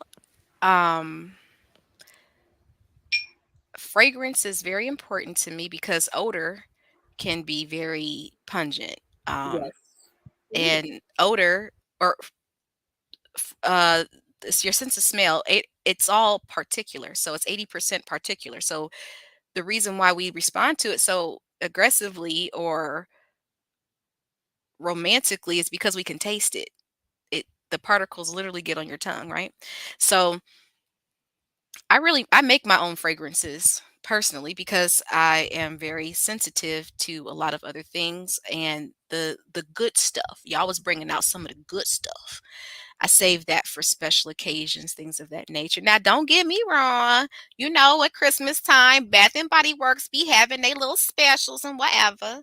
And, you got to get the cousins and the little sisters and all that. You split up them little packs and you put the little stocking stuffers in and everybody got something. I don't like them too much because because of the synthetic properties in it's a little stronger for me, but I use them. When I'm going to the dollar store, I ain't about to put my good stuff on to go to the dollar store, but I don't, I'll just, spray a little something on me. But for the most part, I make my own. I use my essential oils. I make my own soaps for the most part and deodorants because my skin got bougie and I just can't do certain things no more. So But I be smelling good though. Period. Hey, is it just me? I don't know. This might be just my thing. I don't know. I'm really attracted to women in tracksuits. I don't know what it is, but if you wear a good tracksuit, especially when it's be grey, I don't know what it is. I think I like the bit of the hood. I think I like a little bit of the hood. I'm not gonna lie to you. I love that look. I don't know what it is about the tracksuit. I need to change, but I can't change, guys. It's the I don't know same what thing it about is. the same as us with the gray sweatpants on y'all. You know what I'm saying? Okay. Don't worry, Stay don't feel alone. bad. Especially when Coach the Joey, body's doing body things. Oof, with the grey tracksuit. you wasn't born when I was in my track. I don't think you was born in my tracksuit time. I think you was still like a little youngin. You know what I'm saying? Back in the day, you Maybe. was, yeah, you was Right young. about there. You still I'm turned up young. now, girl. I don't even got them tracksuits no more. But I had your back then. You know what I'm saying? I had your back because I was rocking them. I love a good tracksuit. But Sean, what if she got heels on with? Because it look, I've mixed and matched Ooh. the tracks. No. Hold on. Sean When not you seeing the vision. He not seeing the you're not vision. seeing it at all. At Oh all. yes, Because absolutely. I've worn tracksuits with heels when I go out. Depends on where I'm going. Yes. And it depends on how you dress it up. Yes. I guess, look, you like it, I love it, but that's not doing it for me. I love a good, nice, tight jean, like a tight crop jean with, some 4 or 5 inch heels. So particular. Nice blouse or a pencil skirt and a white blouse and some heels. Sean just ain't seen it With done the right little yet. garter That's underneath. all. You wear the little garter stockings underneath. You can wear the tracksuit when we hanging out on the weekend doing, errands and stuff. Get out of here. You just go ain't out seen to it done. date. You just ain't seen it done properly. It's okay. It's okay. Boring. Okay. It's fine. Y'all gotta leave Sean in his ways. Sean got particular ways, you know. I don't know what we're talking about right now, but makeup Shayla does this look really cute. Who is Shayla? Who is Shayla? Makeup Shayla on YouTube. Who's Shayla? Makeup Shayla. Oh. She's a YouTube personality. If you wasn't into makeup, then you wouldn't know who she was. Well, there it is. Right. Sean wants the sexy secretary. He sure does. He got fetishes. Somebody said it. They said the corporate baddie. That's. I do that on I'm Tuesdays. gonna lie to you. Yeah. Ooh, corporate body's bad. I ain't gonna lie to you. Yes, Coming out with you come the from suit work with the heels. See where they call it your life, girl. They call it your life. Unbuttoning them buttons of the blouse. I do that on Clothes on show? Tuesdays. That's a Tuesday look. That's damn. Tuesday look. Tuesday for me. Gonna Yeah. have me fainting. I told y'all I'm a Gemini, so I have to have my days where I can do my multiple things. So yeah, the sexy secretary, because Come on now. that's been my profession for the most part of being an administrative assistant. So you have to look decent, casual, whatever. But when you got a little curve to you, sometimes it's gonna look a little sexy. Sometimes it just gonna good look what it look. It's gonna be what it's gonna be. But I'm still gonna rock my tracksuit with my heels if I want to, Sean. If I want to, Sean. If I want to, Sean. That's what I I ain't said. mad at you. Three times, just so you know. Okay, see, wait, we're gonna have to have a sidebar on It's this called makeup lady. compromise. It's called compromise. You know what I mean? Like, look, my mind can be changed. I want to see some thigh. On makeup Shayla. Yeah, we're gonna have to have a sidebar because if she can show me some things on like priming my face properly, because girl, that's why I don't care for wearing makeup. Oh yeah, go Oh, on her she's page. she's She'll help you out with amazing. that for I sure. love her channel. Mm-hmm. Like from a distance, y'all don't be seeing it. From a distance, it look good, but up close, I'll be like, it look like Mona Lisa. But question for the guys: what kind of smells do you like from the ladies? I thought they answered that, no? I didn't hear. I didn't. Maybe they did. I don't know. I don't think we ended. Maybe they didn't I don't before think we said went it. on a rant about Bath and Yeah, Body I think Works. Kyle Story said it. Oh, I'm wrong with Bath and Body Works. Corey Well, always says women ain't supposed to be wearing them sprays and such. Well, I don't go in there. That store gives me a headache. Into what? Which phrase? Bath and Body Works Bath and Body Works gives me a Body headache. Works. Oh, I is it? can't Okay. even walk in there. I like Chanel Coco. I like the Chanel Chance, that whole line. You trying to run me in the pockets? Come on, Opium is slapping. Black opium. Carolina Herrera, funny enough, has now that is that girl is shaped like a high heel too, so you know that already got me. Woo! That's You and my auntie Sean, she like high heels. It smells good too. Those are the best. Those are great. I'm trying to think of other ones. I like juices and berries. We're gonna stay natural again. A little sweetness to it. I can't go back on camera, but I want to show you this. The other one is so good. I'm not getting up there right now. Sean, they still on your sweet pea up in the comments. Taronda cleared that up for me. She told me that they no longer make that, so that's gone. Yeah, but the Victoria's Secret, listen, my ex-wife used to have those little Victoria's Secret sprays. She would wear them around the house. I didn't mind it. It didn't bother me. Yeah, I mean, there's nothing wrong with them. They just don't last as long. I was just about to say, yeah, the smell goes away pretty. But I love you going out. Then yes, you wear your nice, you're going out to dinner, you're going to, something. But if you just run into the store, you want to just smell fresh, or we just chilling at the house. Why not? And the Victoria's Secret, you get your lotion with your spray, so you really can get the smell good going on. Hey, and how about you? Listen, I had the Victoria's Secret's credit card, so you put them little. Sean. That's a whole. I love the little boy shorts. What about the boy shorts? Oh man, I love it when the ladies wear those. Oh, Rihanna got a whole new set, Sean. I just bought some. Rihanna got a whole new set of boy shorts. It's on. Jay, Sean trying to trick this cuffing season. You need to focus on that. So that's it, and they just kind of like ride up to the upper thigh. Woo! That's what I'm talking about. Okay, I'm gonna send you. Gotta be bongs all the time, Go off, Sean. He's going crazy. He's going crazy. Ladies, we just gotta send him our I've been list. divorced for 2 years, so they might have suspended my credit line because I ain't used it, but I got it. We just gotta send them our list for the annual sale. I need to. Not Sean, you read about Carolina Herrera though in Seaway because it smells so good. I just was introduced to it last year. I can't wait to get my hands on the bottle. I'm about to put y'all on though. Hold on, I'm about to. Y'all gonna make me get up to put y'all on to something else. Hold on. Put us on. Someone said Joe Malone. Joe Malone is the example of something that's too strong for me. I couldn't wear that. One of the things that I really enjoy wearing, and it's nothing that I bought, is something that I made, and I'm really proud of it. I make Florida water. And it's the basics of Florida water. It's more of I think Jay, you would like it because you talked about enjoying bergamot, which has a orange citrusy type of scent to it. So it has that orange, the citrus, maybe a hint of vanilla, cinnamon, things of that nature. But I do different things for how I make my Florida water. And what I ended up coming upon is it became a perfume, and it's supposed to help dispel negative energy, supposed to help the vibration, because fragrance does that. That's why when we smell something that we like, we get into that space. We get, something might remind you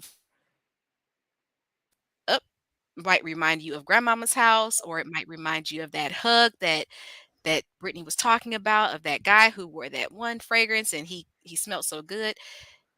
Or it can be something that can make you sick, right? So but the Florida water that I made, and I steeped it for 2 months.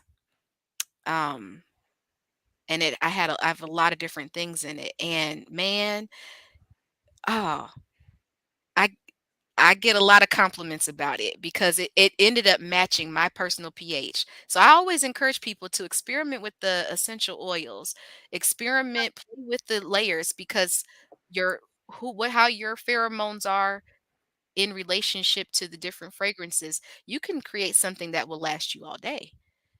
And you can, and you need to know your pulse points. You also need to know how you sweat. What works with your sweat, what works against your sweat. Right. And And then also, if you want to smell better, drinking water and eating differently. Yes. It's just what it is. But experiment with the essential oils. Get yourself a decent quality, a couple essential oils, play around with it. And then add some of your cheaper fragrances with it so that you're not wasting your good fragrances, but just to see, because that might enhance. I do that a lot sometimes. Sometimes I'll layer some essential oils and then I'll slather some of that little cheap stuff on that I have laying around, and it makes it it gives it an extra oomph, kind of like layering seasoning on food, if that makes sense.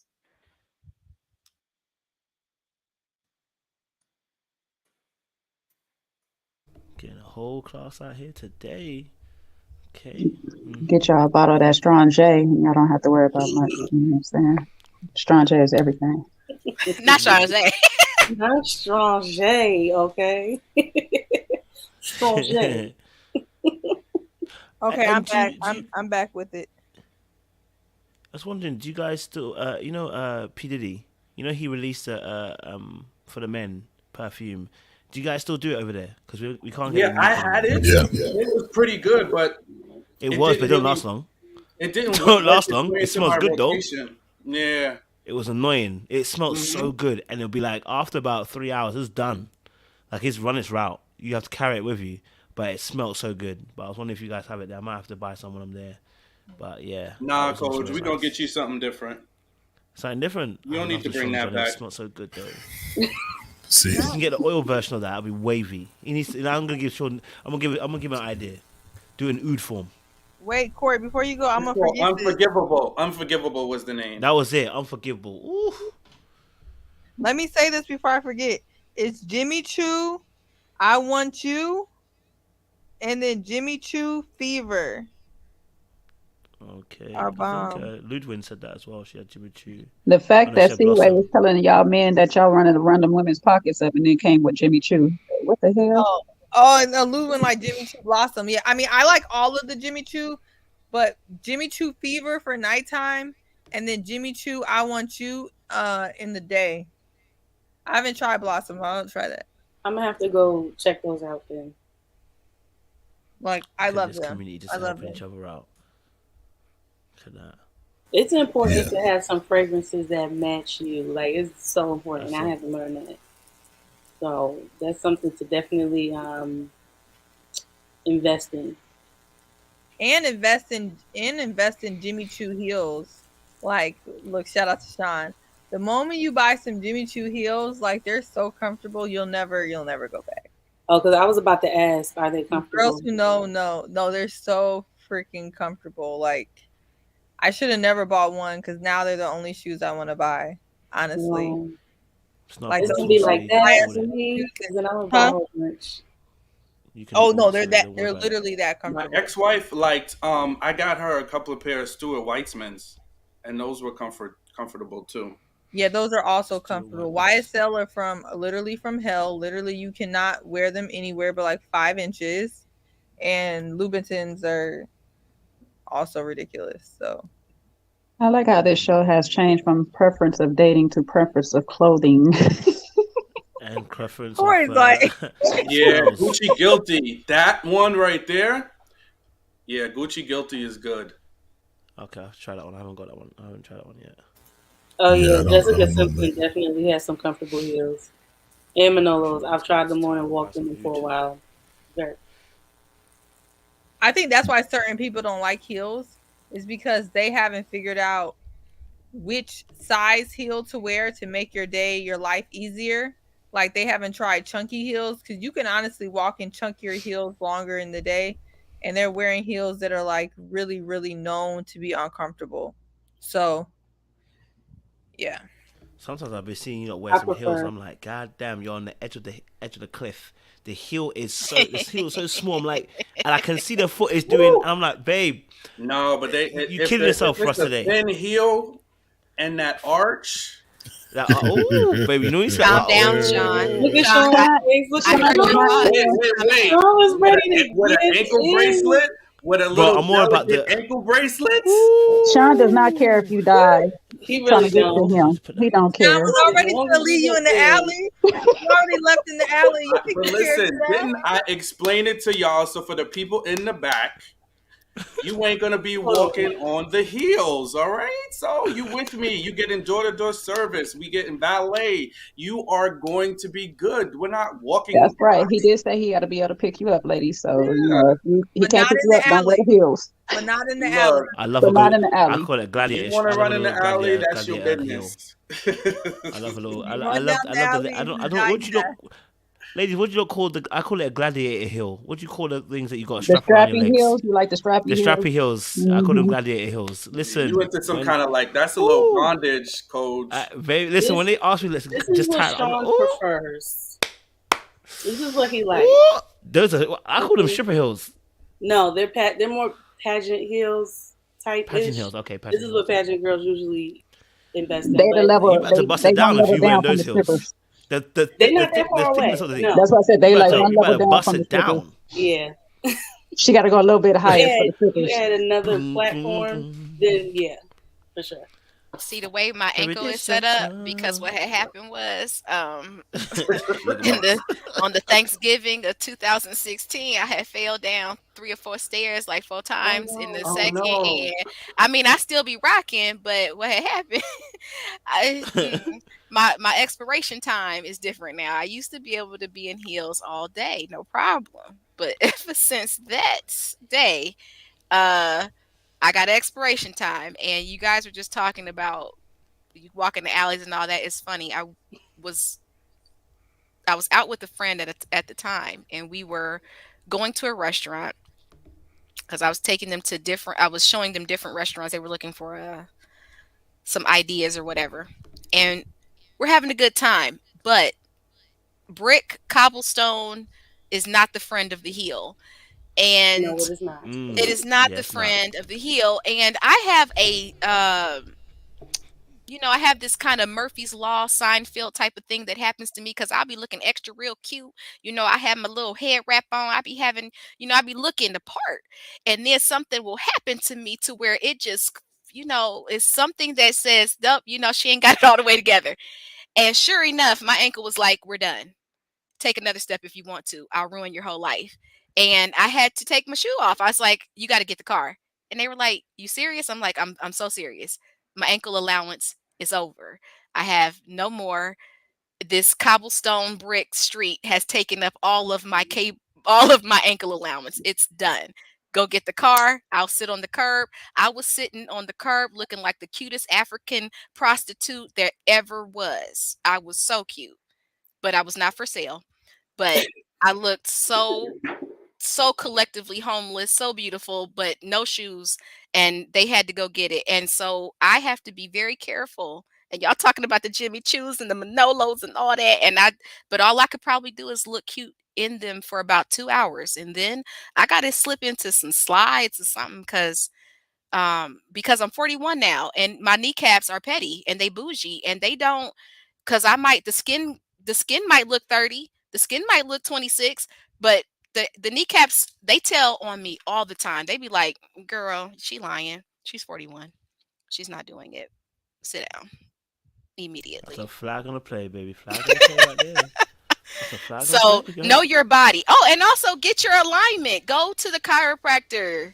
Like if you want to walk in the heels, go to the chiropractor. Because it will not matter. You could look cute, but I'm telling you, you fold over if you want to. And that pinky toe and that big toe, go ahead. Keep playing with me. I'm telling y'all young. It's going to show up on you. Y'all, and I'm going to be here, and I'm going to be waiting. I'm going to be waiting to hear them stories. Brittany, when you turn 40 with your little cute self, it's over for you. Your kneecaps is over. Okay, your face is gonna look I fine. rebuke You'll never that age in the because face. my mama is in her 50s and she's still walking in her heels. And Rebuke it, It's not the Brittany. same for you. Your mama wasn't Rebuke eating it, GMO Brittany. food. You was. It's over for you. Don't listen to her, it Brittany. ain't over for Rebuke me. it. So I I've said been it. walking the heels since I was a baby. Y'all coming with me. Y'all sitting at the No, I'm 2-inch not. heel table with me. I No, I'm got a not. reservation for you. Stop playing 2 with me. inches, I'm not eating doctor. alone. Stop, please. Just wear flats. Don't play with me. Nah, but for real, cobblestone is Don't like play with me. cobblestone is like a Doc is about to piss Sean off. He minefield. about to start fighting, talking about some 2-inch heels. He gonna start for real. Don't I piss think him he would off. try to even trip know what you those if you look walking like. around in some Them kitten heels. Oh God. No. Sean said. The church shoes. Hallelujah. Praise All right, God. Sean, let me make you feel better.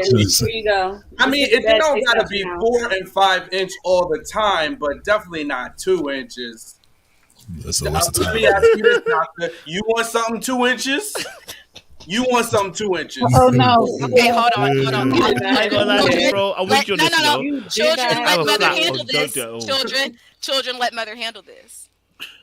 Mother appreciate hard work. Okay, I do not. So I'm not gonna go there with you, Sean. Now you can have 4 hours in the 4-inch heels. That's all you getting. 4 hours in the 4-inch heels. That's all you getting from me, okay? Oh, I'm good with And then that. I'm getting back to the 2-inch because that's all I got. Well, if she is mother, let grandmother handle this. Sean, you're right. Okay, I would throw on them heels if you can grow it longer. Okay. Okay.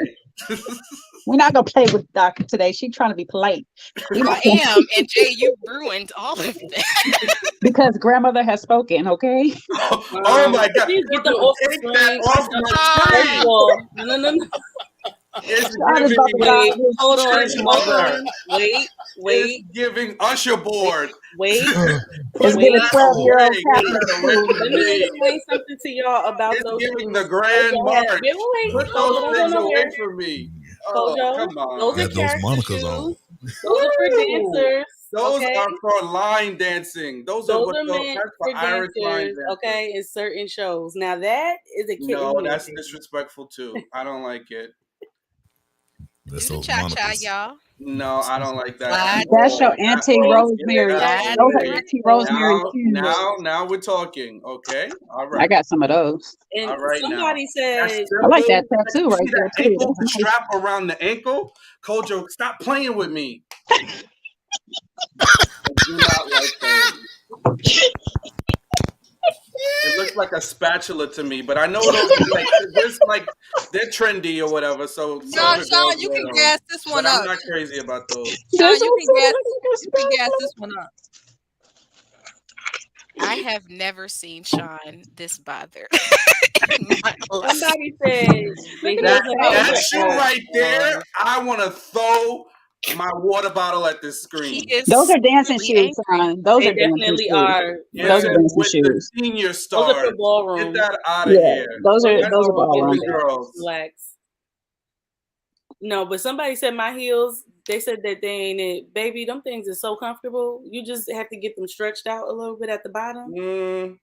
Everybody got their preference. But her foot Sean, what about those the hell black out. ones? Sean, go back to the black ones, Kojo. The black ones. Oh, Oh, he man. switched page. Never mind. Those are grandmas. Yeah, Kojo, stop it. Those are really trying to get on your nerves. He's trying to aggravate me. I don't even like those. Kojo chose violence. Yeah, no, I Those don't. are Some of these Listen, shoes that like shoe are right there. somewhat trendy. That one right there. That black shoe. Right I there. don't like that. I'm we gonna kill that roach today. Yeah. Those are, I was about to say you kill a fly with those. You can kill a whole Road caterpillar. with stompers. those. Yeah, those aren't bad, but raffle. not just my cup of tea. I don't like them. They're not high enough. Those aren't good either. That's too much foot. Get out my head, Sean, because I was going to That's for playtime. We ain't going nowhere in those. These aren't really a good selection. I just want to say. Look at her foot. Like, right there. What about those? I don't like how her foot look in it though. Those are nice. Those are nice too. I like those. I could deal with those. That whole line. Oh, those red ones though. See, you got to stop, Sean, right now. So you got to Those stop. red. Oh, you like a good pump. You got to stop him. You got to stop him, Kojo. So you this is the But dark her arts. too long. Not This the is the zoom dark in. arts. Not the zoom in. Kojo See- is sitting over there looking like a villain, laughing.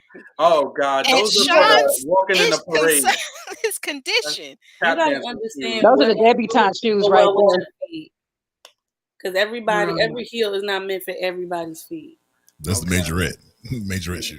That's what it was. Thank you, Corey. Majorette heels. Those are funerals. I mean, some of those are. I see girls with those. I mean, not These are those. dancers. Come on. These are ballroom shoes, the white ones. I don't know how I feel about these square. Yeah, that's the new. Yeah, I see them in the stores. I'm not a fan. I'll take the triangle ones. Those I can do, but How did we get here?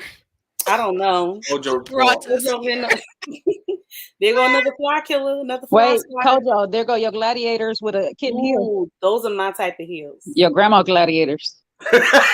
Granny Glads. See, these right here, Grandma these are the ones. My feet would be killing me though, but those are it. My legs will look good in them. That's all that matters. Kojo, can you just do like Those are Easter high shoes. end stilettos? Do high end stilettos, because Pull up Jimmy Choos. Pull up a pair of Jimmy Choos. I don't think this is safe. I'm concerned about where this train is going. There you go. Kojo, why would you put in Jimmy Choo? What? Those are not high end. Not all. Okay, Sean, what about them sneaker heels? Can we get a compromise? Because He said no It's before. half Where's sneakers. sneaker heels? What do you see? Right there. They're half Oh. sneakers and half heels. Can we get a I compromise? just don't like the way they look, but I've seen some like similar style that look hot, like the Manolo boots, like the Yeah. Manolo Tims. Those Yeah. are hot. I like Okay. those. We can get a little compromise. Okay. But no full on Tims. I'm just really not a fan of Timberlands at all. This must be a UK Google because I told him what to do, but he don't listen. Oh, that her feet foot hurt. in that one. Her feet hurt. Her feet Yeah, hurt. that foot in that Yeah. one. You see the two, Corey? Them dogs barking.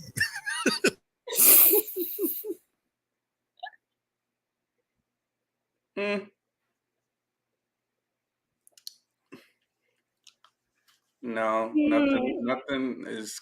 Where are we going with this for I real? have no Wedding idea. shoes. What is that? Well, are we shopping? What is that? Because I'm about to give y'all my sizes right now. Okay, Hey, those boots right there. add me to the That's Christmas sexy. list. Squeezing the calf, got the nice. I have to unzip them for you. Come about put, to your get it. come put your foot on my knee. Let me unzip them. Ooh, Yes. with the calf poking out, okay? No. Nope, and no. Oh, no. Yes. Okay, they You on want, sale you too. want your woman to be in pain. That's what you want all the time. No, I mean I just don't really see a lot of the styles that I would like there. So, But Sean, it listen, appears to me, Nordstrom will have a lot of them, though. it appears to me, Sean, that you appreciate, like you said earlier, this secretary type of A-line, sensual look, and maybe a little bit of an equestrian look. Yeah, Equestrian is definitely can do that. The little riding boots. Mm-hmm. Yeah, Sean likes a classic feminine look. Like classic curls, maybe the hair put up in a bun type of thing, or a Glasses. high bun type. Yeah, okay. I see. Secretary. Were you ever in? Were you Not ever all in? of that, but I mean, no. It's of course it's not all of that, but were you ever attracted to a teacher at some point in your adolescence? yes. Young man. Sean like the sexy librarian. Shout out to Miss Khaleesi, my first grade Yes. teacher. I had a crush on her. Big crush. Ooh, okay, so y'all Italian. men, how do y'all feel about that sexy teacher that got scolded by the parents, mostly the male parents, about her being too sexy for the kindergartners? Her photos were photoshopped, by the way.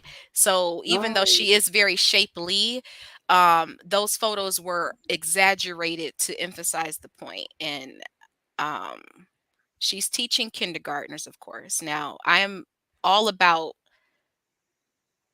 the feminine power, we should be able to do whatever I wish it was like that. However, she's teaching kindergartners art. She's a very good artist. And there was nothing sexual in that room because that's not where their minds were. Now, would it be a little bit much for more older boys? It shouldn't be, but we know how young boys are who are in that puberty stage on up. We know how that can be. So that could maybe be a little bit distracting, unfortunately. But she picked her audience and she chose well. She chose to teach young children. And just because them daddies who couldn't handle themselves and they was going to the PTA meetings and they ain't never been and they was showing up for stuff and you ain't seen your child in 2 weeks, 2 months, 2 whatever, and all of a sudden you going to the PTA and you mad because she ain't hollering back at you. She's not, you're not her preference. She ain't into the slide ins that you trying to give her. And so they wanted to get her fired. And I definitely don't agree with that. A lot of the mothers, from what I did my little short research on, were in support of her. But they could have been, some of them could have been hating too. But she look how she looked. It is what it is, even if she's gotten some work done. But she's teaching kindergartners, so it should have been, she should not have been let go of that. I did not agree. I'd have been in that meeting so fast. Ugh, I don't know why are you complaining about your teacher looking fine. I don't understand what that's got to do. That's scary for me. I think if I'm gonna be feeling some type of way about the fact that you look good, body set good, and you're teaching my child, that don't make no sense. Why would that be on my thought process? That and you got to understand. Go for it. Oh, Doc, you there? Am I tripping? But Coach, you sound real low. Coach, yeah, I'm sorry. No, go for it, Doctor. Go for it. We are melanated people and we're of a certain culture, so we understand curvy bodies, right? So we're not as, it's not as obtuse to us to see a curvy body, even if it's an extremely curvy body. The environment she was in, they ain't like that. They ain't got, a little flat. You talking about Caucasoid? Yeah. So okay. That to me, that was definitely, here she is, this melanated woman, extremely curvy. They're fixated. They can't control. They can't do. So it's, if they can't have her, they just ice her out. That's the truth. That is the absolute truth. That's a lot of madness right there. Brittany, you trying to say something? You're on silent. Oh, I said sorry. At the end of the day, you can't change your body shape. I'm pretty shapely myself. Exactly. I teach and I sub. I choose to stay in elementary because if I go to high school, I'm gonna get hit on. It happens a lot. It happens when I'm on the street with the younger boys. So it just depends on where you are. And I work in the hood, so that's just what it is. Even the little boys hit on me, and I gotta tell them to chill out, like relax. They be trying to call me their wife. No, we're not doing that. It does happen. I remember we had a teacher that was when I was about 15, and she was pretty. I'm talking about pretty. Yeah, that she didn't last long. Yeah. And you know what? Kids are disgusting. I thought, okay, some of the comments, yeah, I get you.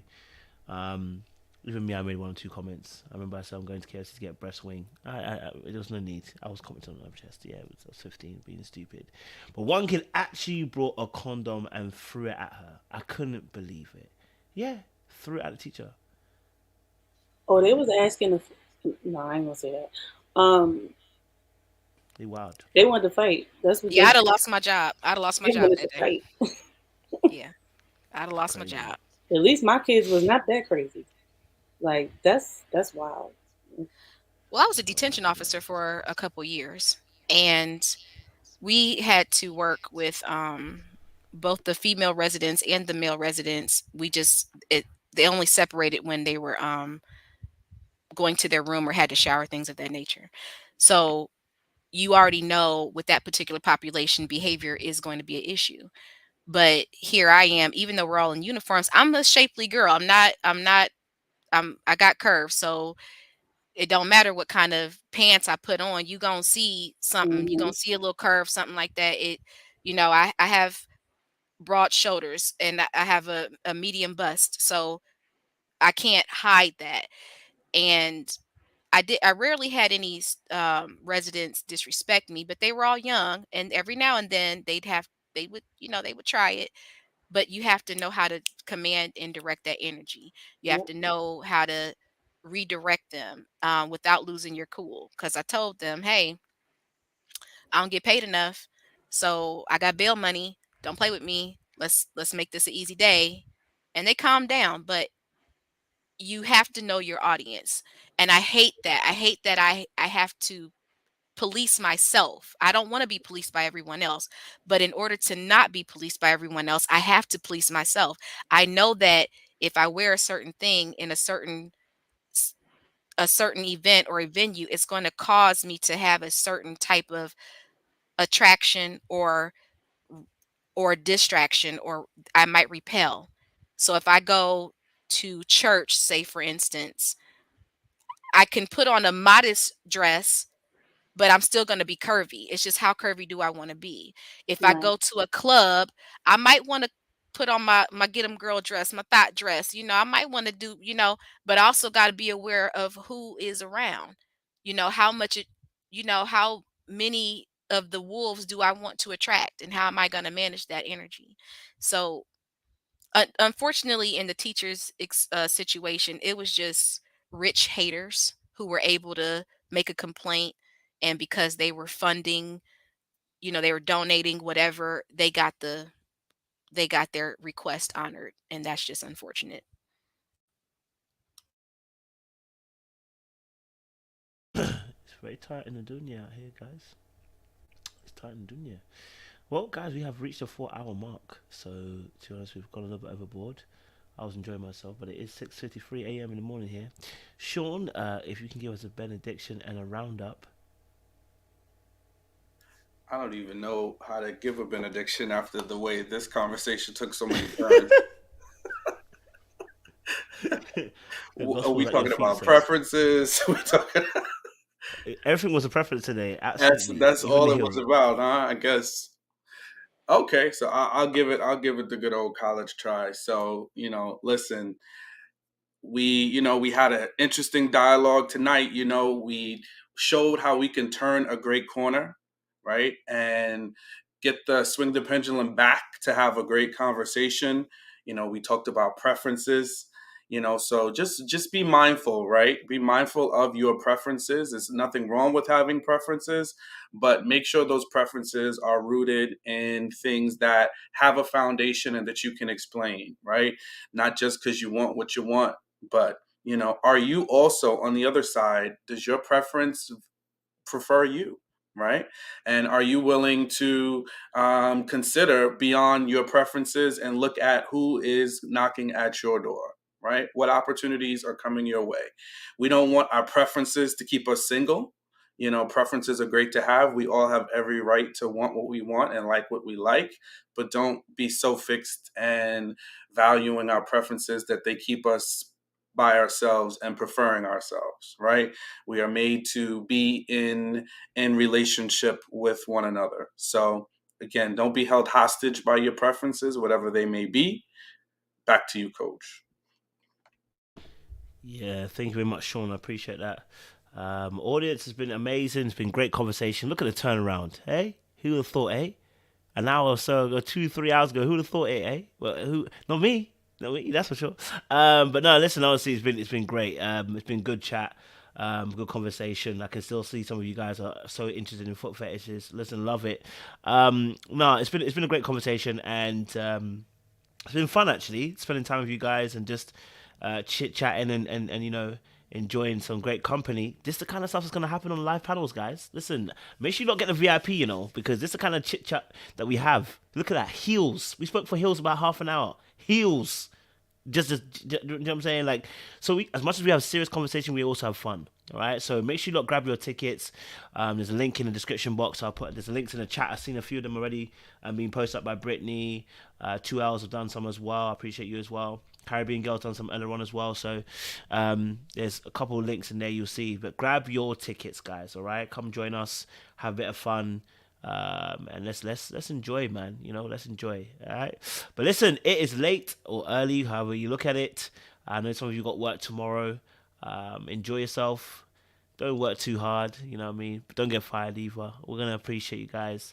Stay locked and stay loaded. And I'll leave you with, as always, a nice clip so you can go home in peace, or go to sleep in peace. You know who I'm going to bring to the table, right? You know exactly what I'm bringing to the table. Because, baby girl, you know I got the feeling. You know what? That needs to be a tune. It needs to be on an advert. You know, I can see it now. Some kind of advert, you know. Maybe McDonald's. Baby girl, you know I got the feeling. Get your McDonald's burger. Listen, I think it can work. LJ's got a banger going on. I'm telling you right now, man. All right? So we're going to play it and we're going to be out. And baby girl, I hope you got the feeling. Vision's blurred, but all I see is you.